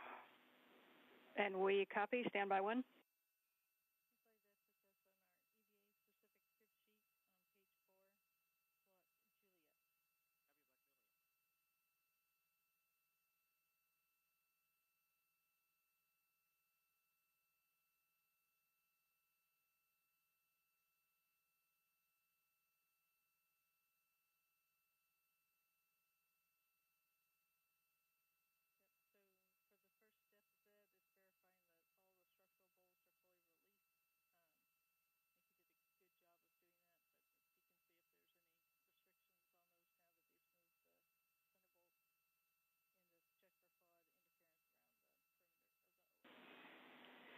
All right, Steve, as you can imagine, this puts us in a crib sheet, so we are going to run you through the steps here. The first thing we want you to do is, and you got to give a good call, but just re-verify that all of the structural bolts are fully released, that they're spring-loaded and should free spin and pop up. All right, let me put my ET away, and I'll double-check all those.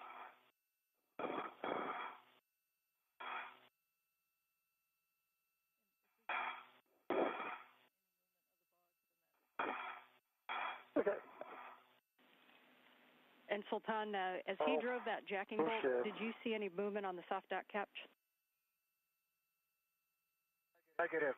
To me, it was the same, and I didn't see any apparent motion. Yeah, everything seems loose. Okay, copy.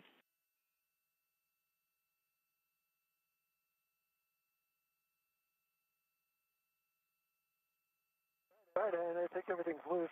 Good spring on each one of them. Obviously, sometimes hard to tell when you can't turn. But they all seem to spin, actually.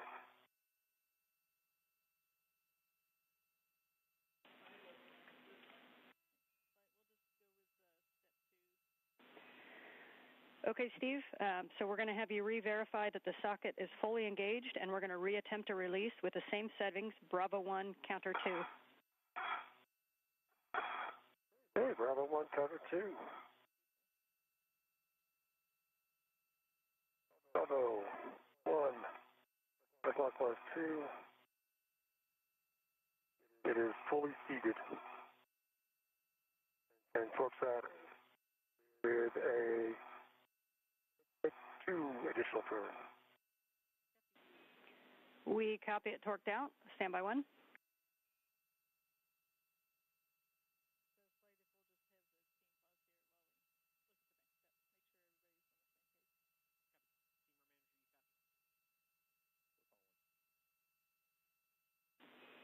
and we're going to talk about this for just a minute. Okay.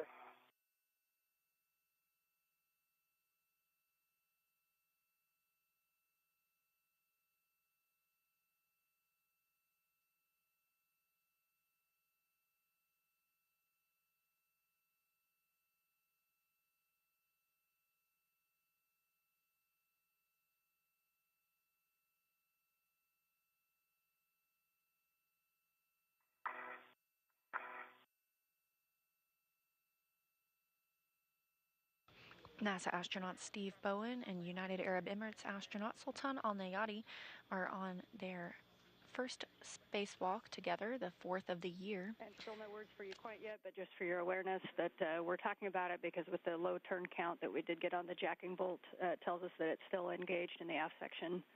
So we were talking about our next steps. I agree. Yep. The spacewalk began 4 hours and 10 minutes ago, and the astronauts are on their second major task, which is to remove the RFG, the radio frequency group, from the S-band antenna. The RFG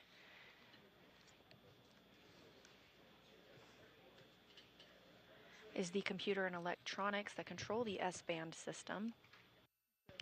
Bowen just released 8 structural bolts and is working to remove the one jacking bolt.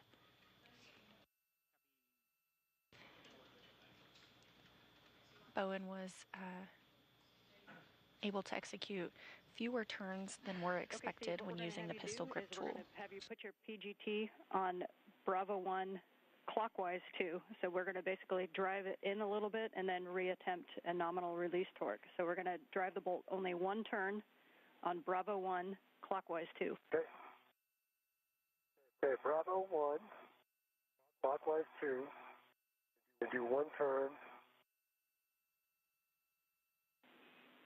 Good words. That's fully seated. And it torqued. And it torqued out at 12.0 as well. And no 0.004 turns. Okay, we understand that it only went 0.004 and torqued out. Checking. And we're about 20 seconds to handover, so you might want to take a picture. We're going to have to talk about this for a sec.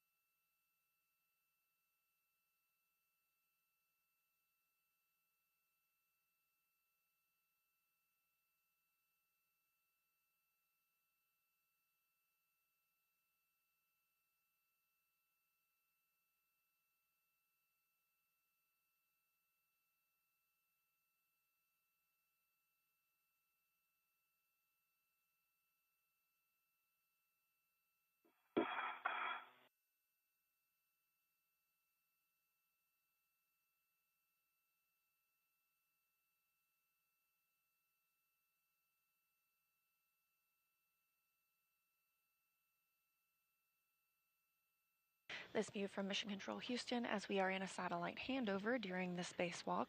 Teams here are troubleshooting the removal of the RFG, the radio frequency group that Bowen is working on.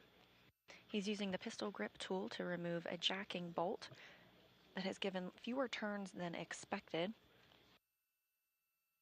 Teams previously have outlined several different ways they can troubleshoot this, so they are working through those right now.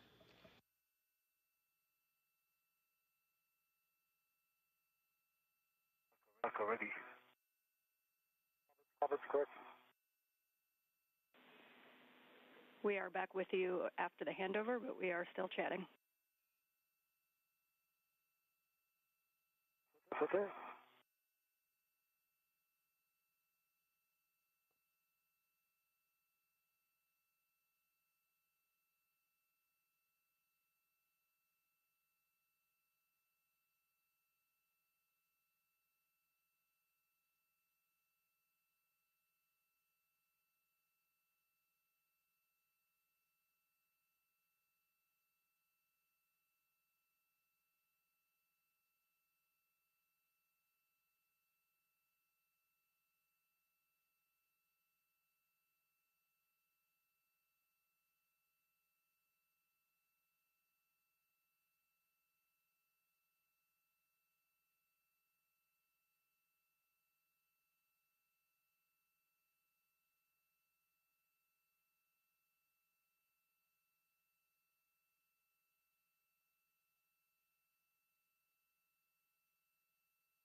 And Sultan, while we're waiting for words, you can go ahead and finish tacking down those cables if you'd like.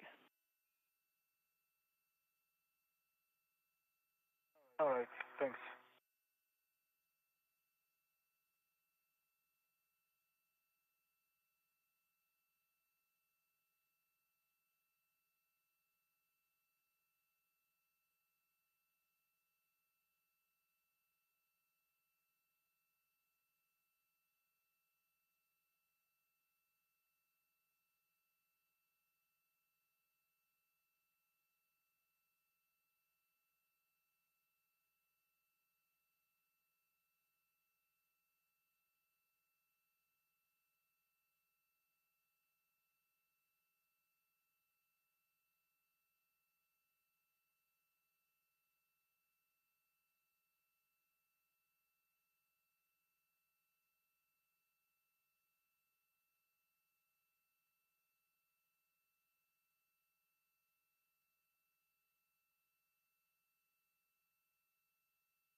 Okay, Steve, here's the plan.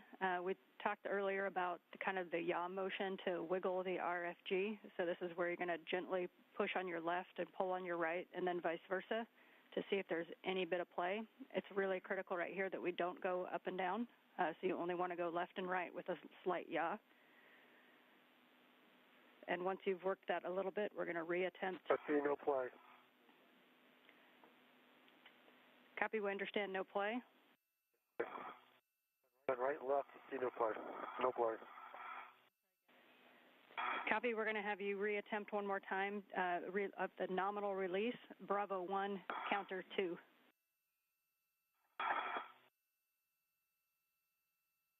Bravo 1, counterclockwise 2. Good read back.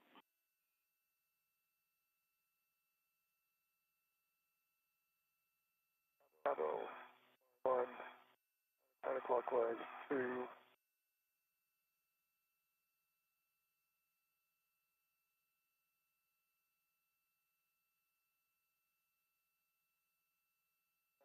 No joy. I got 0.1, 12.4 pounds torqued out. Okay, we copy, Steve. Stand by 1.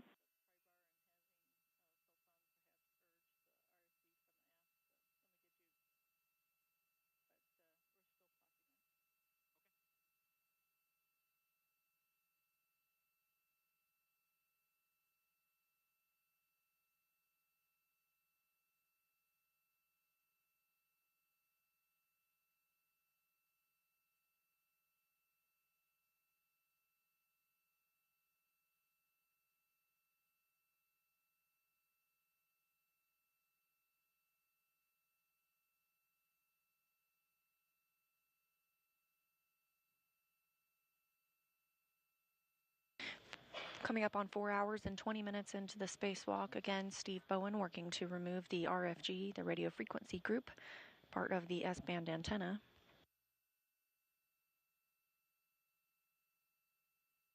One jacking bolt is being quite stubborn. Teams here are helping troubleshoot next steps for Bowen as he uses the pistol grip tool to release the RFG from its stanchion.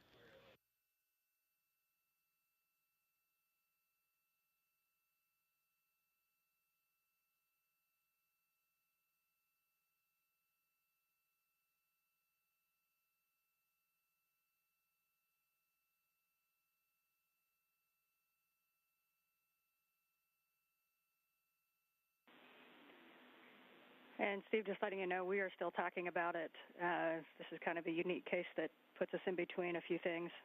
So we'll get words back to you in just a minute. I understand. I am sure you do.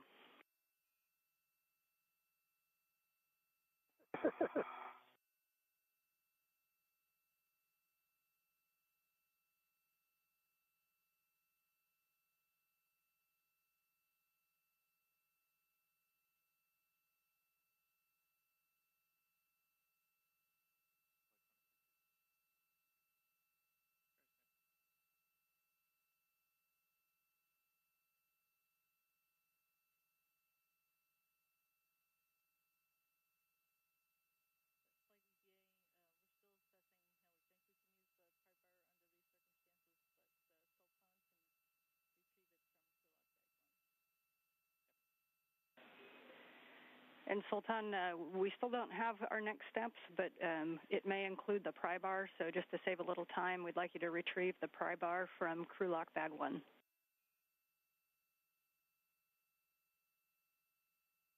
I understand, and I think I'll stand by for those cables because I don't have a good reach under this tension with under RFG without touching it. So I'll stand by for that and I'll prepare the pry bar. Good plan, Sultan. Thanks.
And for both crew, while we continue to talk about this, we'd like to take a glove and HEP check. And for your awareness, that's a time-based one. You're about 4.5 hours PET.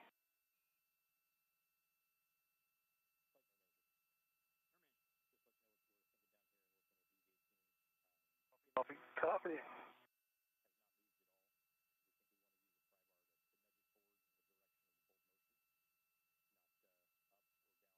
And easy one, good gloves, happy dry. And for EV2, no change on the gloves, all the same, and HAP is still dry. Copy. Thank you both.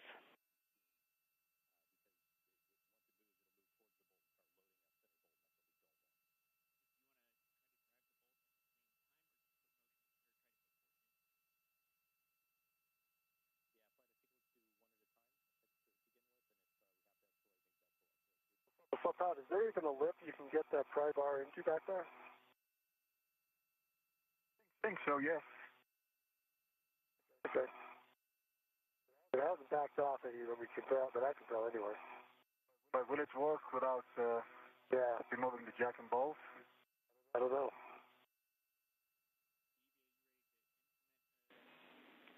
You guys are talking about what everybody down here is talking about, but stand by 1. Yeah.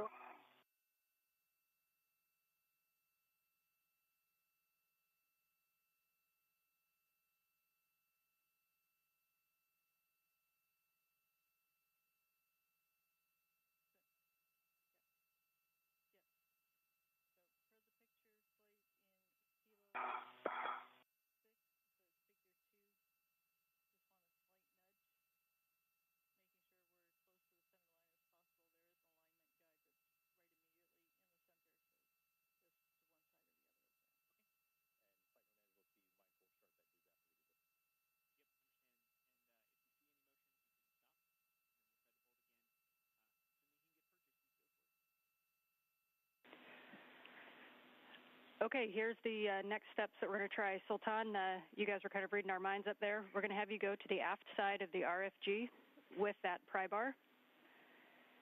And what we're going to do is we're going to line the pry bar up in the middle of the RFG with a small end, and let us know if you can get, if there's a lip or like a catch. You want to put the kind of the tooth of the pry bar down, and then so that when you lift up on it, it'll push forward on the RFG only in the direction of the bolts.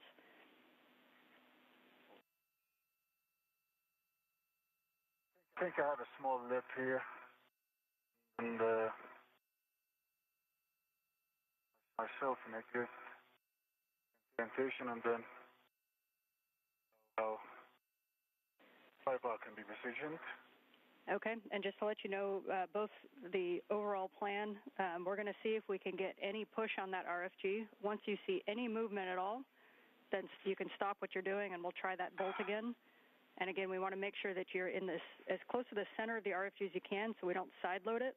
There is an alignment guide right in the middle of the RFG, so you're going to have to go just to one side of that.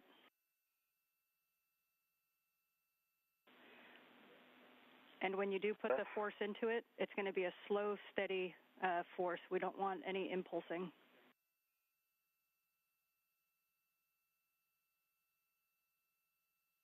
Right, copy.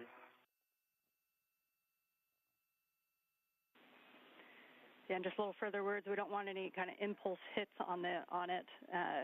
And the limit is about 75 pounds, but just a nice smooth turn on the crowbar or the pry bar to see if you can get that pushed.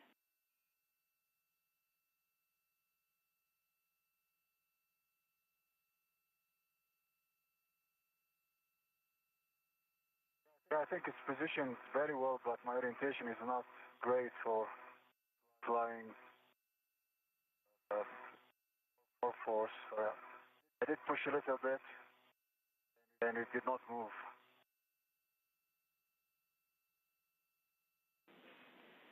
Okay, Sultan, then you can reposition as you see fit to make sure we're getting a good force impulse or press smoothly onto the aft side of it.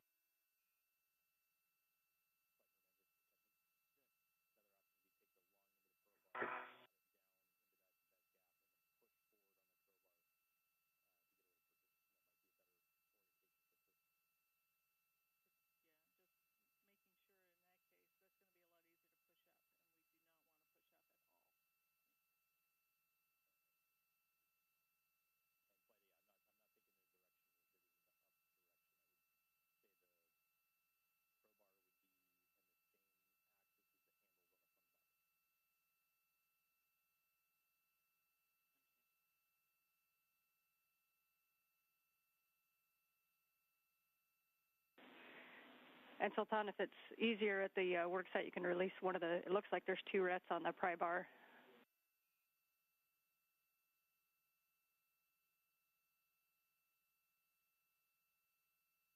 Okay. Back.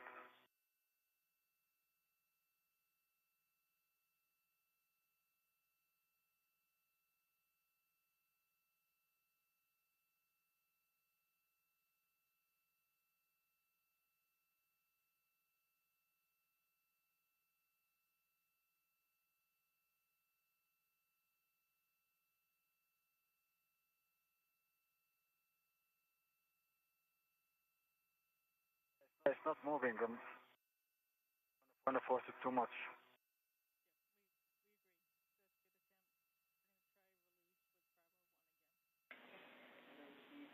Okay, we copy, Sultan. Negative motion, nothing. Okay, stand by.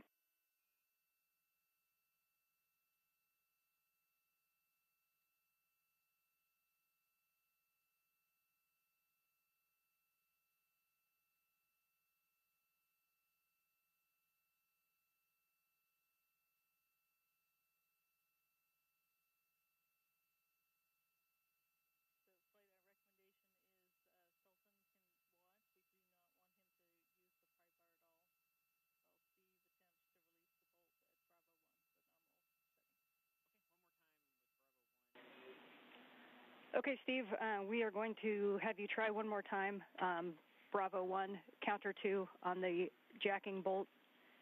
Sultan, we want you to stay clear of the aft side and just observe. We don't want the pry bar in there at all. Okay. Bravo 1, counterclockwise 2, bolt E.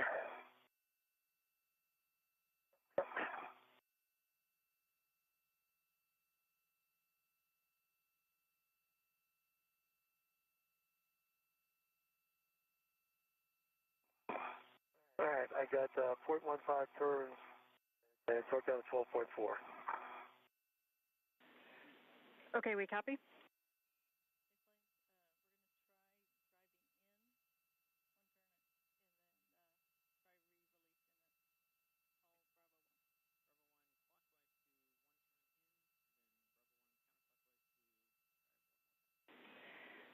Okay, Steve, we're going to try one more time driving in the bolt, one turn. So it's going to be Bravo 1, clockwise 2, one turn only.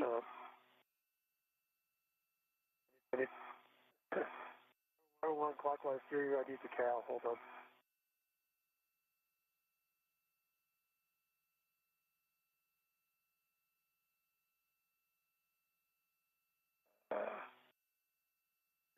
Test 3.1 volts. Okay, so clockwise 2, Bravo 1, clockwise 2. Is that correct? One turn. Yeah, and that's correct. Driving in clockwise, one turn. Okay, here we go. Worked out at 0.11 turns, 4.0 about. Okay, Steve, and we're going to go Bravo 1, counter 2, again to reattempt.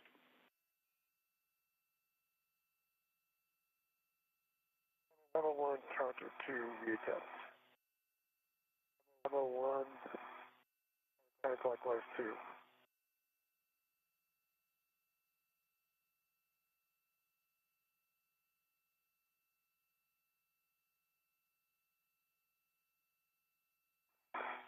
And 0.11 turns, 12.3 foot-pounds. Yeah, we copy that, Steve, and we're going to talk about it for another minute. Absolutely. We're over 4.5 hours into today's spacewalk. Our two astronauts, Steve Bowen, this is from his helmet camera view right here, and Sultan Al Neyadi have completed the first major task of the day, which was to route some cables that will be used on future IROSAs, some rollout solar arrays that will be installed later this year, as well as to secure some multi-layer insulation around the hardware in that area. They've moved on to the second major task of the day, which is to remove the RFG, the radio frequency group, from the S-band antenna.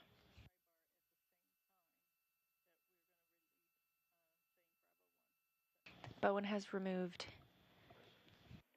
Okay, gentlemen, the next step that we're going to take is we're going to coordinate those two movements. So, Sultan, we're going to have you place the pry bar where you had it before, and Steve, you're going to reattempt to disengage with a nominal torque of Bravo 1, counter 2, and then coordinate your movements so that Sultan is pushing on the back at the same time that Steve is driving the bolt. All right, Bravo 1, counterclockwise 2. And, John, if you're ready. Okay, hold on. Let me get clear. All right. 3, 2, 1, go. All right, I torqued out again. And no motion here. 0.7, 0.16 turns. We copy. Stand by 1. The RFG was not designed to be removed during a spacewalk. And there's one bolt that's giving the astronauts trouble right now, so teams on the ground are helping them step through some additional procedures that may help them remove this piece of hardware. The goal is for the team to remove the hardware, bring it inside the space station, and eventually return it to Earth for refurbishment before it is launched back again. –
20 seconds to handover, and we are still talking about this one.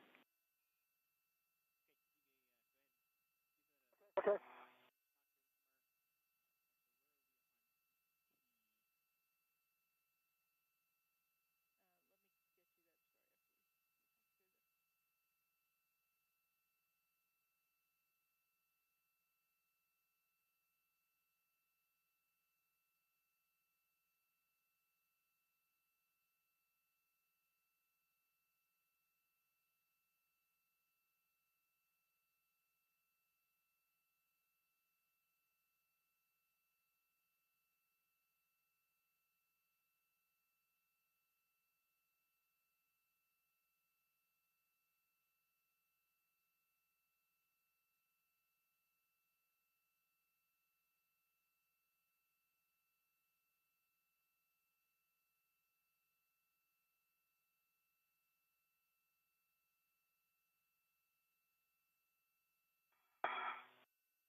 We are still with you both, and we're still talking it.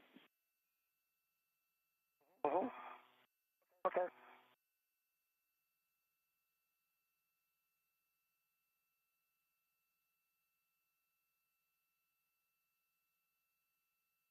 Again, this view live inside Mission Control Houston as NASA astronaut Steve Bowen and UAE astronaut Sultan Al Neyadi are on a spacewalk today outside the International Space Station. Right now they're troubleshooting the removal of the RFG, the radio frequency group. This is the brains, essentially, of the orbital replacement unit on the S-band system. It contains the computer and electronics that control it.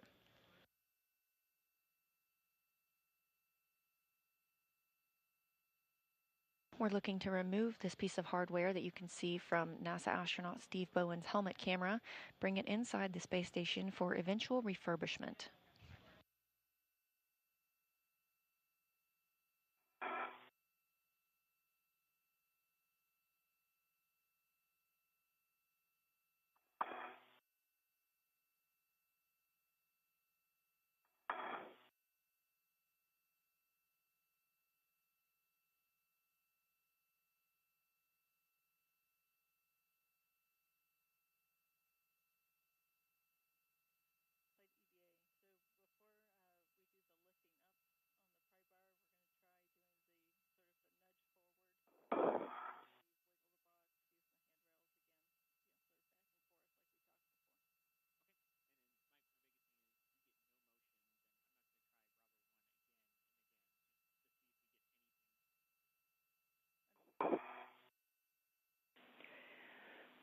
Okay, the next step that we're going to have you both try is a combination of the pry bar on the back with Sultan and then the wiggle on the front with you, Steve.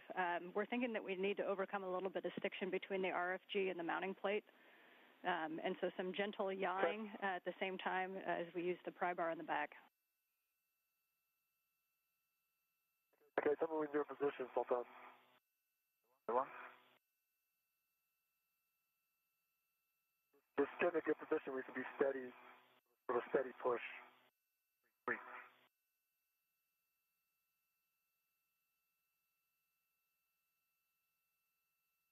Okay, I'm in position. Okay, and we'll start yawing.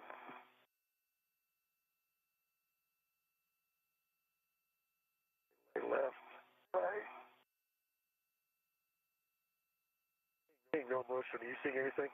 Oh. Okay, good steady push on it. I am. Yeah, it looks like it. You can see your reflection in your helmet, by the way. His eyes are. I'm seeing nothing. Continuing to yaw.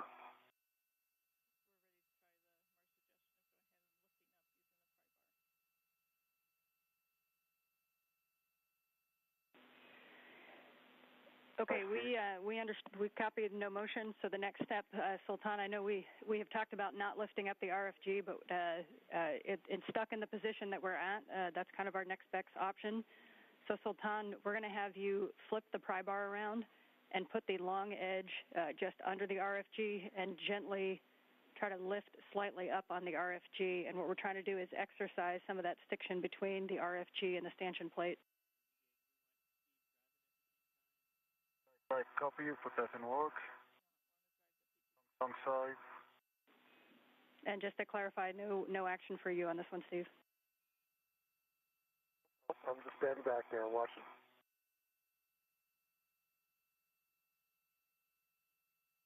On both sides.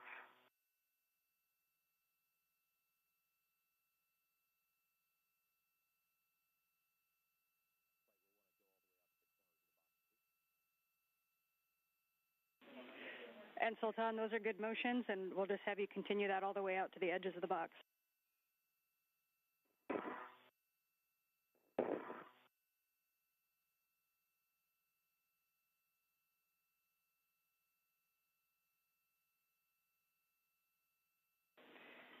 And Steve, just so you can be ready, after he's exercised the full length of the RFG, we'll have you attempt re-release on Bravo 1, counter 2, one more time.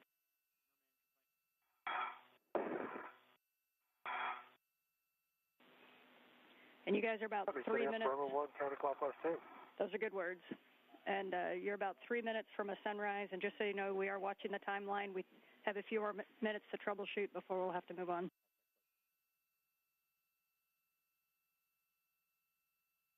Copy.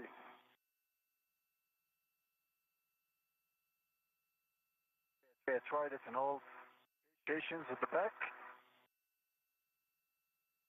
Go, Steve. Okay. All right, and Steve, you are go to reattempt the center jacking bolt, Bravo 1, counter 2.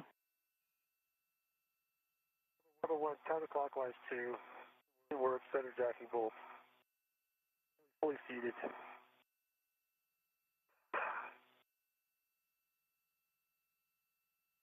That torque.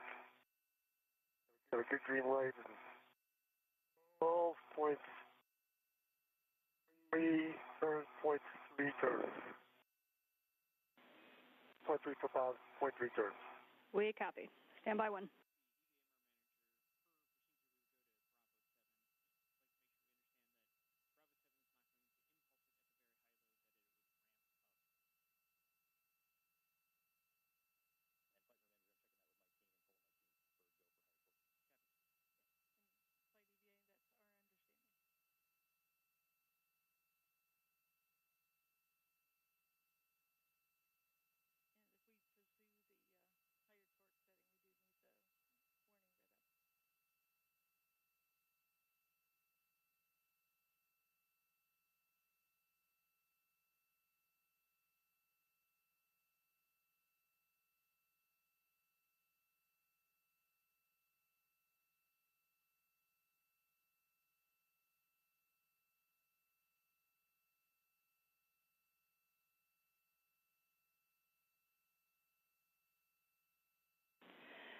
Okay, big picture on the potential next steps. We're not taking the action yet, but there's a couple of associated words here. So the next step is going to be to increase the PGT to Bravo 7. And note that the PGT will only, it'll ramp up the torque that it puts into the bolt until it starts moving. There is a warning associated that this is going to be above the failure torque of the bolt. Increasing in the torque may break the bolt, presenting loose hardware and potential sharp edges at the bolt interface on both the RFG and the stanchion. So be prepared for FOD with a small trash bag and avoid contact with the bolt interface. Copy. Okay, no copies. And stand by 1. I will call you when we want to take that next step.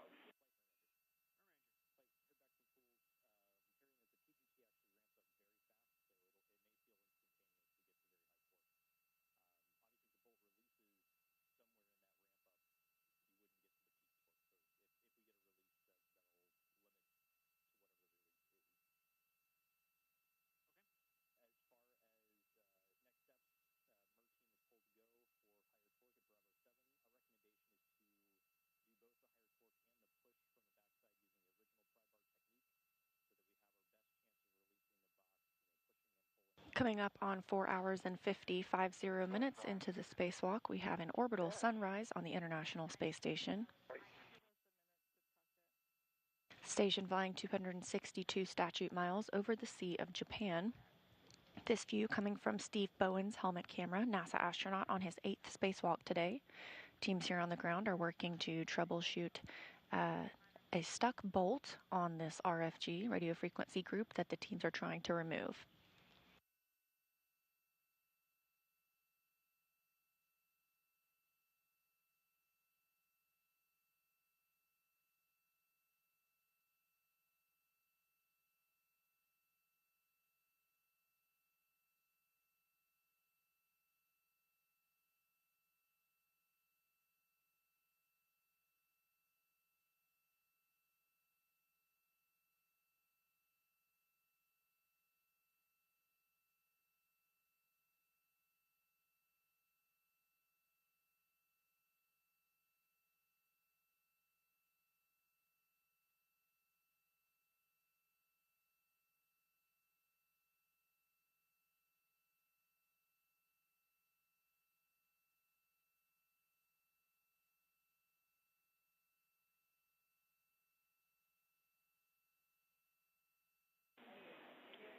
And we are still talking about it before we take this next step. Absolutely.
A little more forward, just off the button.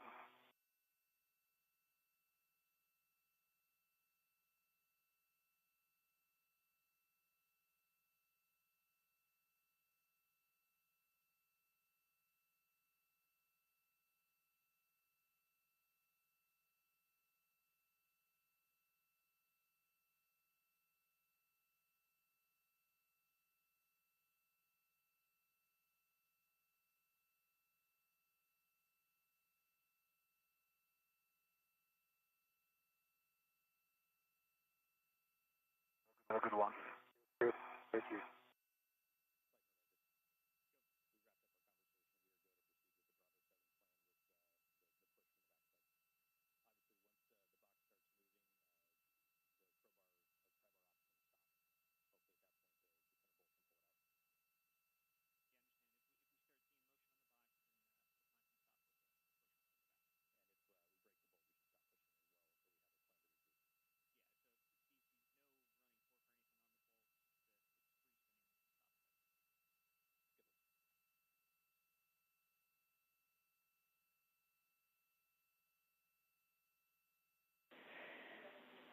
Okay, Steve and Sultan, here's the plan. Steve, we are going to have you do Bravo 7, counter 2. Sultan, at the same time, we're going to have you gently push with a pry bar on the back side. And keep in mind that the PGT is only going to put in as much force as needed to start driving that bolt. So if you get an indication that the bolt is broken, as in it's free spinning and the box is not moving anywhere, go ahead and stop. Sultan, as soon as you see motion on the box, stop pushing with a pry bar. I copy all. I copy all as well. All right. Where do you want to go, Steve? Bravo 7, counterclockwise 2. Is that correct?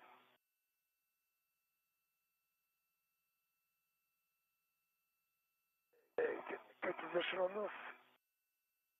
I'm getting motion. Oh, it broke. And let it Yep, and we see that. collect. I'm not going to try and catch the washers.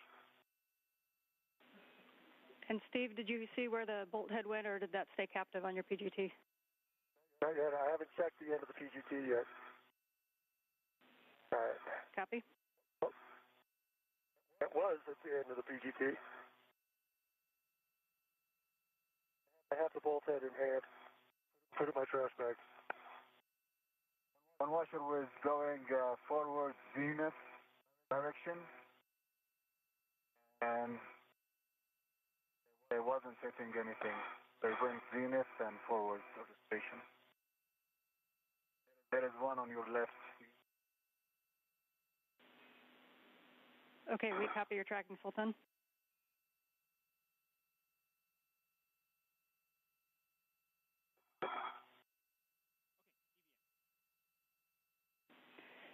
Okay, we're going to need a minute to talk about this one. If you see any loose items, please let us know where you see them going. If you don't catch them, we'll take those words, and we're going to talk about this one for a minute.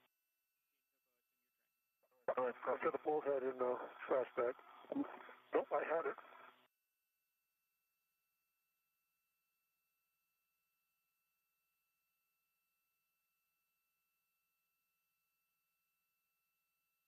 And then there is a washer just on top of Steve's helmet. Slowly, I don't know if you can see it from my camera. Okay, I'm trying to get, I can't even get this thing through the bristles on the trash bag. Hold on. All right, it's in the trash bag. So where's another one? It's right on top of your helmet. You can't reach it. Bring it slowly away.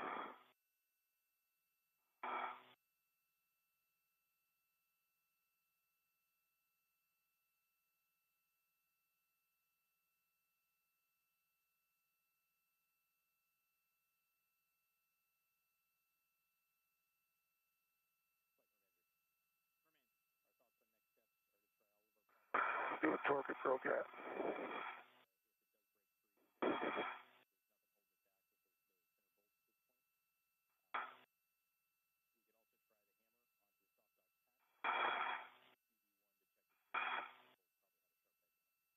And then just for your record, And Steve, did you get everything? 20.4.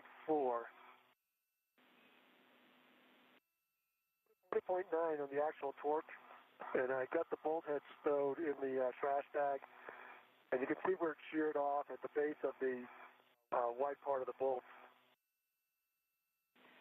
Okay, we copy that. That was expected. And once you get things stowed, if you give us a good glove and hap check due to the sharp edges, or sorry, glove check due to the sharp edges, and we're talking about next steps. Okay.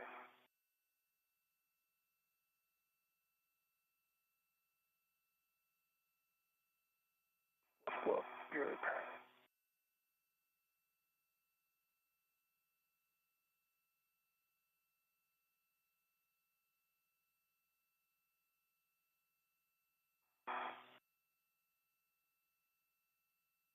Right glove is good. Both gloves are good. Might be a small bump on the RTV on my right glove. Can't tell if it's but it hasn't penetrated RTV. Might need to get inside. Well, might need to take a look at that later on. Okay, we copy the spot on the RTV on the right glove, and you believe it's limited to just the RTV. Yeah, absolutely. Okay, good word, Steve. We're obviously talking about this one a little bit. Big picture, we're at 5 hours of PET. Understand.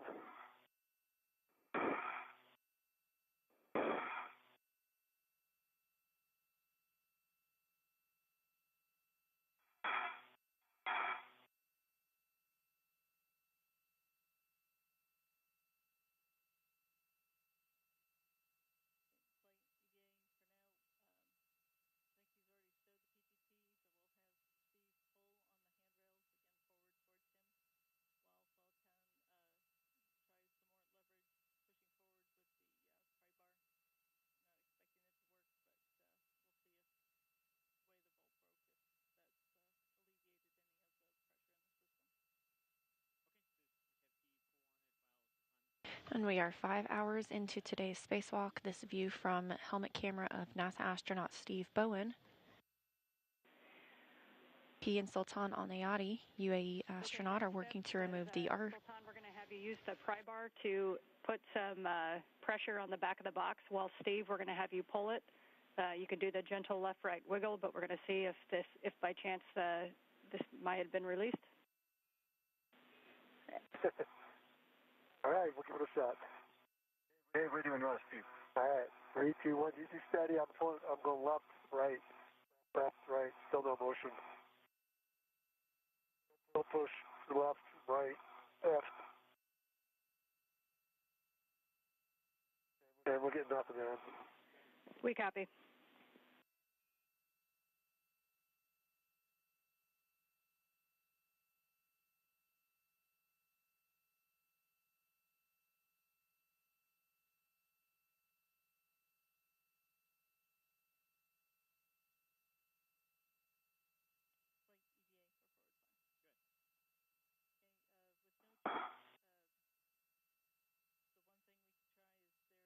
The two astronauts have been working to remove the RFG, the radio frequency group. However, there was one bolt that was stuck and not allowing them to remove it from the stanchion. That bolt broke during troubleshooting procedures, and teams are now looking through future steps for the rest of the spacewalk.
Okay, Sultan, we're going to have you head back to the staging bag in the airlock, and we're going to have you pick up the EVA hammer. We think that we might be able to loosen up the cling of the jacking bolt with the use of the EVA hammer. Again, that's in the staging bag in the airlock. Thanks, copy.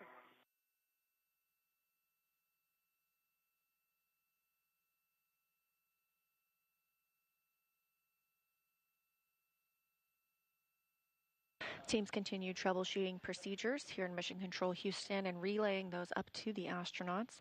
Sultan Al Neyadi is going to retrieve another tool to attempt in helping remove the RFG from its stanchion. The 8 structural bolts released by Bowen all moved as planned. However, the one center jacking bolt would not remove and eventually sheared off. And a reminder, this hardware was not planned to be modified or serviced during a spacewalk, so the goal overall, though, is to have it removed, brought inside the space station, and returned to Earth for refurbishment ahead of another launch to the station. This hardware is part of the S-band system, which is our critical command and data link to and from the station.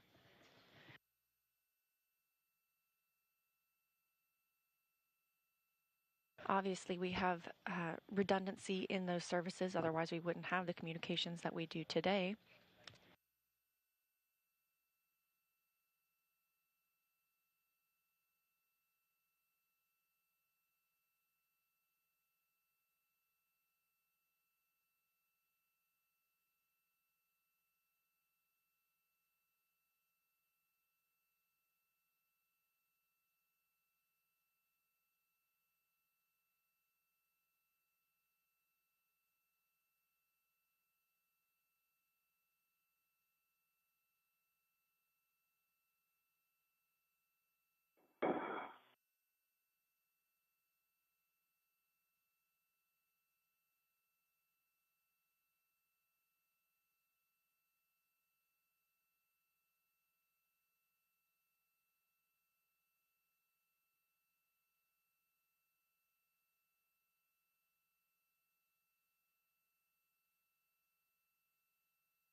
In this view from one of the cameras external on the space station, we have a great view of the Canadarm2, on which Steve Bowen is attached. At the top of your screen, that beautiful blue below is the North Pacific Ocean, the space station traveling 261 statute miles above and approximately 17,500 miles per hour, or 5 miles per second.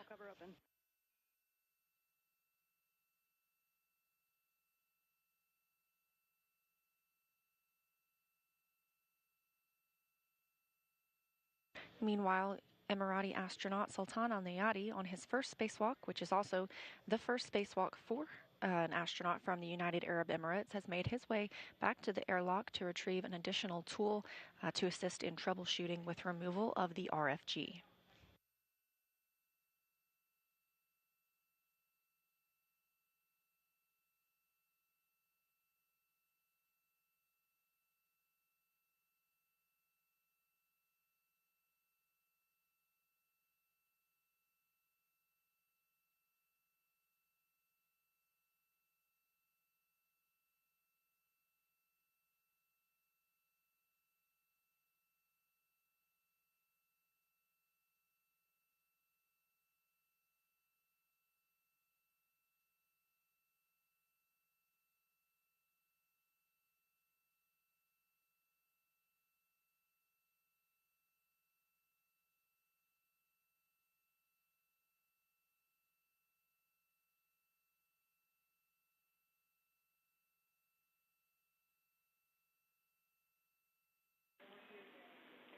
And just status for you, Steve, as you hang out there, it does look like Sultan's in the staging bag in the airlock.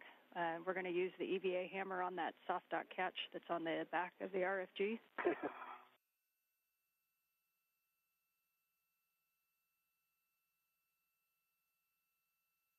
A rare day when you get to use the EVA hammer. We got to cut something, and now we're going to use a hammer. And when he uses the hammer on the back, we're going to let you kind of wiggle the RFG with the handles. I will try.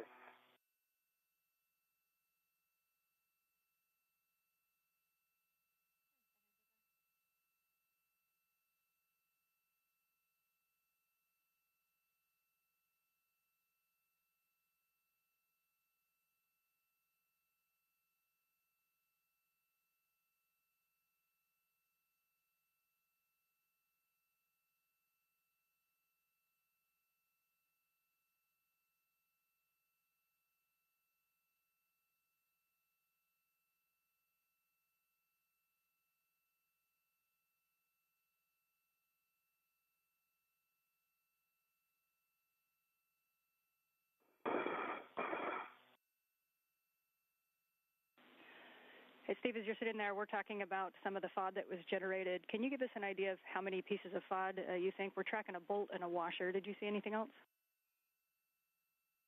No, I don't. I've got the bolt head. There were two washers that I saw.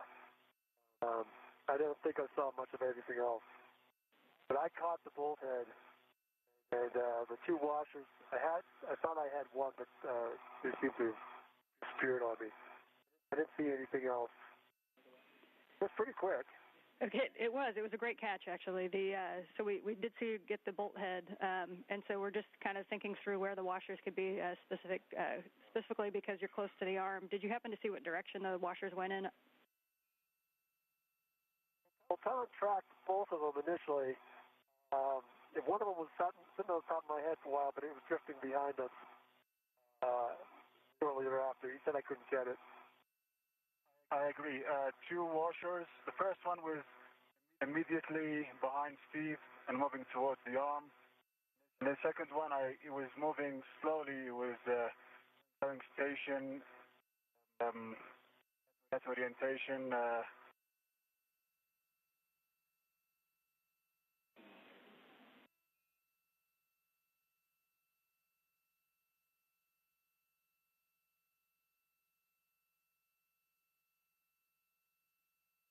And a brief loss of signal with the International Space Station as teams were discussing with the astronauts some of the pieces from the radio frequency group that came apart whenever trying to remove it from its stanchion.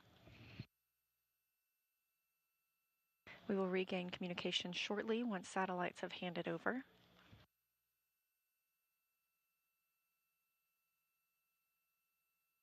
Meanwhile, we are now 5 hours and 11 minutes into today's spacewalk. A recap so far, the first main task has been completed. That was to route some cables and secure some... Head toward you, Steve. Okay, we copy that the thermal cover is closed, and if you get a safer handle check. Negative, not yet. Thermal cover is to be closed now. Sorry, yes, we're with you on voice, and we don't quite have your video yet.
Both safer handles down.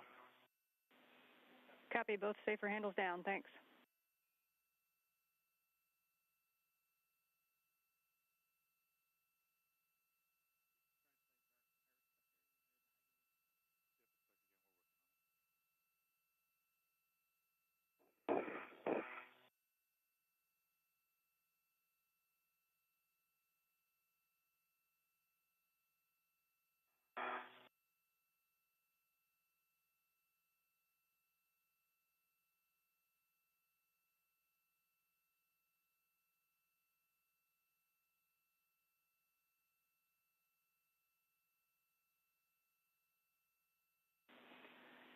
And Sultan, as you get back out to the work site, we're going to have you take it the same position on the aft side of the RFG.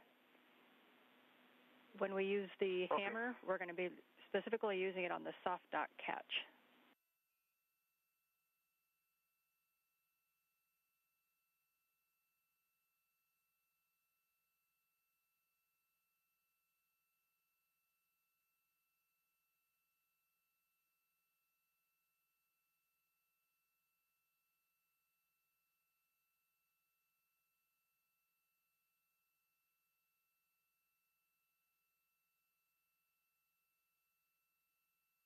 Okay, I'm back in position.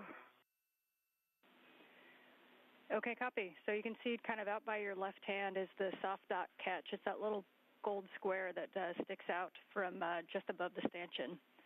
And we want you to position so that you can hit that with the hammer, but that if you happen to miss it, you're biased down toward the stanchion side. There's a thin piece of MLI that protects that stanchion, and we do not want to strike the box with a hammer, so we want to make sure that you're in a good position to get the soft dock catch or slightly biased below it. Copy all. Walk.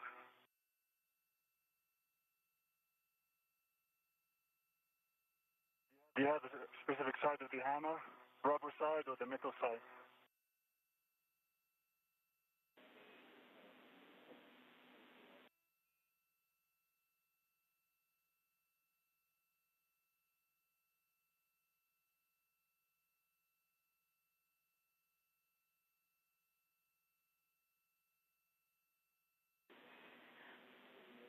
And Sultan, yeah, the black side on there, the rubber edge, the non-metal side.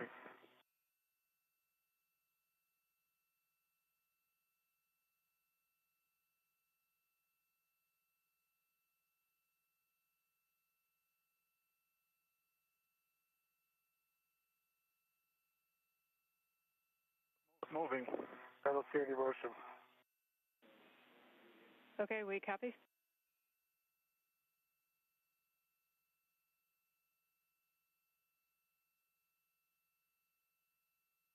This view from the helmet camera of Sultan Al Neyadi. And Sultan, can you verify that neither the soft catch nor the box are moving? Get it. Well, soft dock is wiggling up and down, but not forward and aft.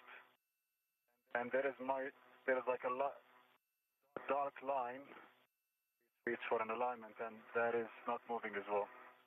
And no forward motion. Okay, we copy.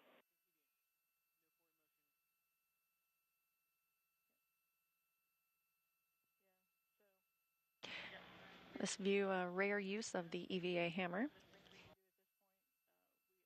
as the astronauts attempt to remove the RFG, the radio frequency group, from its stanchion. Okay, we copy. Thanks for the try. You can go ahead and stow that tool. You can just put it in the crew lock bag or on your MJBS, whichever you prefer. And we are talking steps to reinstall the RFG.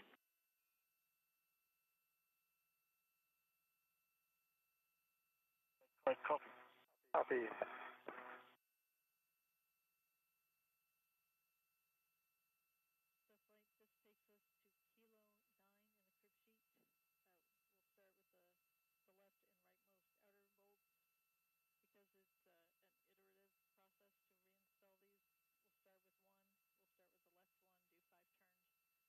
Again, the RFG that the astronauts are working to remove was never intended to be serviced during a spacewalk. Steve Bowen was able to remove the 8 structural bolts, but had issues with the 1 jacking bolt still keeping the hardware attached to its stanchion. That bolt head sheared off during troubleshooting procedures. Okay, Sultan, you can continue cleaning up that aft work site there. Steve, we're going to have you redrive the bolts in. So you know this is going to be one of those iterative bolt processes where you're going to drive it for 5 turns, and then we're going to look at the running torque and then give you a final torque. The first bolt we're going to start with is the far left bolt, Bolt Juliet. Your settings are Bravo 1, clockwise 2, and we want you to drive for 5 turns, and it's important to not release the PGT trigger until 5 turns, and then let us know the peak running torque. Okay. Bravo 1, clockwise 2. Going 5 turns to get peak running torque. Going all the way to the left at Juliet. Good readback. Okay.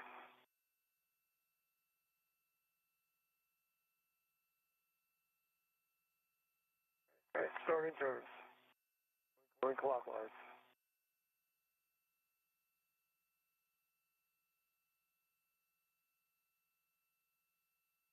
Because the RFG will... And I got an actual running torque of 0. I'm not sure it's... We take a look, see if it's bit. Doesn't look like it's bit at all. We copy. But maybe it has. It doesn't seem as far out as the others. It has definitely gone in. I just have 0 running torque. It must have just entered. We copy. Stand by. The RFG was unable to be removed as intended today. Therefore, Steve Bowen will redrive the structural bolts to hold it in place.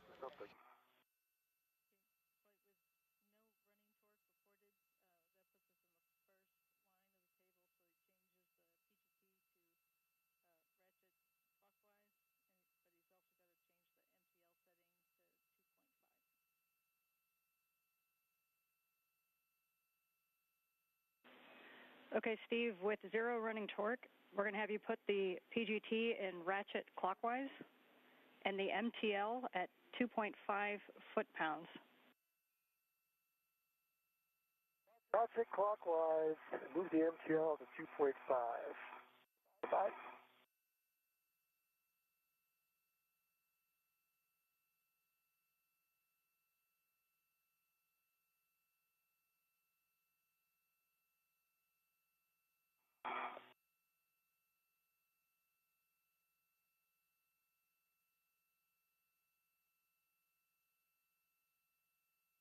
All right, MTL's at 2.5. I'm ratchet clockwise. You ready for me to go to motor?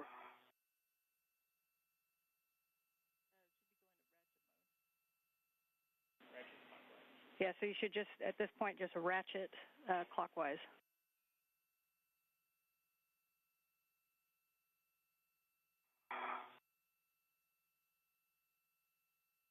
So you want me to try and just ratchet this thing in? Okay.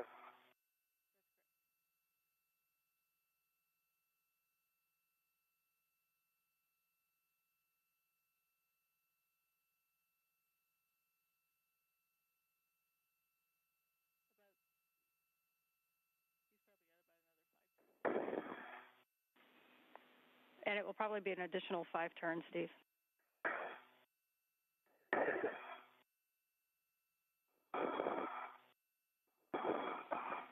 And for Sultan... I'm not sure what I'm getting for turns.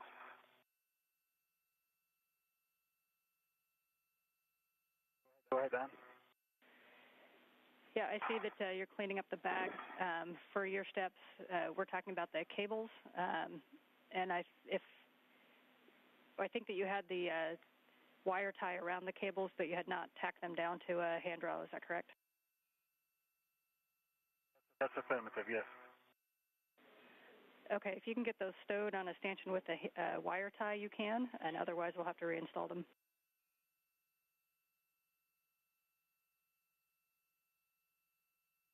Right, the handrail outside of vent. Are we closing the tent anyway? Checking.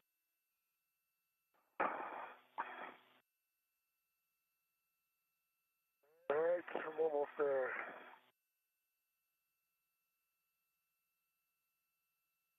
All right, I think I'm breaking torque. Yep. That bolt is in.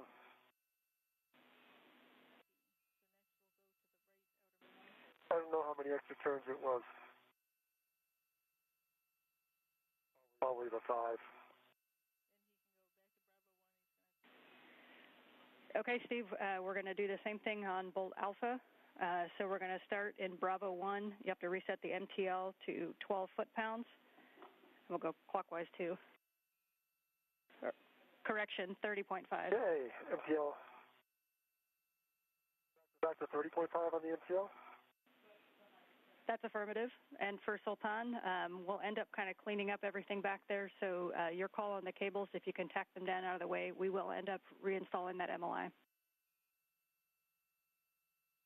I think if I just tuck them under the RFG, they'll be secured. Plus, they're capped, and we can cover with the tent. They'll be secured. They'll be in the tent. Again. We are good with that plan, Sultan.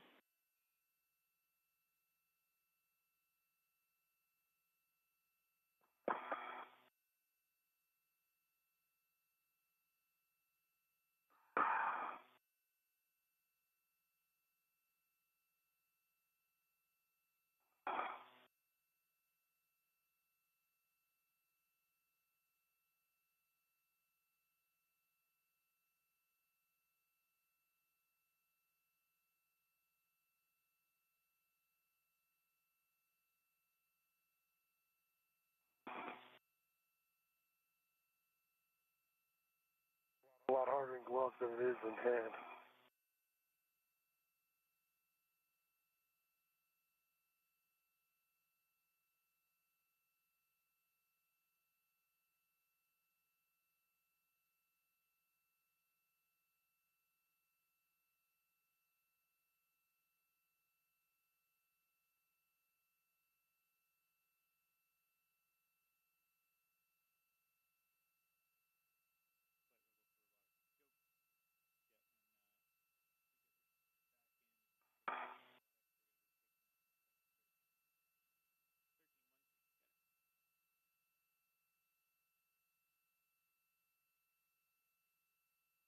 All right, 30.5. All right, good config. So we're Bravo 1, clockwise 2, 30.5. You're going to go on Bolt Alpha, 5 turns. Bolt Alpha, 5 turns. Bravo 1, clockwise 2.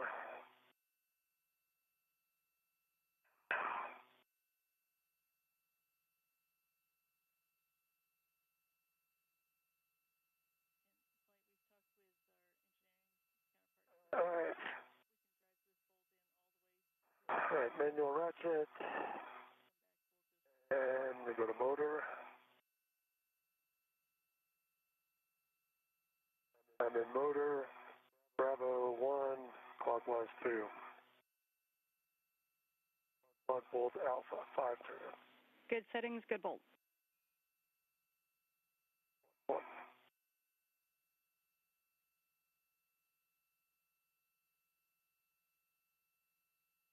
5 turns. 5.06 turns. 0.0.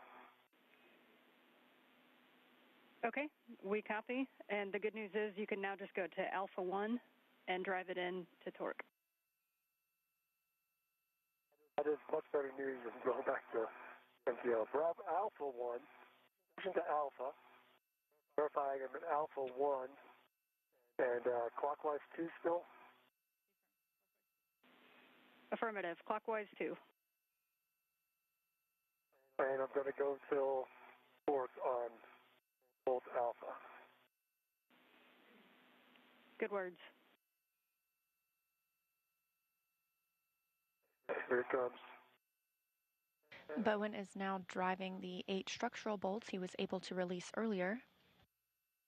In removing the RFG, we got stuck on the... All right. About at 2.3 pounds at 4.90 turns.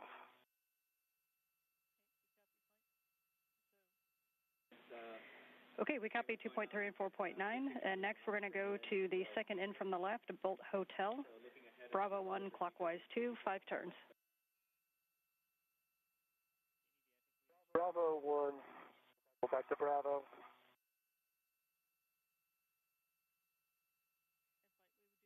Clockwise 2, go 5 turns. Okay, and Steve, actually stand by 1. We don't need to do the iterative on this bolt, so you can go ahead and set it to Alpha 1, clockwise 2 to drive the whole way. Okay, back to Alpha 1, clockwise 2, they're driving all the way. All right, here comes whatever letter this is, second from the left. And starting turns. Timed out. And so let me recal. On.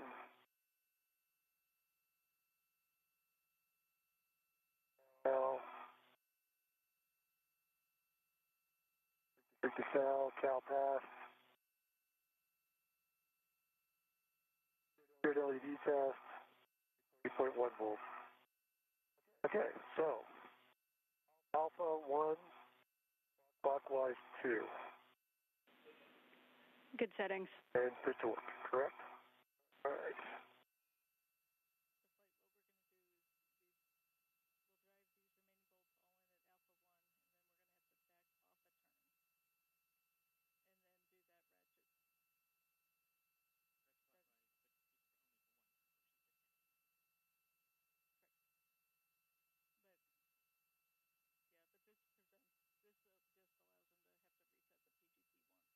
All right, I got good torque, 2.5 pounds, 10.23 turns. Okay, copy. We would like the same thing on Bolt Bravo, second one from the right. Bolt Bravo. Alpha 1, clockwise 2. Alpha 1, clockwise 2, Bolt Bravo. Bowen continues to drive the structural bolts he was able to release earlier today. However, that center jacking bolt, which is now missing, was sheared off, and the RFG was still attached to its stanchion. Therefore, it will not be brought inside today. Redriving these bolts allows the RFG to remain secure outside the station. Relay 2.4 foot-pounds, 10.77 turns. Okay, we copy 10.77. Stand by 1.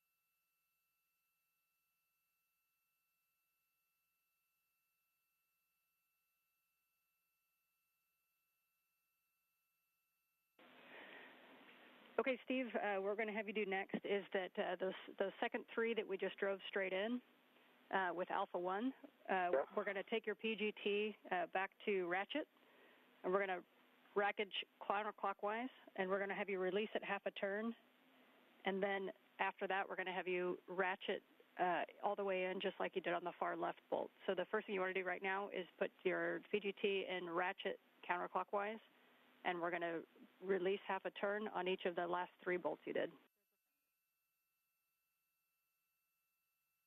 Okay, I'm going to go ratchet counterclockwise, and I will release those 3 bolts I just drove, 1/2 of the turn. That's good words. This is just to save you from having to go back and forth between regular and ratchet. I appreciate it. All right. Turn. Great turns, and you can do that on the other 2 as well.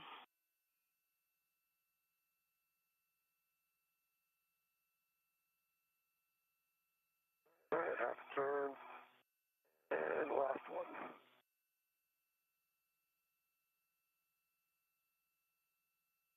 All right. And you want me to change the MTL now?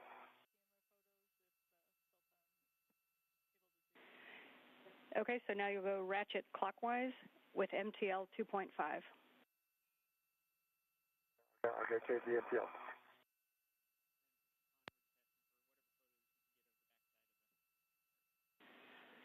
And Sultan, while you're waiting there, we'd like you to take your camera and get as many pictures of the backside of that RFG at different angles that you can. Okay, going ratchet clockwise.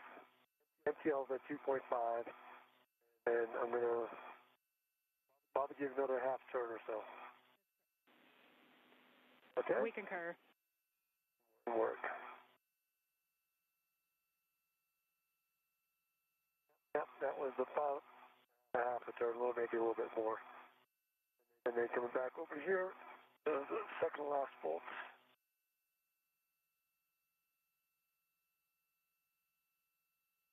That was just about a half turn. Let me get the last of the four.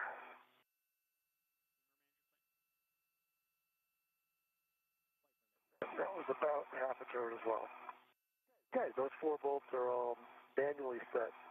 The torque at 2.5 miles. All right, good work. Thanks for that, Steve. You can stow your PGT. Okay.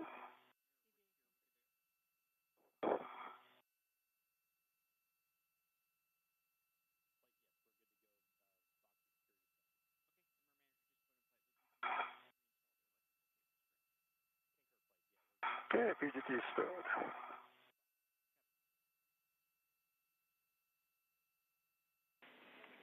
And Steve, you can release that large small ret.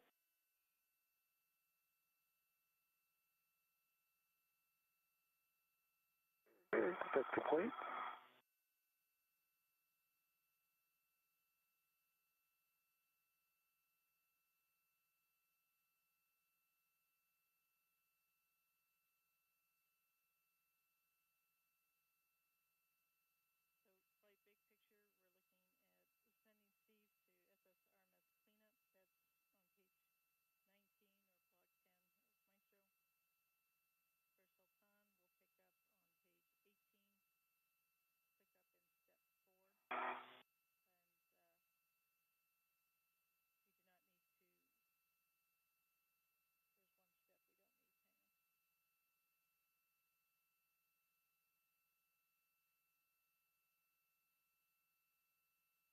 We are 5 hours and 36 minutes into today's spacewalk. This view from the helmet camera of NASA astronaut Steve Bowen.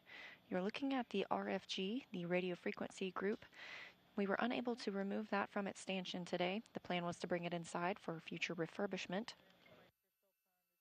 So the astronauts just bolted it back in place, so it will remain safe outside the space station. Okay, big picture. We are going to be moving a few pages ahead in the procedure. Sultan will be working ESP2 cleanup, and Steve, you're going to be working SSRMS cleanup. And so let me know if this is a good egress position for you, or if you'd like to go to the published APFR egress position, in which case we'll hand you back to Robo. I think I can get out here. I'm not sure I can remove the APFR from here, but I'll get out and then I'll assess. Okay, copy.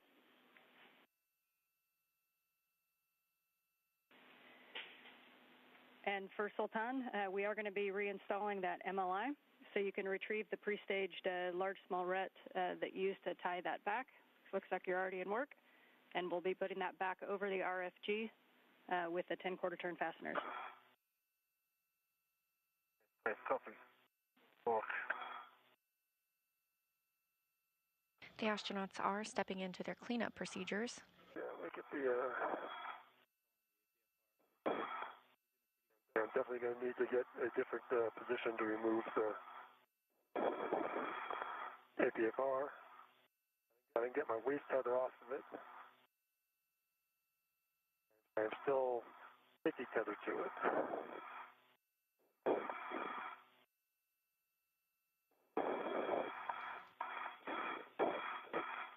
Steve Bowen on the left, wearing the red striped suit, is removing the articulating portable foot restraint from the Canadarm2.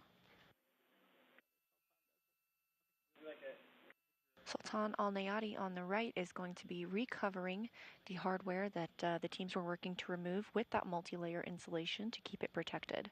And for Steve, or actually Steve or Sultan, whoever's in a best position to do it, we also would like some still photos of the front side of that RFG where the broken bolt is.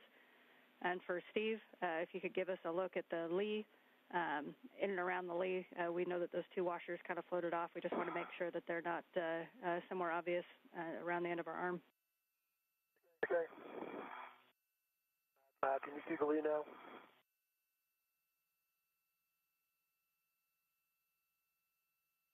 You want me to get closer? I'll climb out on the APFR.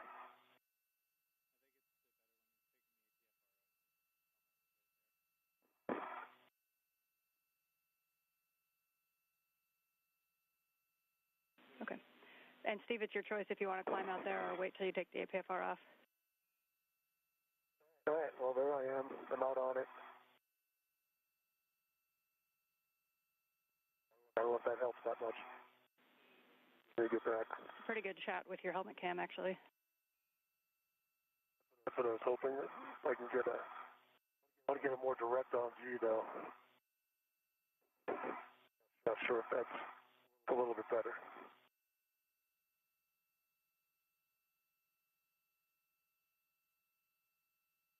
Could have them repositioned. I could look straight down the barrel if you want. Yeah, and your call, Steve. If you don't see anything, any FOD in that area, then that's good with us. I don't see any FOD. Can't check the. Well, that would have been in the wrong direction. Must have bounced.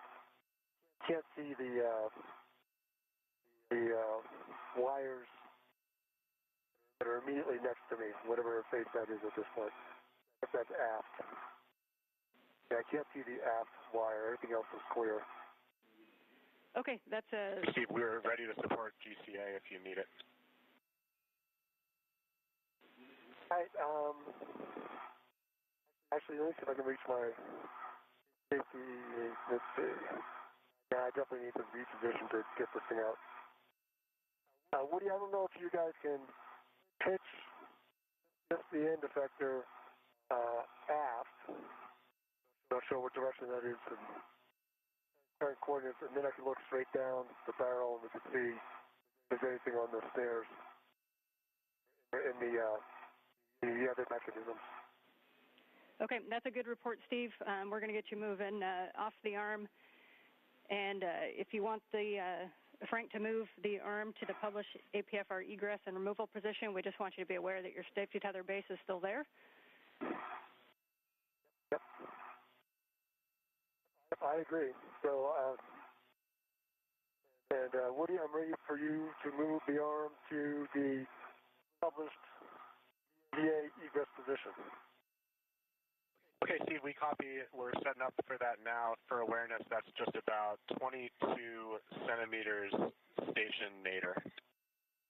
Okay, I'm going to need to come. Go ahead. Brakes are off. Okay, I need about, I guess it was 20 centimeters aft, and then 20 centimeters, 40 centimeters starboard. Steve, we copy. 20 aft and 40 starboard. Stand by. Is that correct?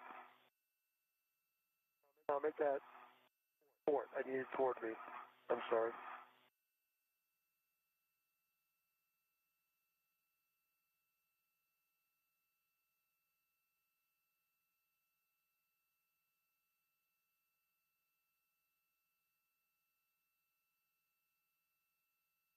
Good motion. Maybe I don't. I don't see motion. That was me.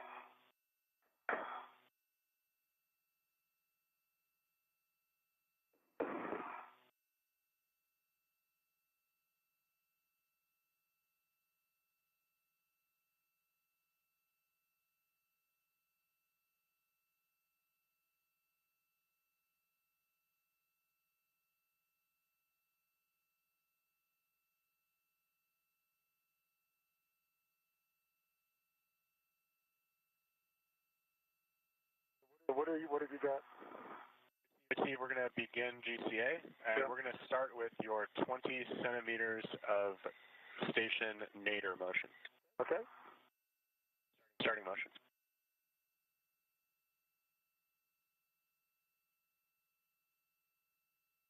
Take good motion nadir. Copy, good motion.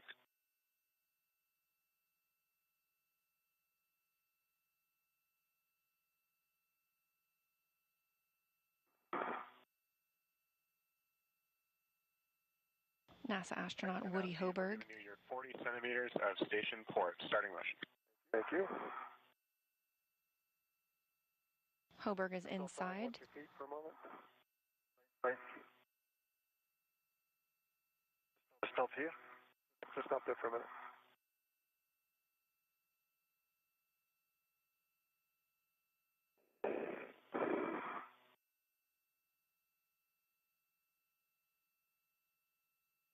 Left. Can you continue another 20, Woody? Term, continue 20. Thank Station you. port. Station port.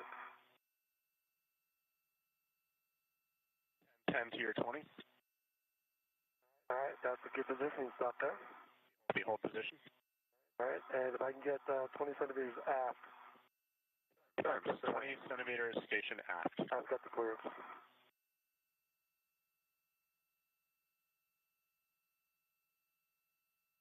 Copy. Thanks for watching the clearance, Steve.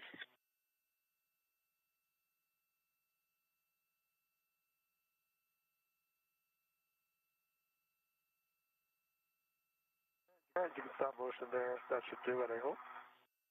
Copy. Hold position. And you can put the brakes on. I think I can get everything else taken care of here. Steve, we copy. GCA complete. Brakes are on. All right. Thank you. Okay, and before we get into your tether swamp, a couple more words for Sultan and the cleanup.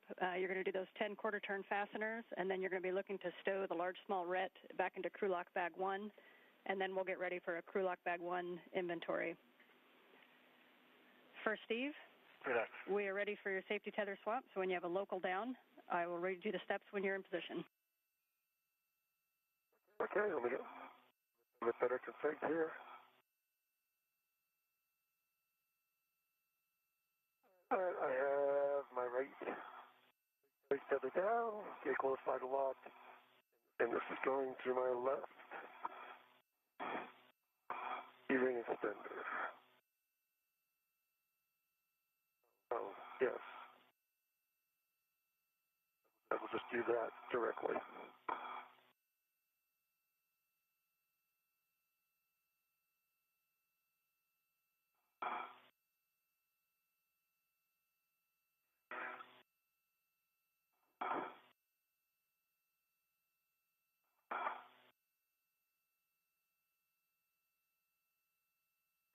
Actually, and let's do it, I got to pick up the green hook, and I'll transfer it out to... Yep, I can read you the... Yeah, right behind me, that's the problem. Yeah. Hold on a second. I got to get my... So it is behind me.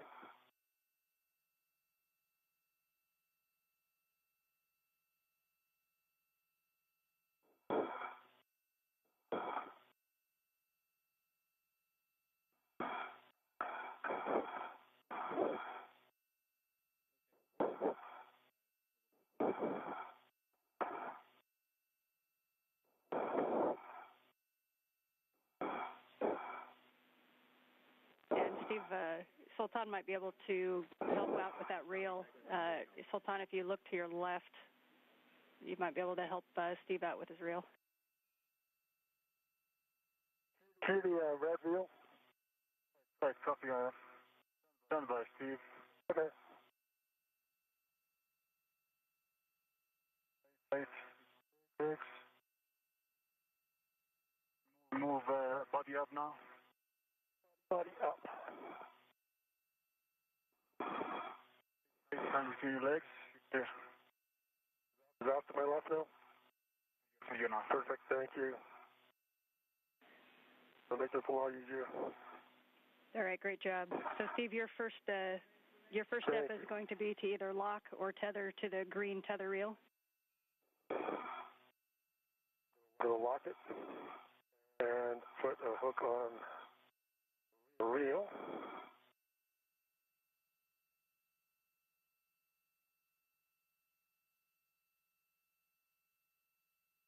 Okay, got a large thread on it.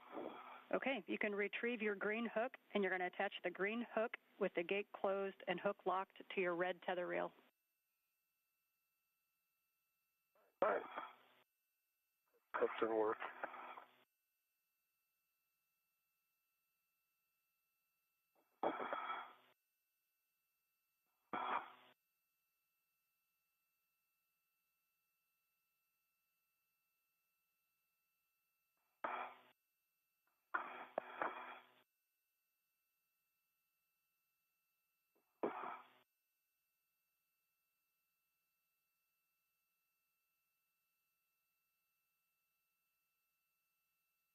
The green hook to the red tether reel. That's complete. Copy, and we want to lock that one. It's locked. Copy, the green hook is locked. You now go to release your yellow hook from the SSRMS handrail tether point. All right, I can release the yellow hook. Get this hook off the green reel.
Astronauts Steve Bowen and Sultan Al Neyadi are cleaning up their work sites. Al Neyadi is reinstalling the multi-layer insulation over the S-band antenna group.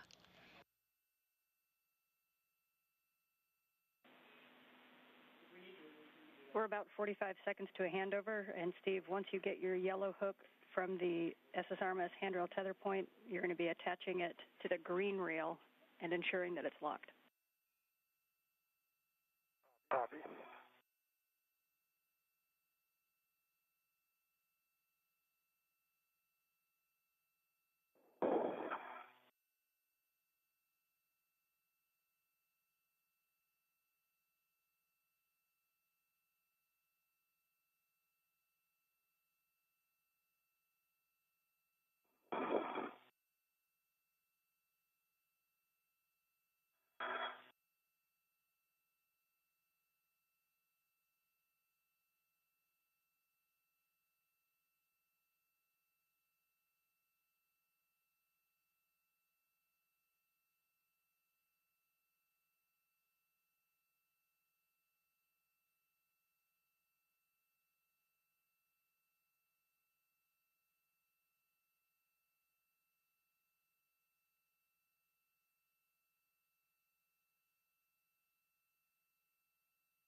We're in another handover of the tracking data and relay satellite system. The astronauts aboard the International Space Station began their spacewalk 5 hours and 53 minutes ago. This is a planned 6.5-hour spacewalk. The first major task was completed flawlessly when the astronauts routed the IROSA cable bundle. They also installed and secured some multi-layer insulation on the mod kits where future IROSAs will be installed. The second major task today was to remove the RFG, the radio frequency group, from its stanchion. This is part of the S-band antenna. However, the crew ran into some trouble with one bolt that was stuck and eventually sheared off and were unable to remove it from the stanchion. Therefore, they re-secured it and have now moved into their cleanup tasks.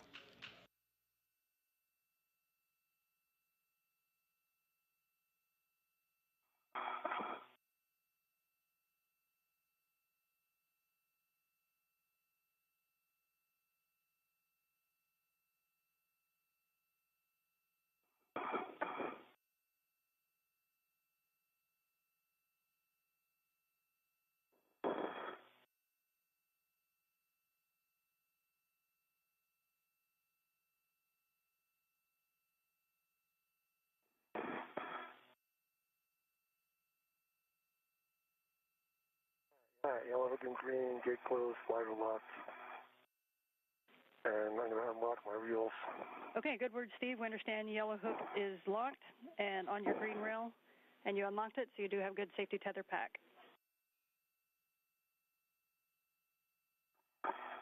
All right, I understand I have a good safety tether pack.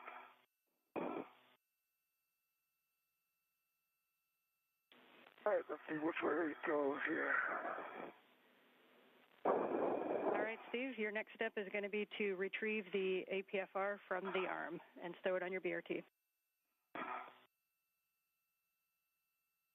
All right, we'll work next. And Sultan, we see you working the MLI. We do have one delta step for you on the MLI. We're going to have to secure that clamshell down, so when you're at a stopping point, let me know, and I will give you words to go do that.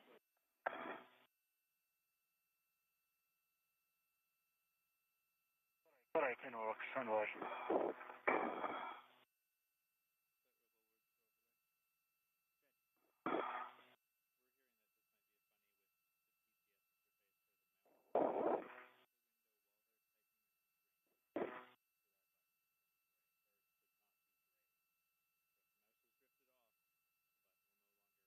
This is a view from Steve Bowen's helmet camera as he works to remove the articulating portable foot restraint from the cannon arm too. Probably already tracking, but we are going to continue these cleanup steps and head back inside. Yep, understand. All right, copy. You are approaching 6 hours PET.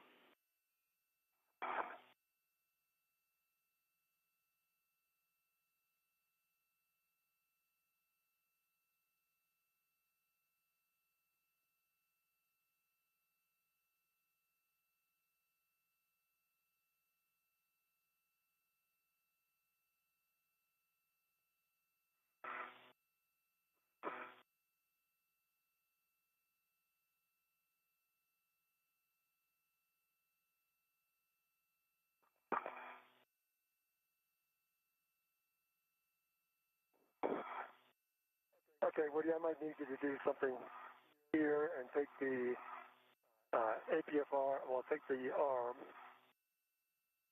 station port, I'll take a station forward,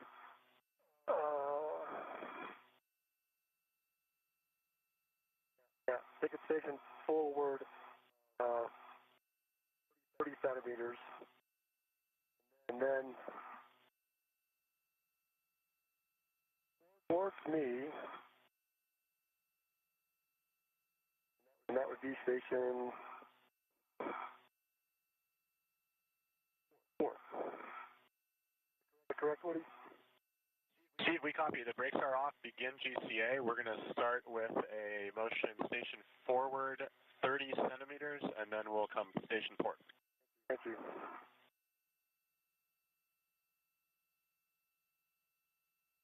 Starting motion, station forward.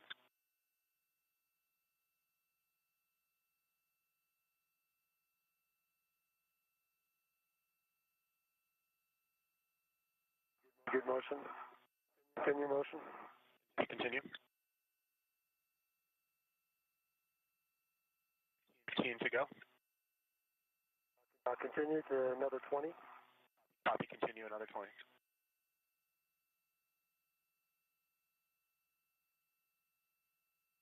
10 to go.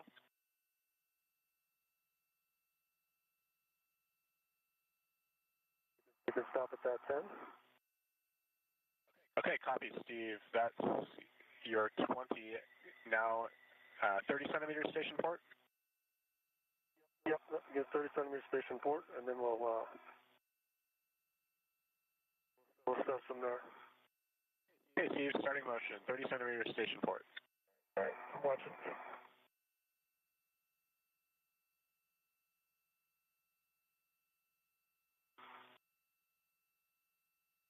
Fifteen to go.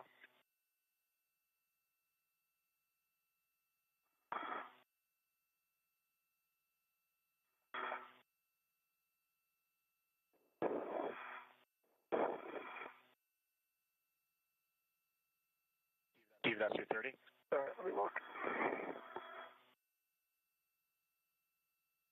And we're going to need you to continue another 40 centimeters. Steve, we copy additional 40 centimeters station port. Starting motion.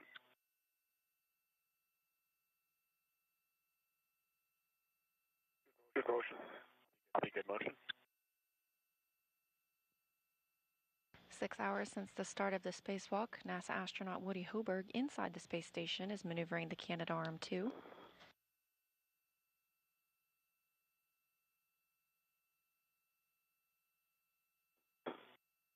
The astronauts outside are working through their cleanup tasks and preparing to ingress after those are complete. Steve, that's your 40. Okay. Stop there and then bring me station aft, 30 centimeters. We copy station aft, 30 centimeters.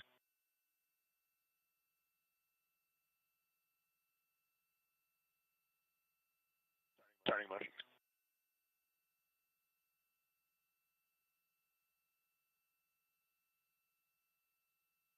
To go.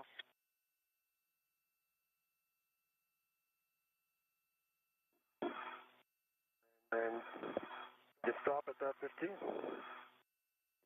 And Steve, that's your 30 centimeters complete. Thank you, perfect. If it breaks on, I'll take the APFR off from here. Steve, we copy GCA complete. All right, and we copy? Steve, brakes are on. Your go for APFR removal. All right, Steve, you can get the APFR. Sultan? And I'm ready for... Perfect. I have words for you. So we're going to have you take an AET from your MWS, and we're going to go over to the clamshell MLI. So we basically need to recreate the strap that we cut earlier. And the way that we're going to do that is we're going to have you loop the AET through the clamshell handrail. So it can't be a hook to the handrail. It's got to be looped through and then hooked to itself. And then you're going to take the hook end of the AET, and on the other side of the RFG from where you're at, there's some black seams along that Velcro seam, and you can hook the AET to that.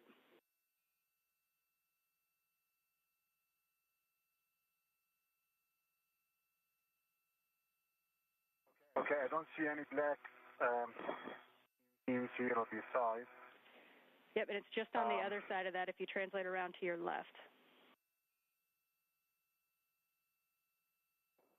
I mean the Steve side.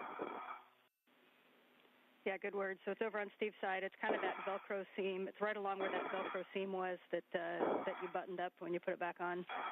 And there should be some black loops. Copy, I see it. I see it, and I'm just waiting for Steve to go ahead to fasten notice to on that forward area.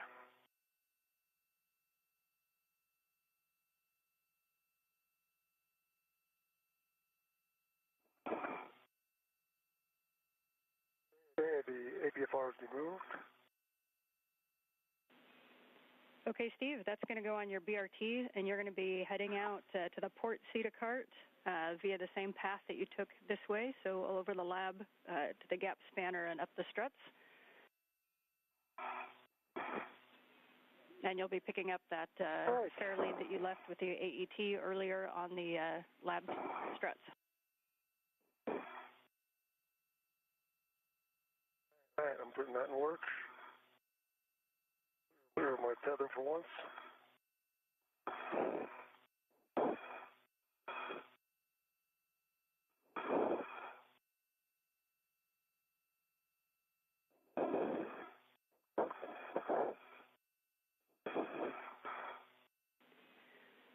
And Steve, as you translate, we'd appreciate if you double check the ingress aid to make sure that it's retracted.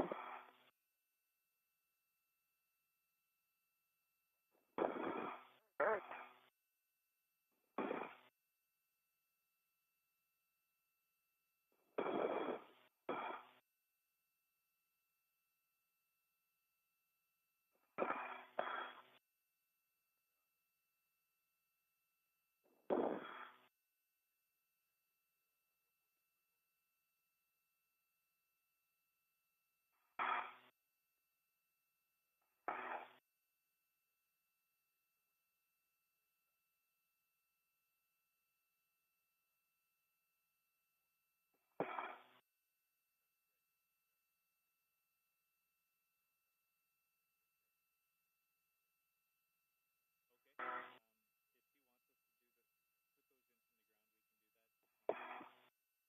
All right, it's fully retracted and folded over.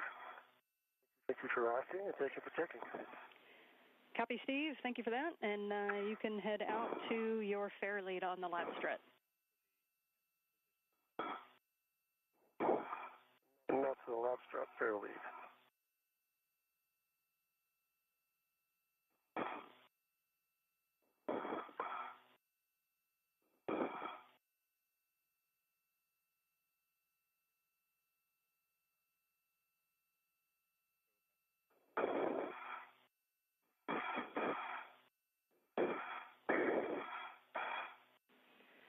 And Sultan, you can just position that hook on one of those black tether loops, whichever one you think is the best fit.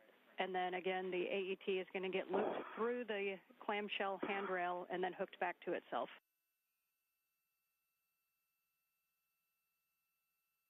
All right, copy that and in work.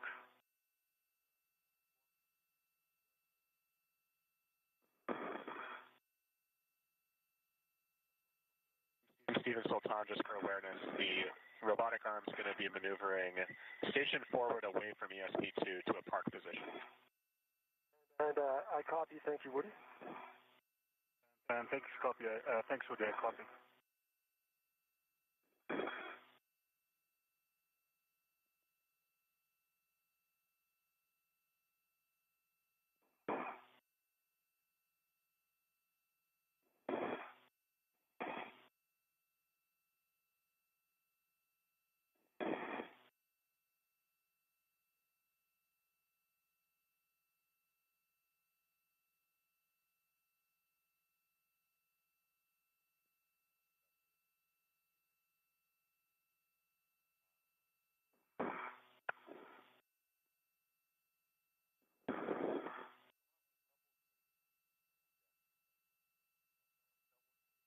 All right, stopping to pick up my fair lead. We copy your picking up your fair lead.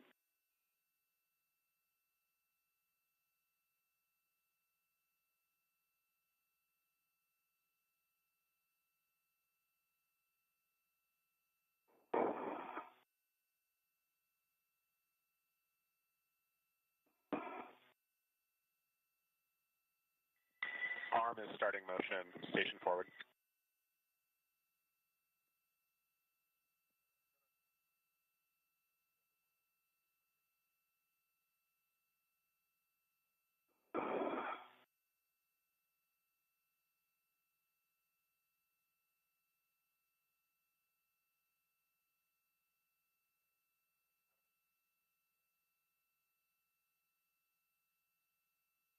Okay, adjustable equipment tether is installed in the clamshell on one side and to the back loop on the tent, the other view side. All right, good work, Sultan. We saw the same thing. We like that config. So we're going to have you head back over to crew lock bag 1.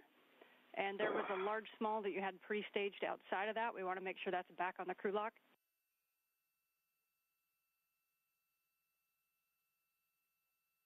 All right, in work on, but I need to do 2 more fasteners that I haven't done. They're in the port side.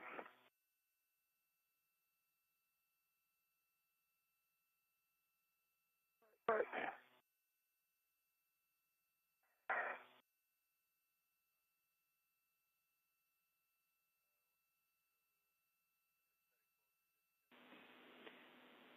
And for big picture, Sultan, when and you... just go back in 3.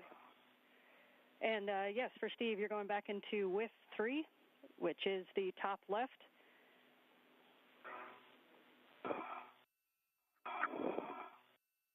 All right. Thank you. And your settings are 6, Papa, Papa, Fox 6.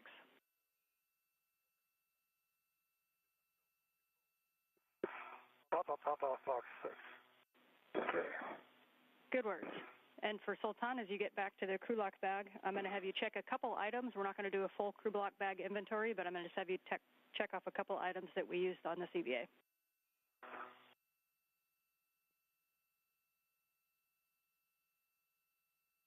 Copy, and there a minute, be a full view.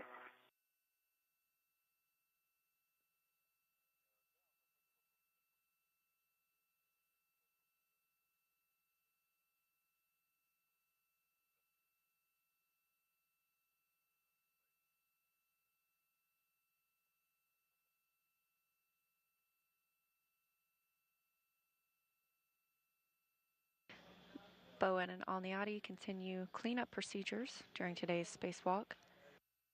As you can see, the articulating portable foot restraint has been removed from the Canadarm2.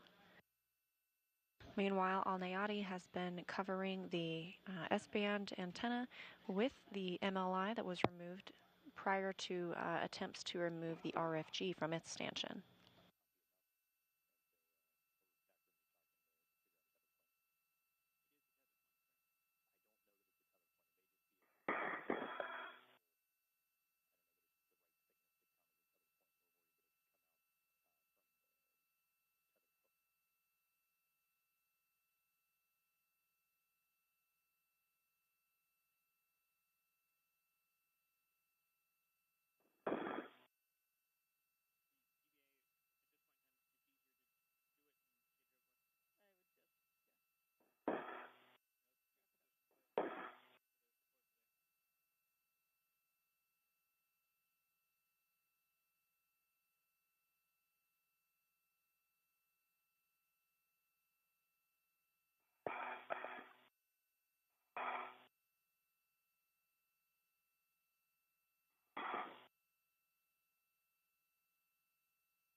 All right.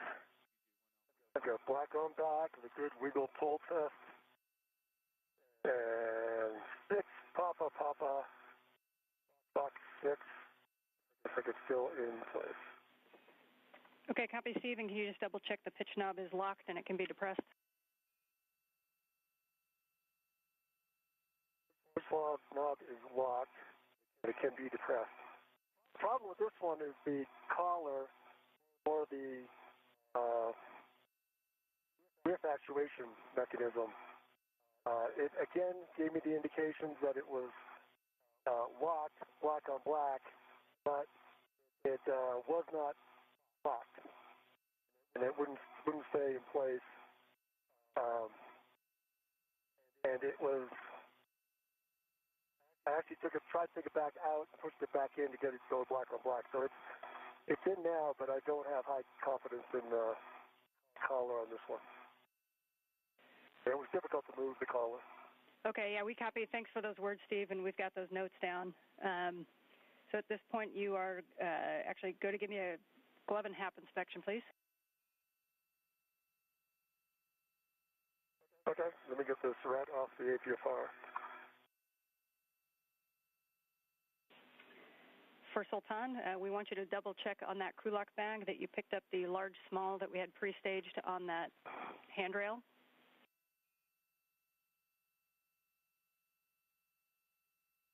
That's affirmative. It's hooked to the bag again. Copy, and then we want you to verify that the hammer and the pry bar are in the crew lock bag.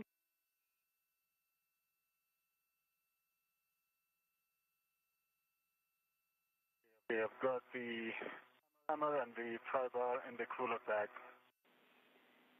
And you can confirm from my view as well.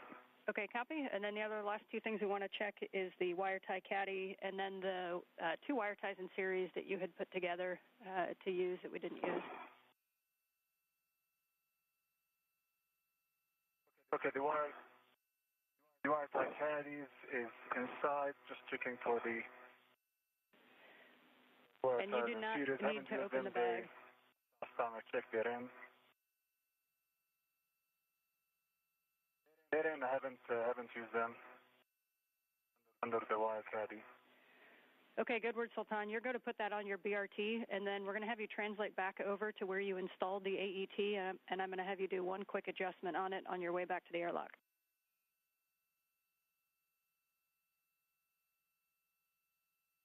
All right, copy and work. All right, and my gloves are good, my hat is dry. Copy, Steve. So you can translate off of the seated cart, and as you do so, please depress the port SETA brake pedals twice as you go by, and then you can translate to the anchor hooks. At port SETA brake, I go by. I will put that in work.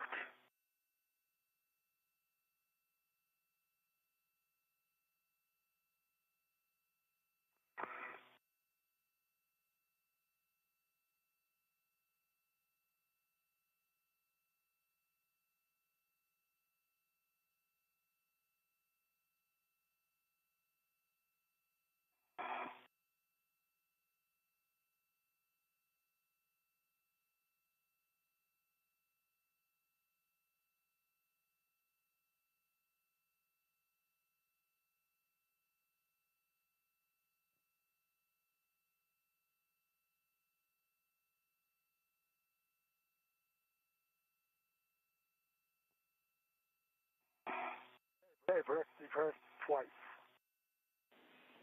And we copy the brake pedals. Thank you.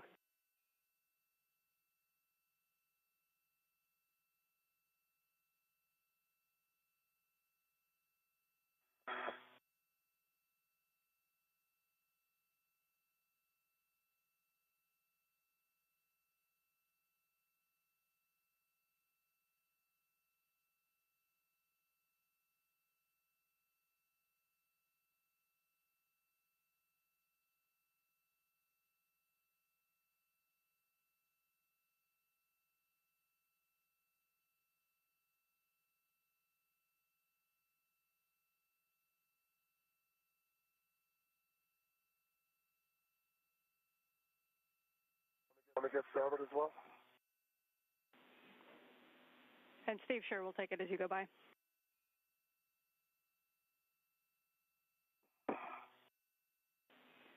we've started. And we are about 5 minutes from sunrise.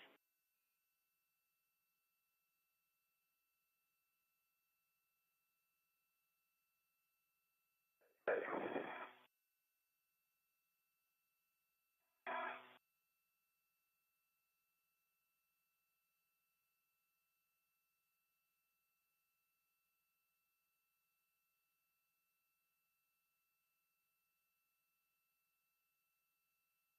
Okay, and we'll look back to our BRT, ready for clamshell extra work. Yeah, so the AET, we had you loop one side on the clamshell, and then the other side we said to hook it. What we'd like you to do is just take that side that you hooked and unhook it and loop it through just like you did the other side. So therefore, both sides are looped through and hooked back to the AET itself. Okay, I see. Thanks. I'll do that now.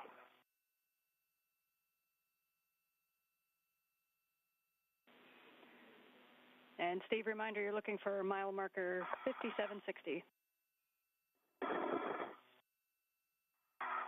Yeah, I thought I could, maybe I could run down and put those other 2 bags back in the crew lock.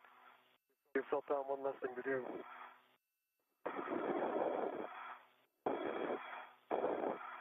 How does that sound for a plan? With that? Yeah, copy. We're good with that plan. Okay, you head down there right now.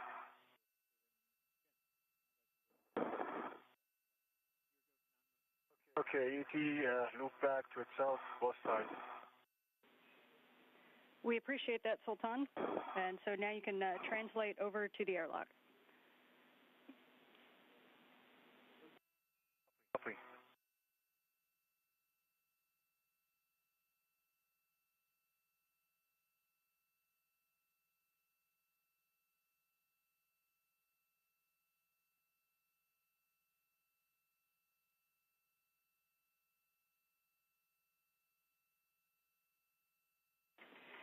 So as you get back to the airlock, you can coordinate how you guys want to get things back in. We have crew lock bag 2 and crew lock bag 3 above the airlock toolboxes, and we have the GoPro on the side of the crew lock.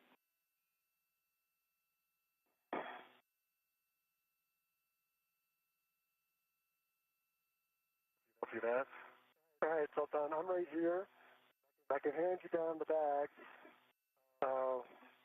Once you put your crew lock bag in, then I'll hand you these bags.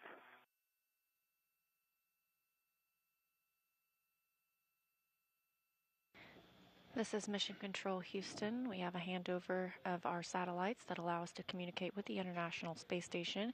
Both astronauts Steve Bowen and Sultan Al Neyadi have completed the cleanup portion of today's spacewalk. They are now moving back toward the Quest airlock. That's west. Point of view. Oh, I see it. They have a couple bags to retrieve that will be stowed in the airlock.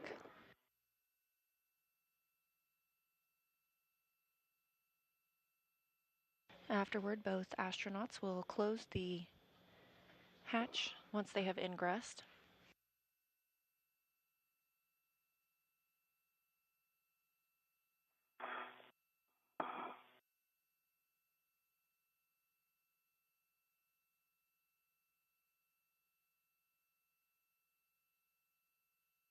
It'll open the thermal cover. And we copy thermal cover open. And a reminder, you have 3 large small rets on that D-ring extender, 1 for each of the crew lock bags 1, 2, and 3.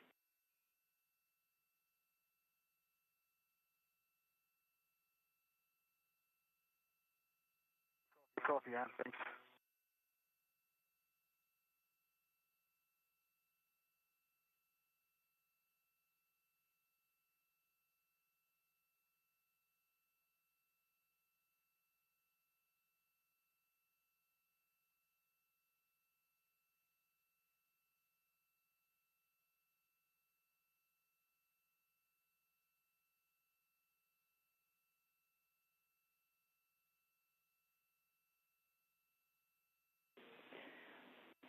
And Sultan, just for your awareness, we're looking at the SCUs. Good call by your crewmate inside. And just note that both of the SCUs are kind of routed on the forward side of the airlock. So before you ingress, you may want to move Steve's onto the aft side of the airlock.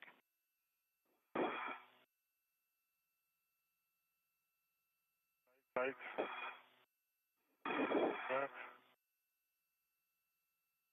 I'm just going to wait before I ingress. Steve, are you good with that GoPro to bring back? I was going to bring down, if you can come out and just... all right, I'll just crew lock bag number 1 and then... Yeah, and then come back out. I'll give you crew lock bag number 2 and number 3. All right, thanks. And then we'll be... if you can get the GoPro while I run out to the... All right. Let me get the...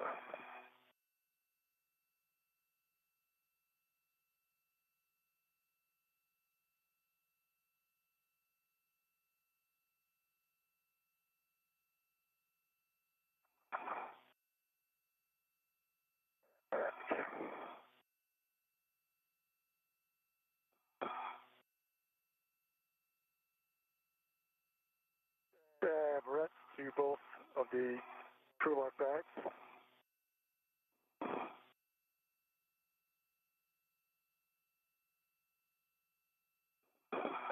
And then bring them down. And we copy?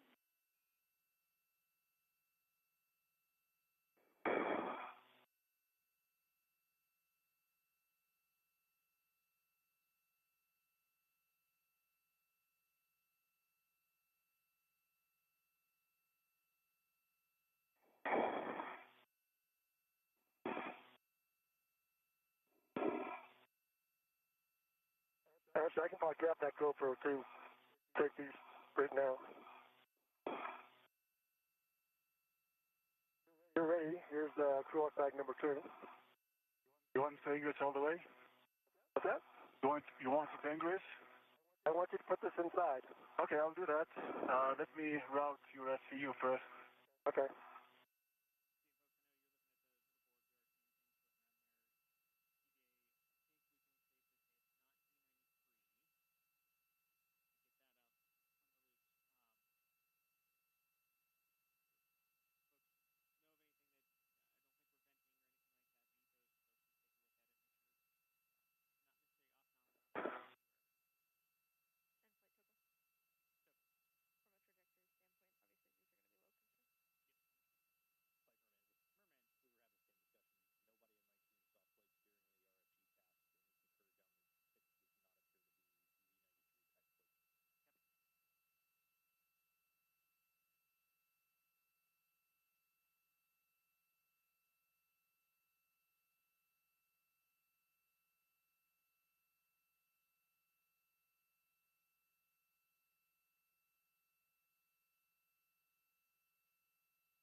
Do you have a visual of my base tether? I do. Okay, so I'm going to hook to the alternative extender Okay. with my other waist tether, and large hook is get closed, lock, black on black. Small hook, get closed, lock, black on black. Okay, can you use the waist tether from your side? Okay. Waist tether, can you reduce it from your side? What waist tether? To the handrail. Oh, okay. Hold on a second. I got 2 handfuls of bags. If you already bought the SCUs, I can hand these bags to you. All right. Hold on.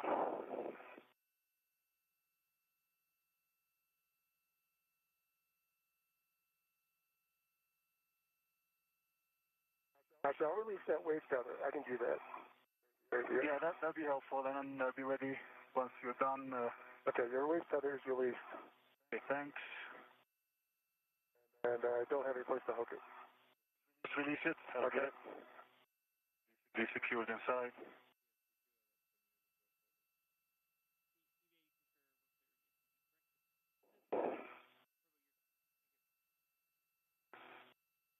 This view from Sultan Al Neyadi's helmet camera as he is inside the crew lock portion of the Quest airlock. And Steve, can you confirm that's both 2 and 3 crew lock bags? I have 2 and 3 right next to me. Okay, copy. Both Thanks. redded and bring your head in. Okay, Steve, ready. All right, here's 2.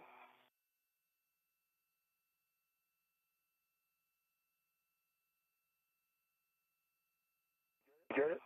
Hold on. All right, let me try and roll over a little bit more.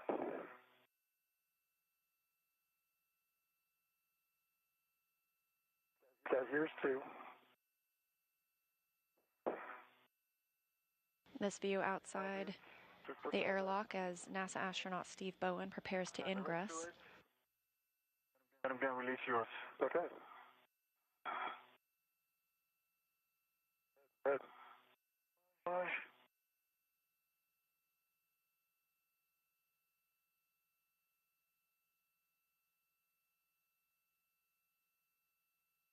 Okay, come your way. Got it. Let go.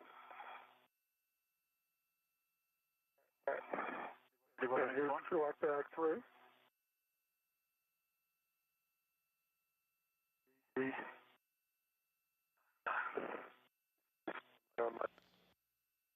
The International Space Station recently crossed into an orbital daytime, but in the distance you can see Earth's moon, the destination of NASA's Artemis program. You have a red to it? Let me release my ret back to you. We've got too many rets out here. Okay, you can do that. Okay, here comes that ret coming up to you. All right? All right, give me 1 second. I'll go get the GoPro, and then I'll head out, and we'll... And we can Yep, so crew locks bags 1, 2, and 3 are in the airlock. So once we have the GoPro in, then Steve, you can also you can go out to the anchor hooks. All right.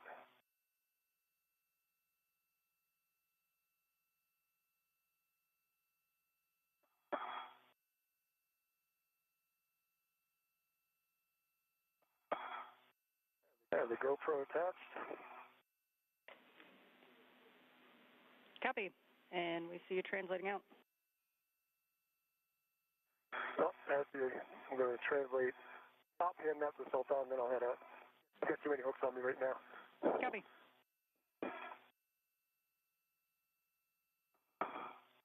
Okay, Sultan, if you're ready to receive this, I'll give you the big hook. And tell me when you got it secured to something. Let me get to... All right. Oh, I see what you're doing. Once you just attach the tip point, I'll give you the big hook when you got it. Okay? You release it? Yeah, I can release it. All right. I'm going to head out to the others. All right, I'll be waiting for you. Good work. That's good. Out to mile marker 5760. 5760 on my way.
And just for your awareness, the arm is going to move a little closer to ESP2. No impact.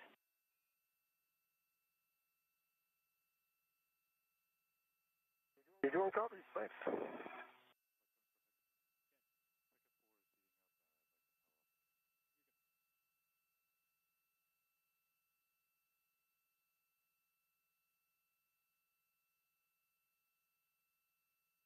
All right, 5760. Okay, copy, Steve. Configured here.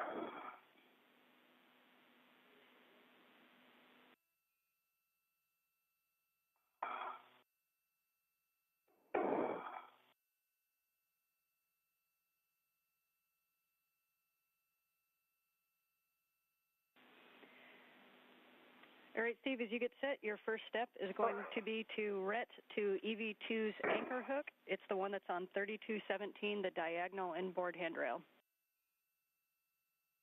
3217, ret to the anchor hook. All right. Release the tension in that a little bit.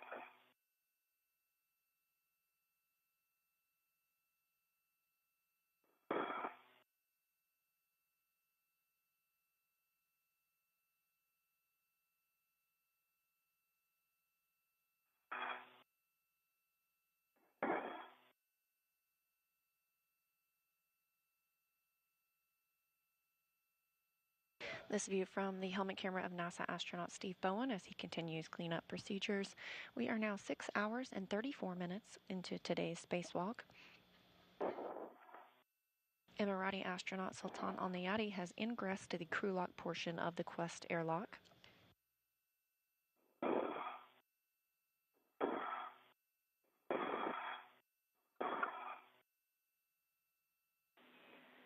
So see if you're going to ret to that one as you are. Then you're going to release it and hook it to your anchor hook, that anchor hook to your waist tether with gate closed, sliders locked. All right.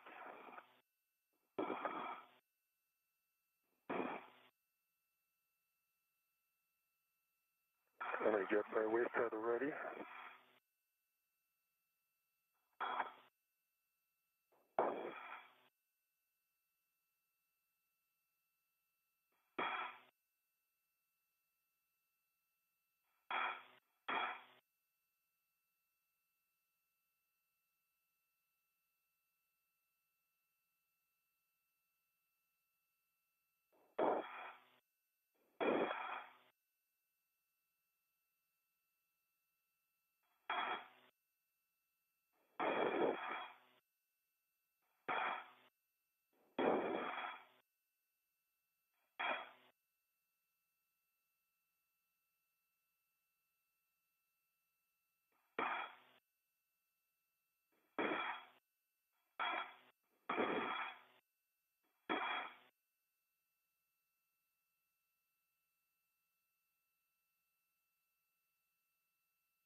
On my right, waist tether.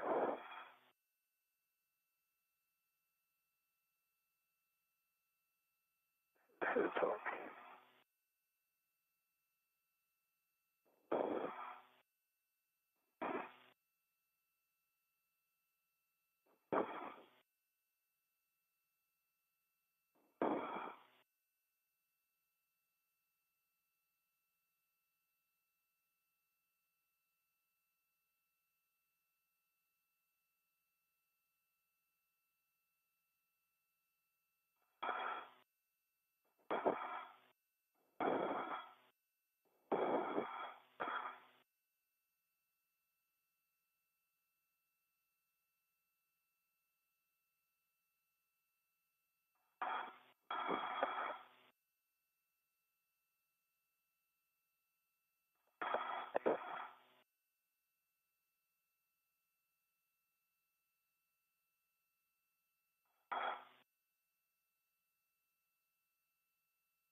All right.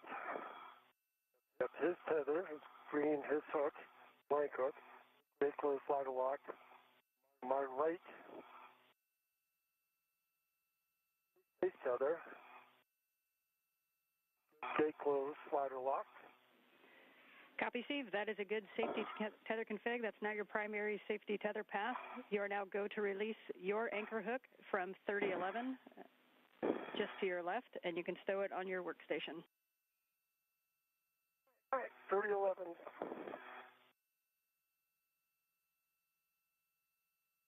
for your awareness, Steve, all my wheels are, all hooks are closed, locked black on black, attached to the airlock through my waist tether.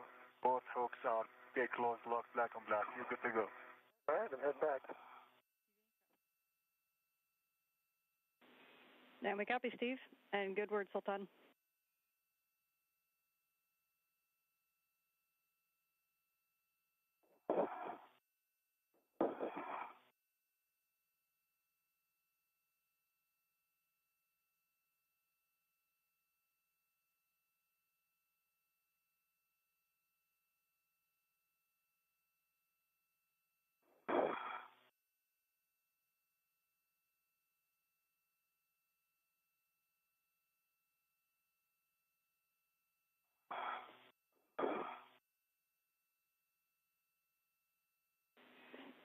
And Steve, as you move inboard, just a reminder, as you go by the CETA cart, we'd like you to depress those brake pedals 2 times.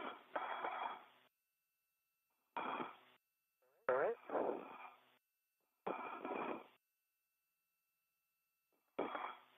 You get caught on handrails that didn't know existed.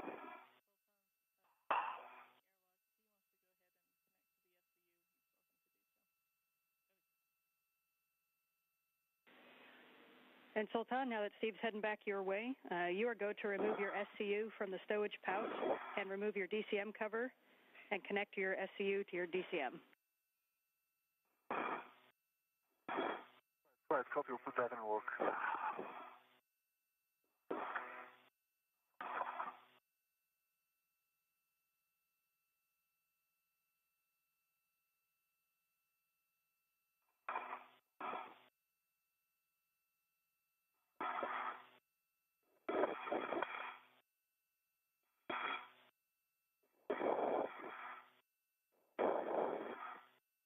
Having released the necessary anchor hook as well as Sultan Al Neyadi's anchor hook, Steve Bowen is headed back to the airlock following his safety tether.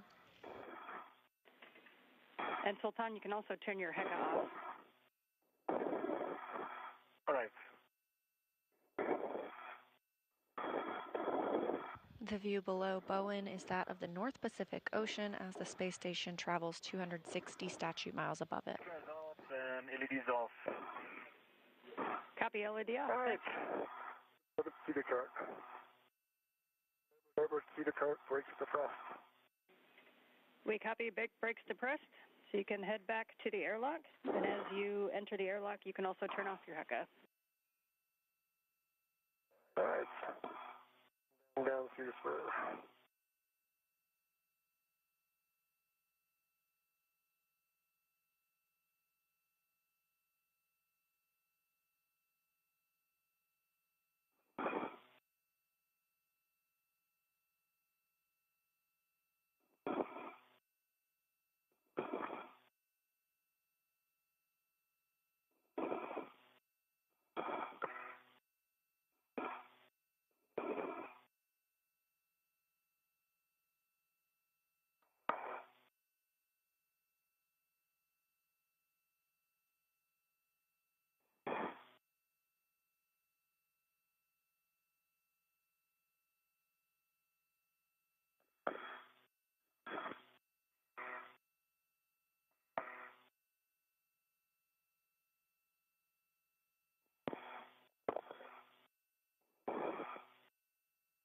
And if you could relay something to the rest of MCT, we'd like to take our queen to take on Foxtrot 6.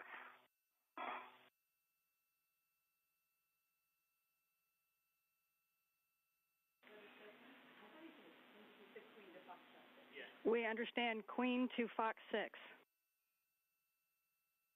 And we'd like Costa to make that move if he can before he gets really busy. He's on it. This wire tie on 554, what's that supposed to do? Long wire tie?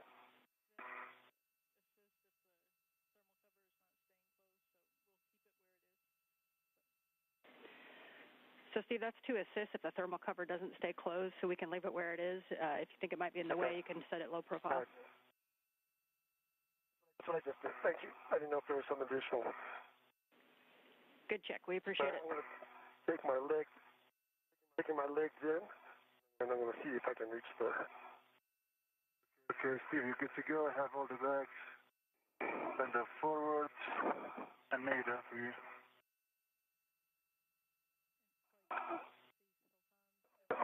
Come back out and get the cover.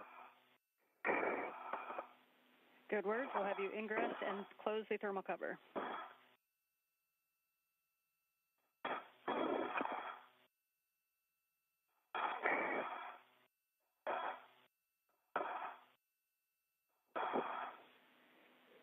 And if you both want to, this is where you can reduce your TCV setting. As you get on the SCU, it has warmer water. So to minimize risk of fogging, you can reduce your cooling just a little bit.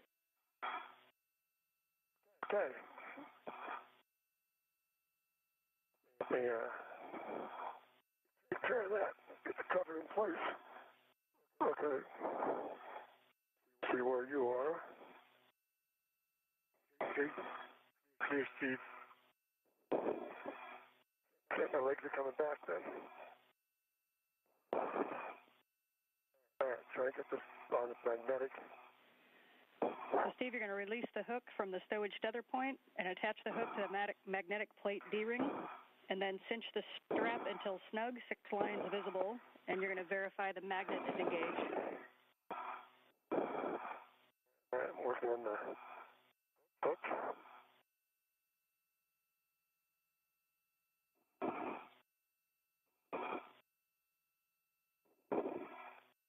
Get that.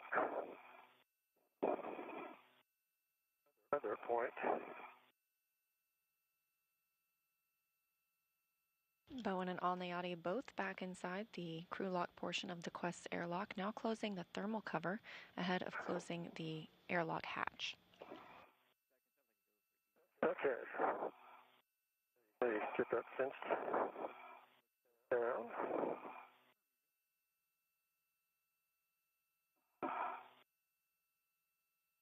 Cinched. And the magnet actually looks like it's attached. Excellent. Right here, let me adjust my cooling. And Steve, we can have you turn off your HECA, and then you're going to be removing the SCU from its stowage pouch, removing your DCM cover, and installing your SCU. All right, let me get the HECA off.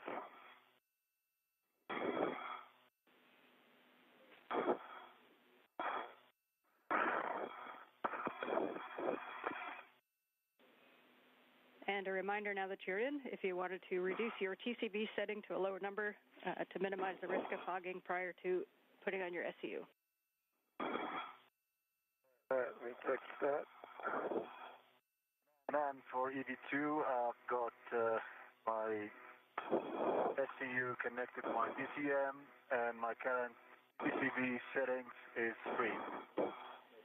Copy. TCV settings for Sultan is 3, and copy your SCU is connected.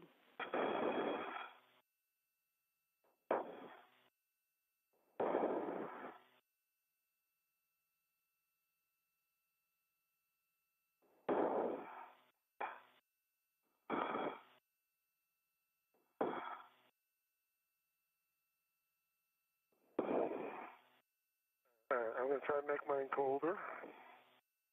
And I am at 7. Okay, now I'm going to get my SCU connected. We copy.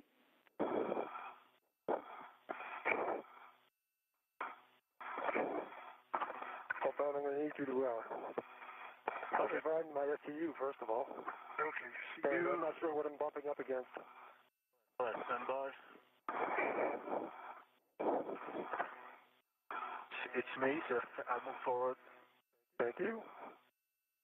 And I'm trying to find the SCU pouch. Okay, let me find. I don't know where it went. Okay, your SCU is here. What does that mean? Okay. My SCU is here. Okay, I'm gonna give it to you now. Okay. There you go. Which way? Just between your hands. Front of your mini workstation. Huh? Front of your mini workstation. Yeah, but which end is the... Yeah, your left arm. Yeah. Under your elbow. Yeah. There we go.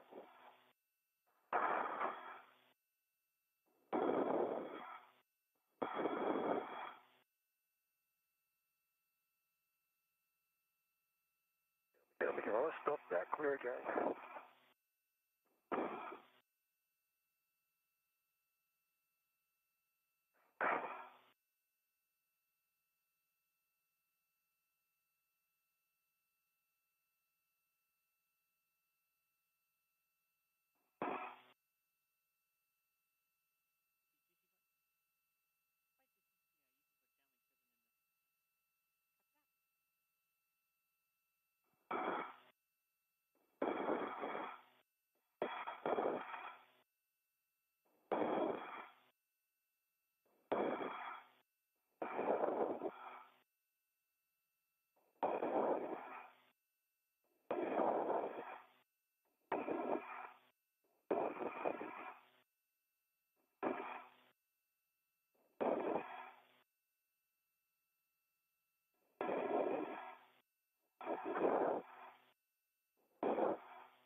All right, my SEU is connected. I'm going to get the lock and locked. All right. Get this out of the...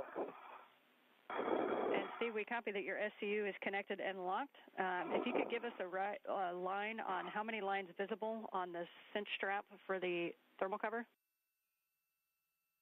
Sure. I have 1, 2, 3, 4, 5, 6. All right, we like that answer. So for both of you, you can now switch your water to off OFF forward and expect water is off message. Okay, EV1, water is off. EV2, water is on.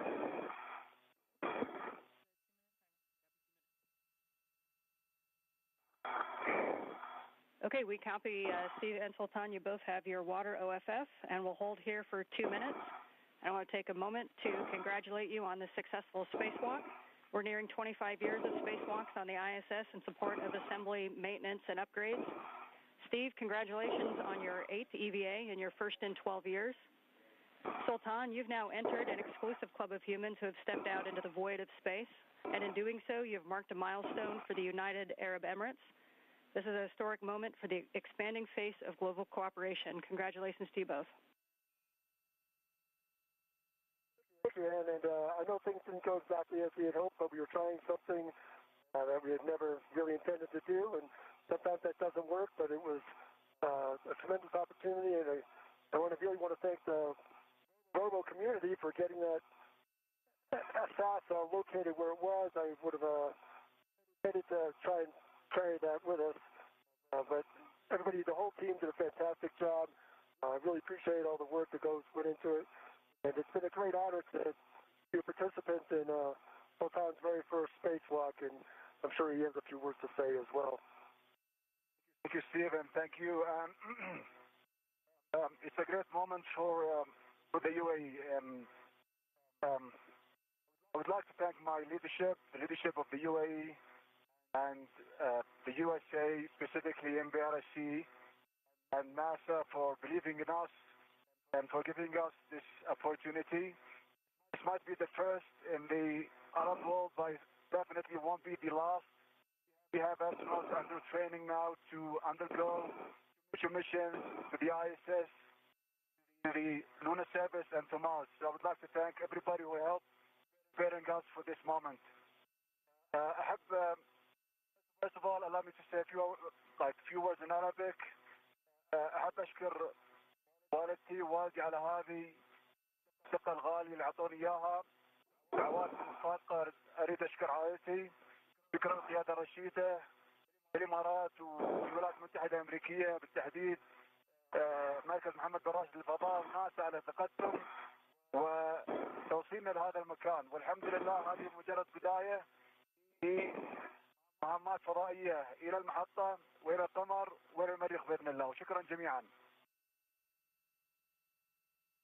Thank you so much, Anne. Thank you, Steve and Sultan, for those words.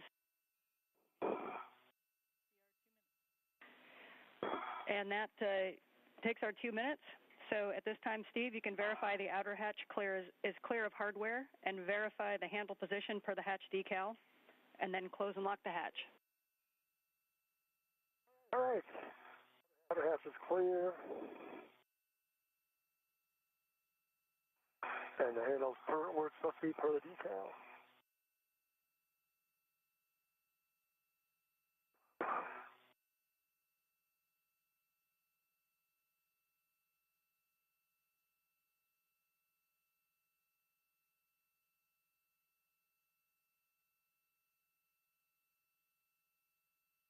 With both astronauts now back inside the airlock, Steve Bowen will close the door, close the airlock hatch, ahead of beginning repressurization.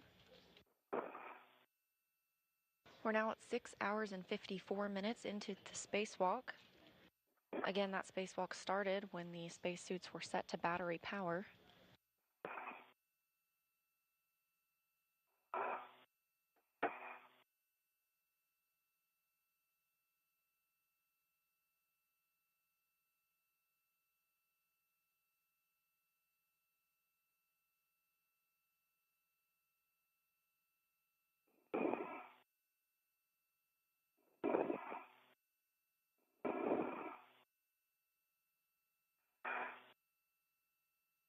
This view. And locked. Okay, we copy that the EV hatch is closed and locked. Sultan, on the UIA, can check that oxygen EMU 1 and 2 valves are open. Okay, oxygen EMU 1 and 2 are open. You can switch the power EV1 and 2 to on, ON, and verify the LEDs and volts.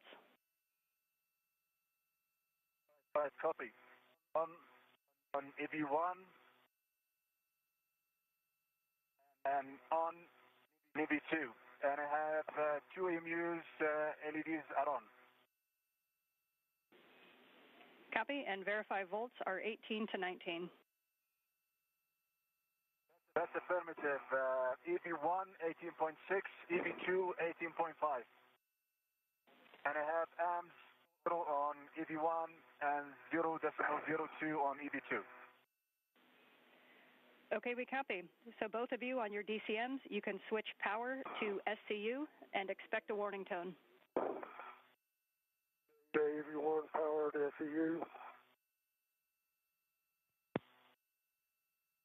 How do we start? EV2 power to SEU. Copy, and with that, I will hand you back over to Woody. Thank you, Ann. Thank you, everybody. And Thanks so much, Ann.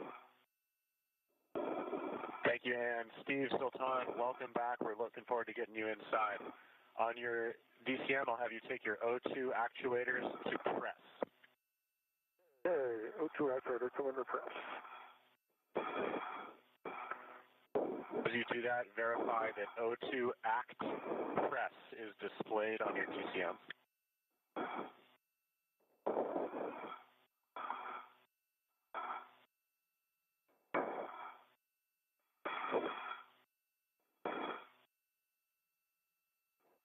Ground IV Ann McLean has handed duties back over to Suit IV Woody Hoberg. This view of the equipment lock portion. Okay, O2 actuator press on EV2. Give me a minute.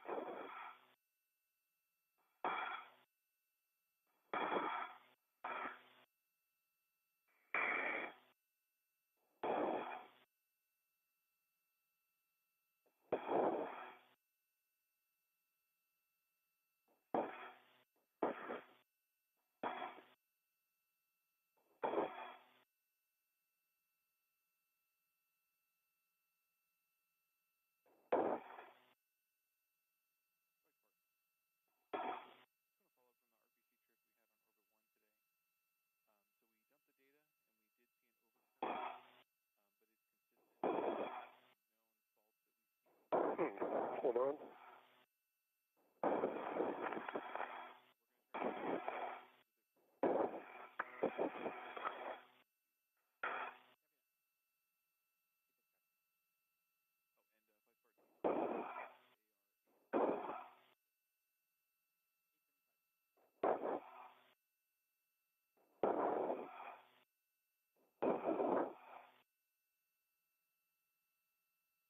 Oh my goodness.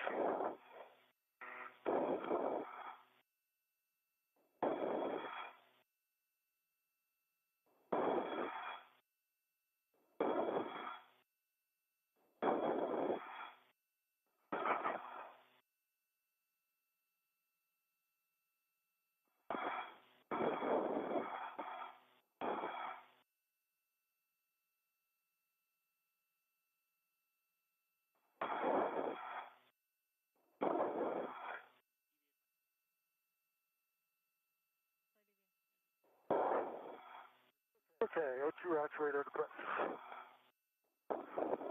Okay, Steve, copy. And for both of you, just confirm you saw that O2 act press displayed on your DCM. Hold on, I have that O2 act press. To get it over.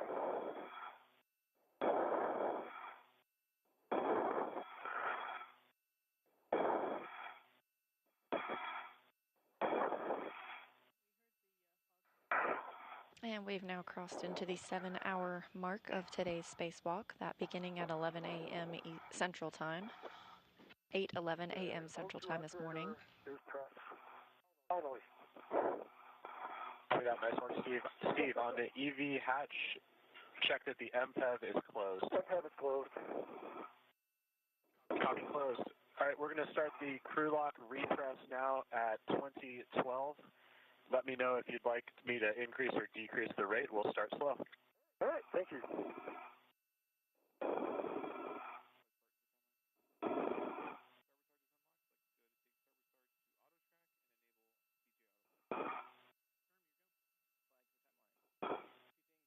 Repressurization of the crew lock portion of the Quest airlock has begun. And for awareness, when we get the pressure up to 4.0 psi, you can expect an alert sound. Copy. Two copy.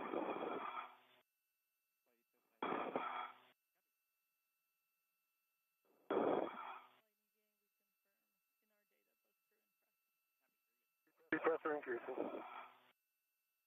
Say again? Pressure is increasing. Copy.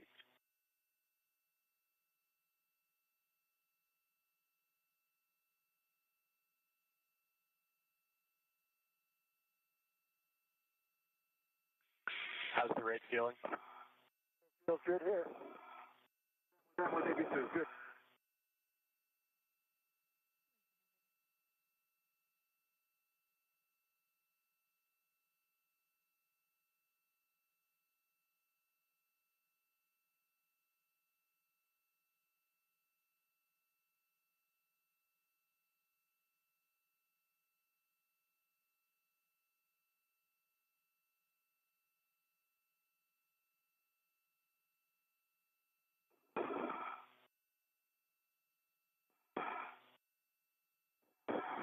And with repressurization of the crew lock beginning, that rounds out today's spacewalk time at 7 hours and 1 minute, beginning at 8:11 a.m. Central Time and ending at 3:12 p.m. Central Time.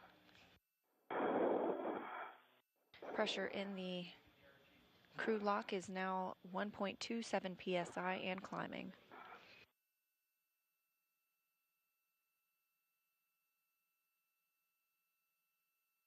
During today's spacewalk, the astronauts were able to route some cables as well as secure some multi-layer insulation that prepares 2 mod kits for future installation of the IROSAs. These are International Space Station rollout solar arrays that we expect to arrive later this summer. The crew then moved on to the RFG, or the radio frequency group that's part of the S-band antenna. The goal today was to remove the RFG. However, they ran into a difficult bolt which ended up breaking off and were unable to remove that portion of equipment. The team reinstalled the equipment and so it is safe outside the International Space Station. The astronauts then moved into cleanup period before ingressing the airlock, and again we are in repress. Again, that rounds us out at a 7-hour and 1-minute spacewalk today. This was the 8th spacewalk for Steve Bowen and the very first for Sultan Al Neyadi, marking the very first spacewalk for any Emirati astronaut.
Okay, guys, we're going to hold here 2 minutes for a leak check. Correction, 3 minutes for a leak check. Okay, copy.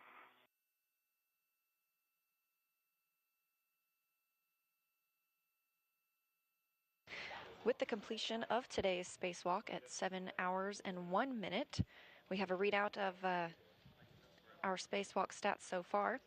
In total, this was the 261st spacewalk in support of space station assembly, maintenance, and upgrades. It was the 4th out of the space station this year, but the 2nd for Expedition 69. Today was the 8th spacewalk for Steve Bowen, totaling 54 hours and 19 minutes, and obviously the very first for Al Neyadi with 7 hours and 1 minute.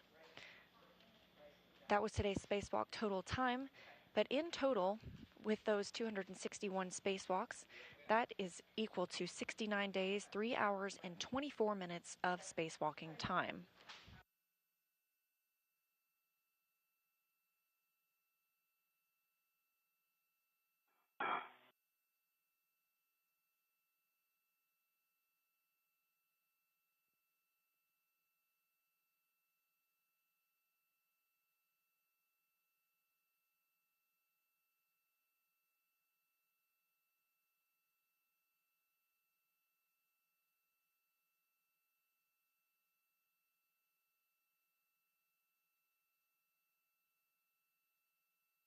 Guys, while we're waiting here, you can check that your glove heaters are off, OFF. They are off on EV1. V2 off.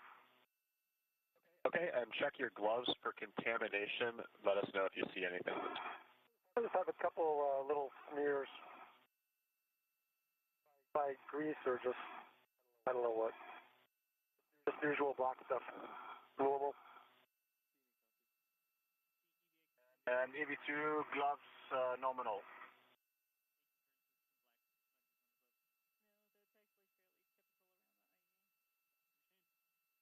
Okay, we copy a couple black smudges on Steve's gloves and nominal gloves on EV2.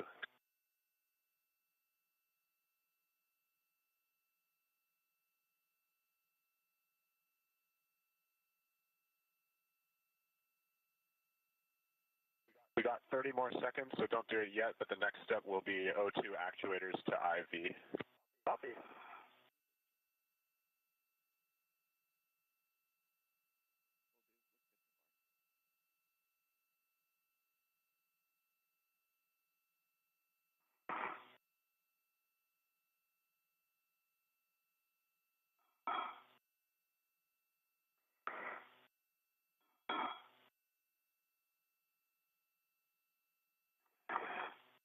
All right, Steve and Sultan, that leak check passed with flying colors. You can take your O2 actuator to IV. All right, copy. All right, EV1. Almost out of view currently.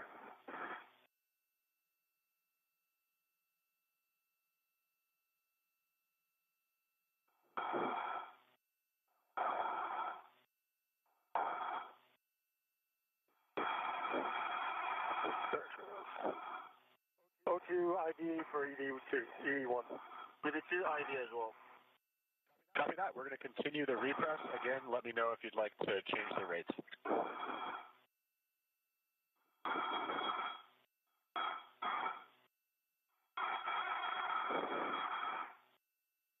Repressurization of the crew lock continues.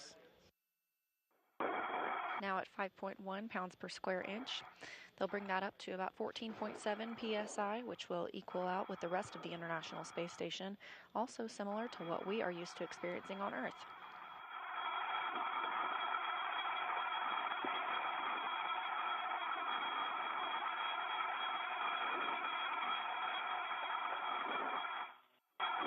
And just another heads up, near the end of this repress, you should expect one more alert tone.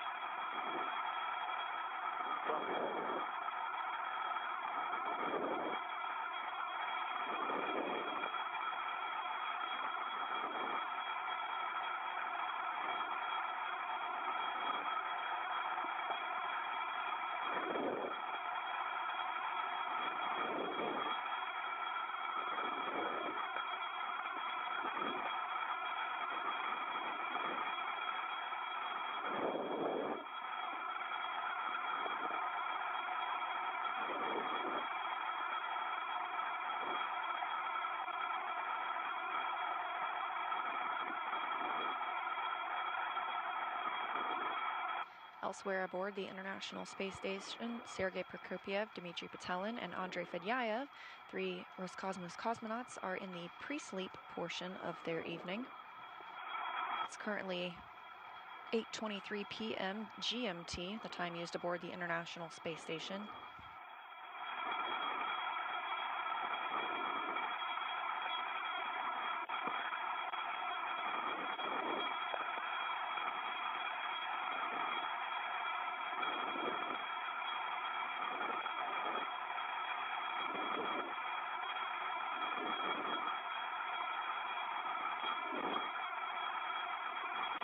And the pressure in the crew lock is now 8 psi.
Repressurization continues of the crew lock portion of the Quest airlock, where our two spacewalkers, NASA's Steve Bowen and UAE's Sultan Al Neyadi, await full repressurization. We are now at 11 psi. We'll bring that all the way up to 14.7 to match the rest of the International Space Station before opening the hatches between the crew lock and the equipment lock. Woody Hoberg will then bring both astronauts back into the equipment lock portion and assist them in doffing their suits.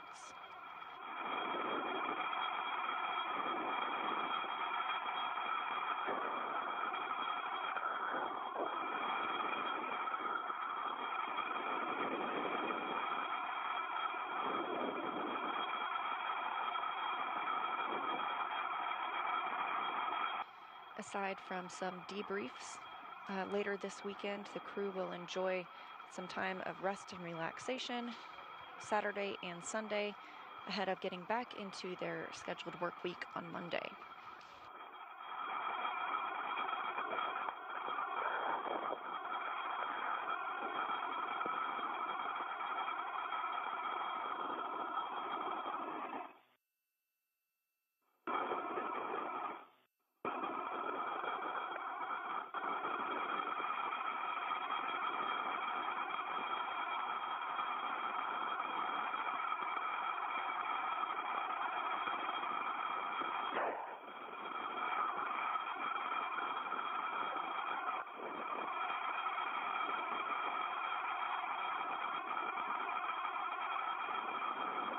Here in Mission Control Houston, the Orbit 3 team is starting to arrive to take over from Orbit 2. They will conduct a handover in approximately an hour. The Orbit 3 team will remain on console for the rest of the day.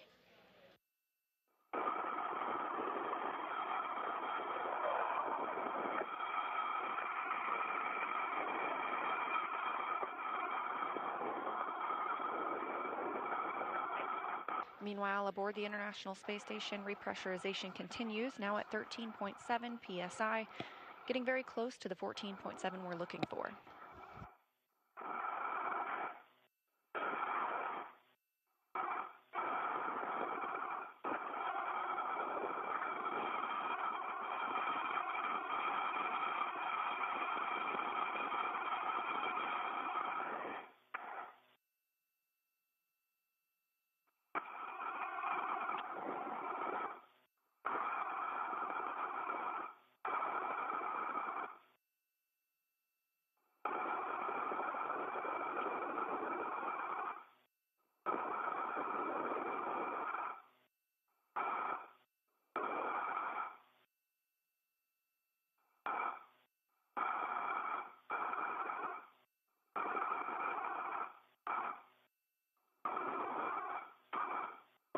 All right, guys, we're going to open up the hatch now.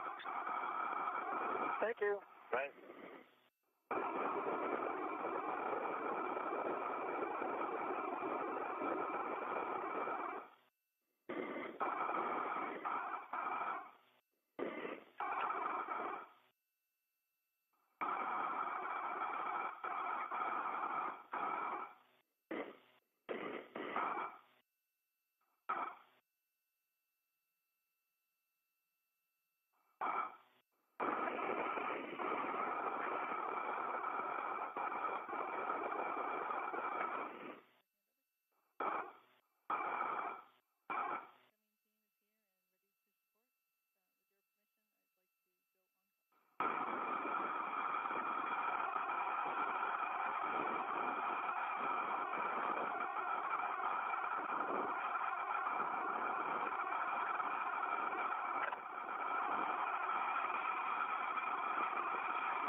We're in a communications handover with the International Space Station, but it appears that the crew lock has reached the appropriate pressure.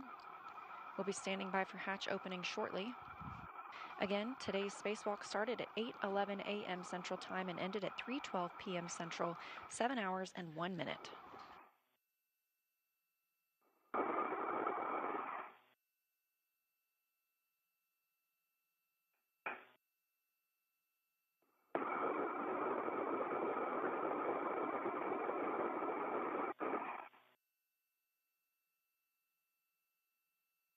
And obviously those hatches have been opened. The crew has been moved into the equipment lock portion of the Quest airlock.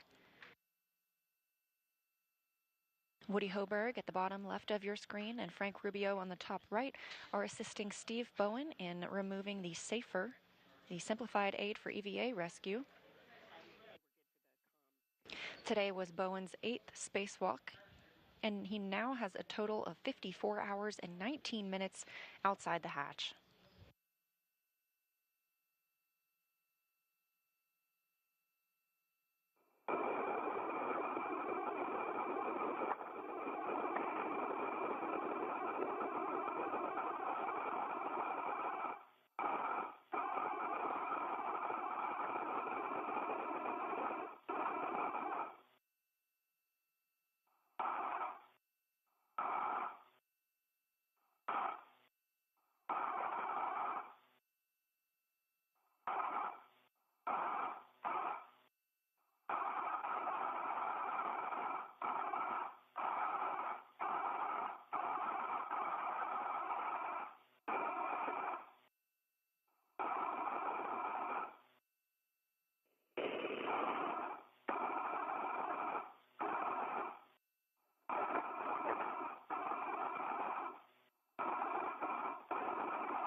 As Hoberg and Rubio assist the crew in doffing their suits, another recap of what was accomplished today during the spacewalk. The crew started out by relocating 2 articulating portable foot restraints for future use. They then moved out to the S6 truss, where they worked on the 1B mod kit. They routed some cables for the International Space Station Rollout Solar Arrays, or IROSAs, that'll be installed later this summer after arriving on SpaceX's 28th resupply mission to the International Space Station. They also secured some multi-layer insulation around that mod kit. They then moved over to the 1A mod kit and secured multi-layer insulation there as well.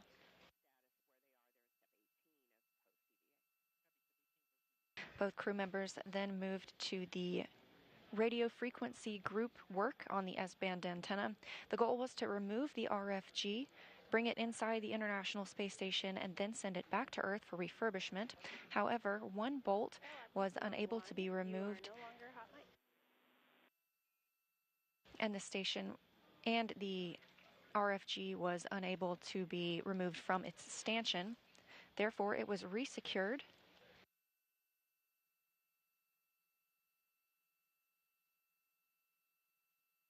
The crew members then cleaned up their work sites before ingressing again a 7-hour and 1-minute spacewalk.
Woody Hoburg and Frank Rubio helping remove the gloves from Sultan Al Neyadi and NASA astronaut Steve Bowen after having completed today's 7-hour and 1-minute spacewalk.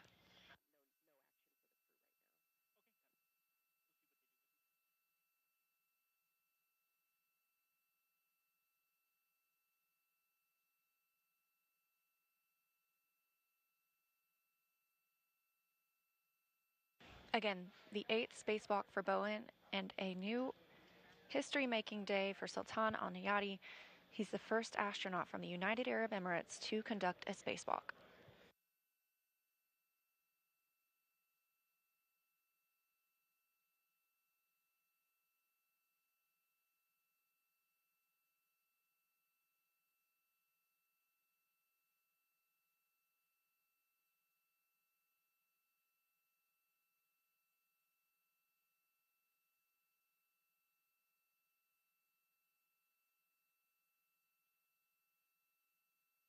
Two smiling faces after today's 7-hour and 1-minute spacewalk.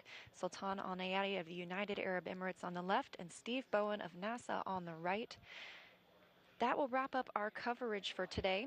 You can check out nasa.gov/live for all of our upcoming events. But for now, with the completion of our spacewalk, that'll wrap it up. This is Mission Control Houston.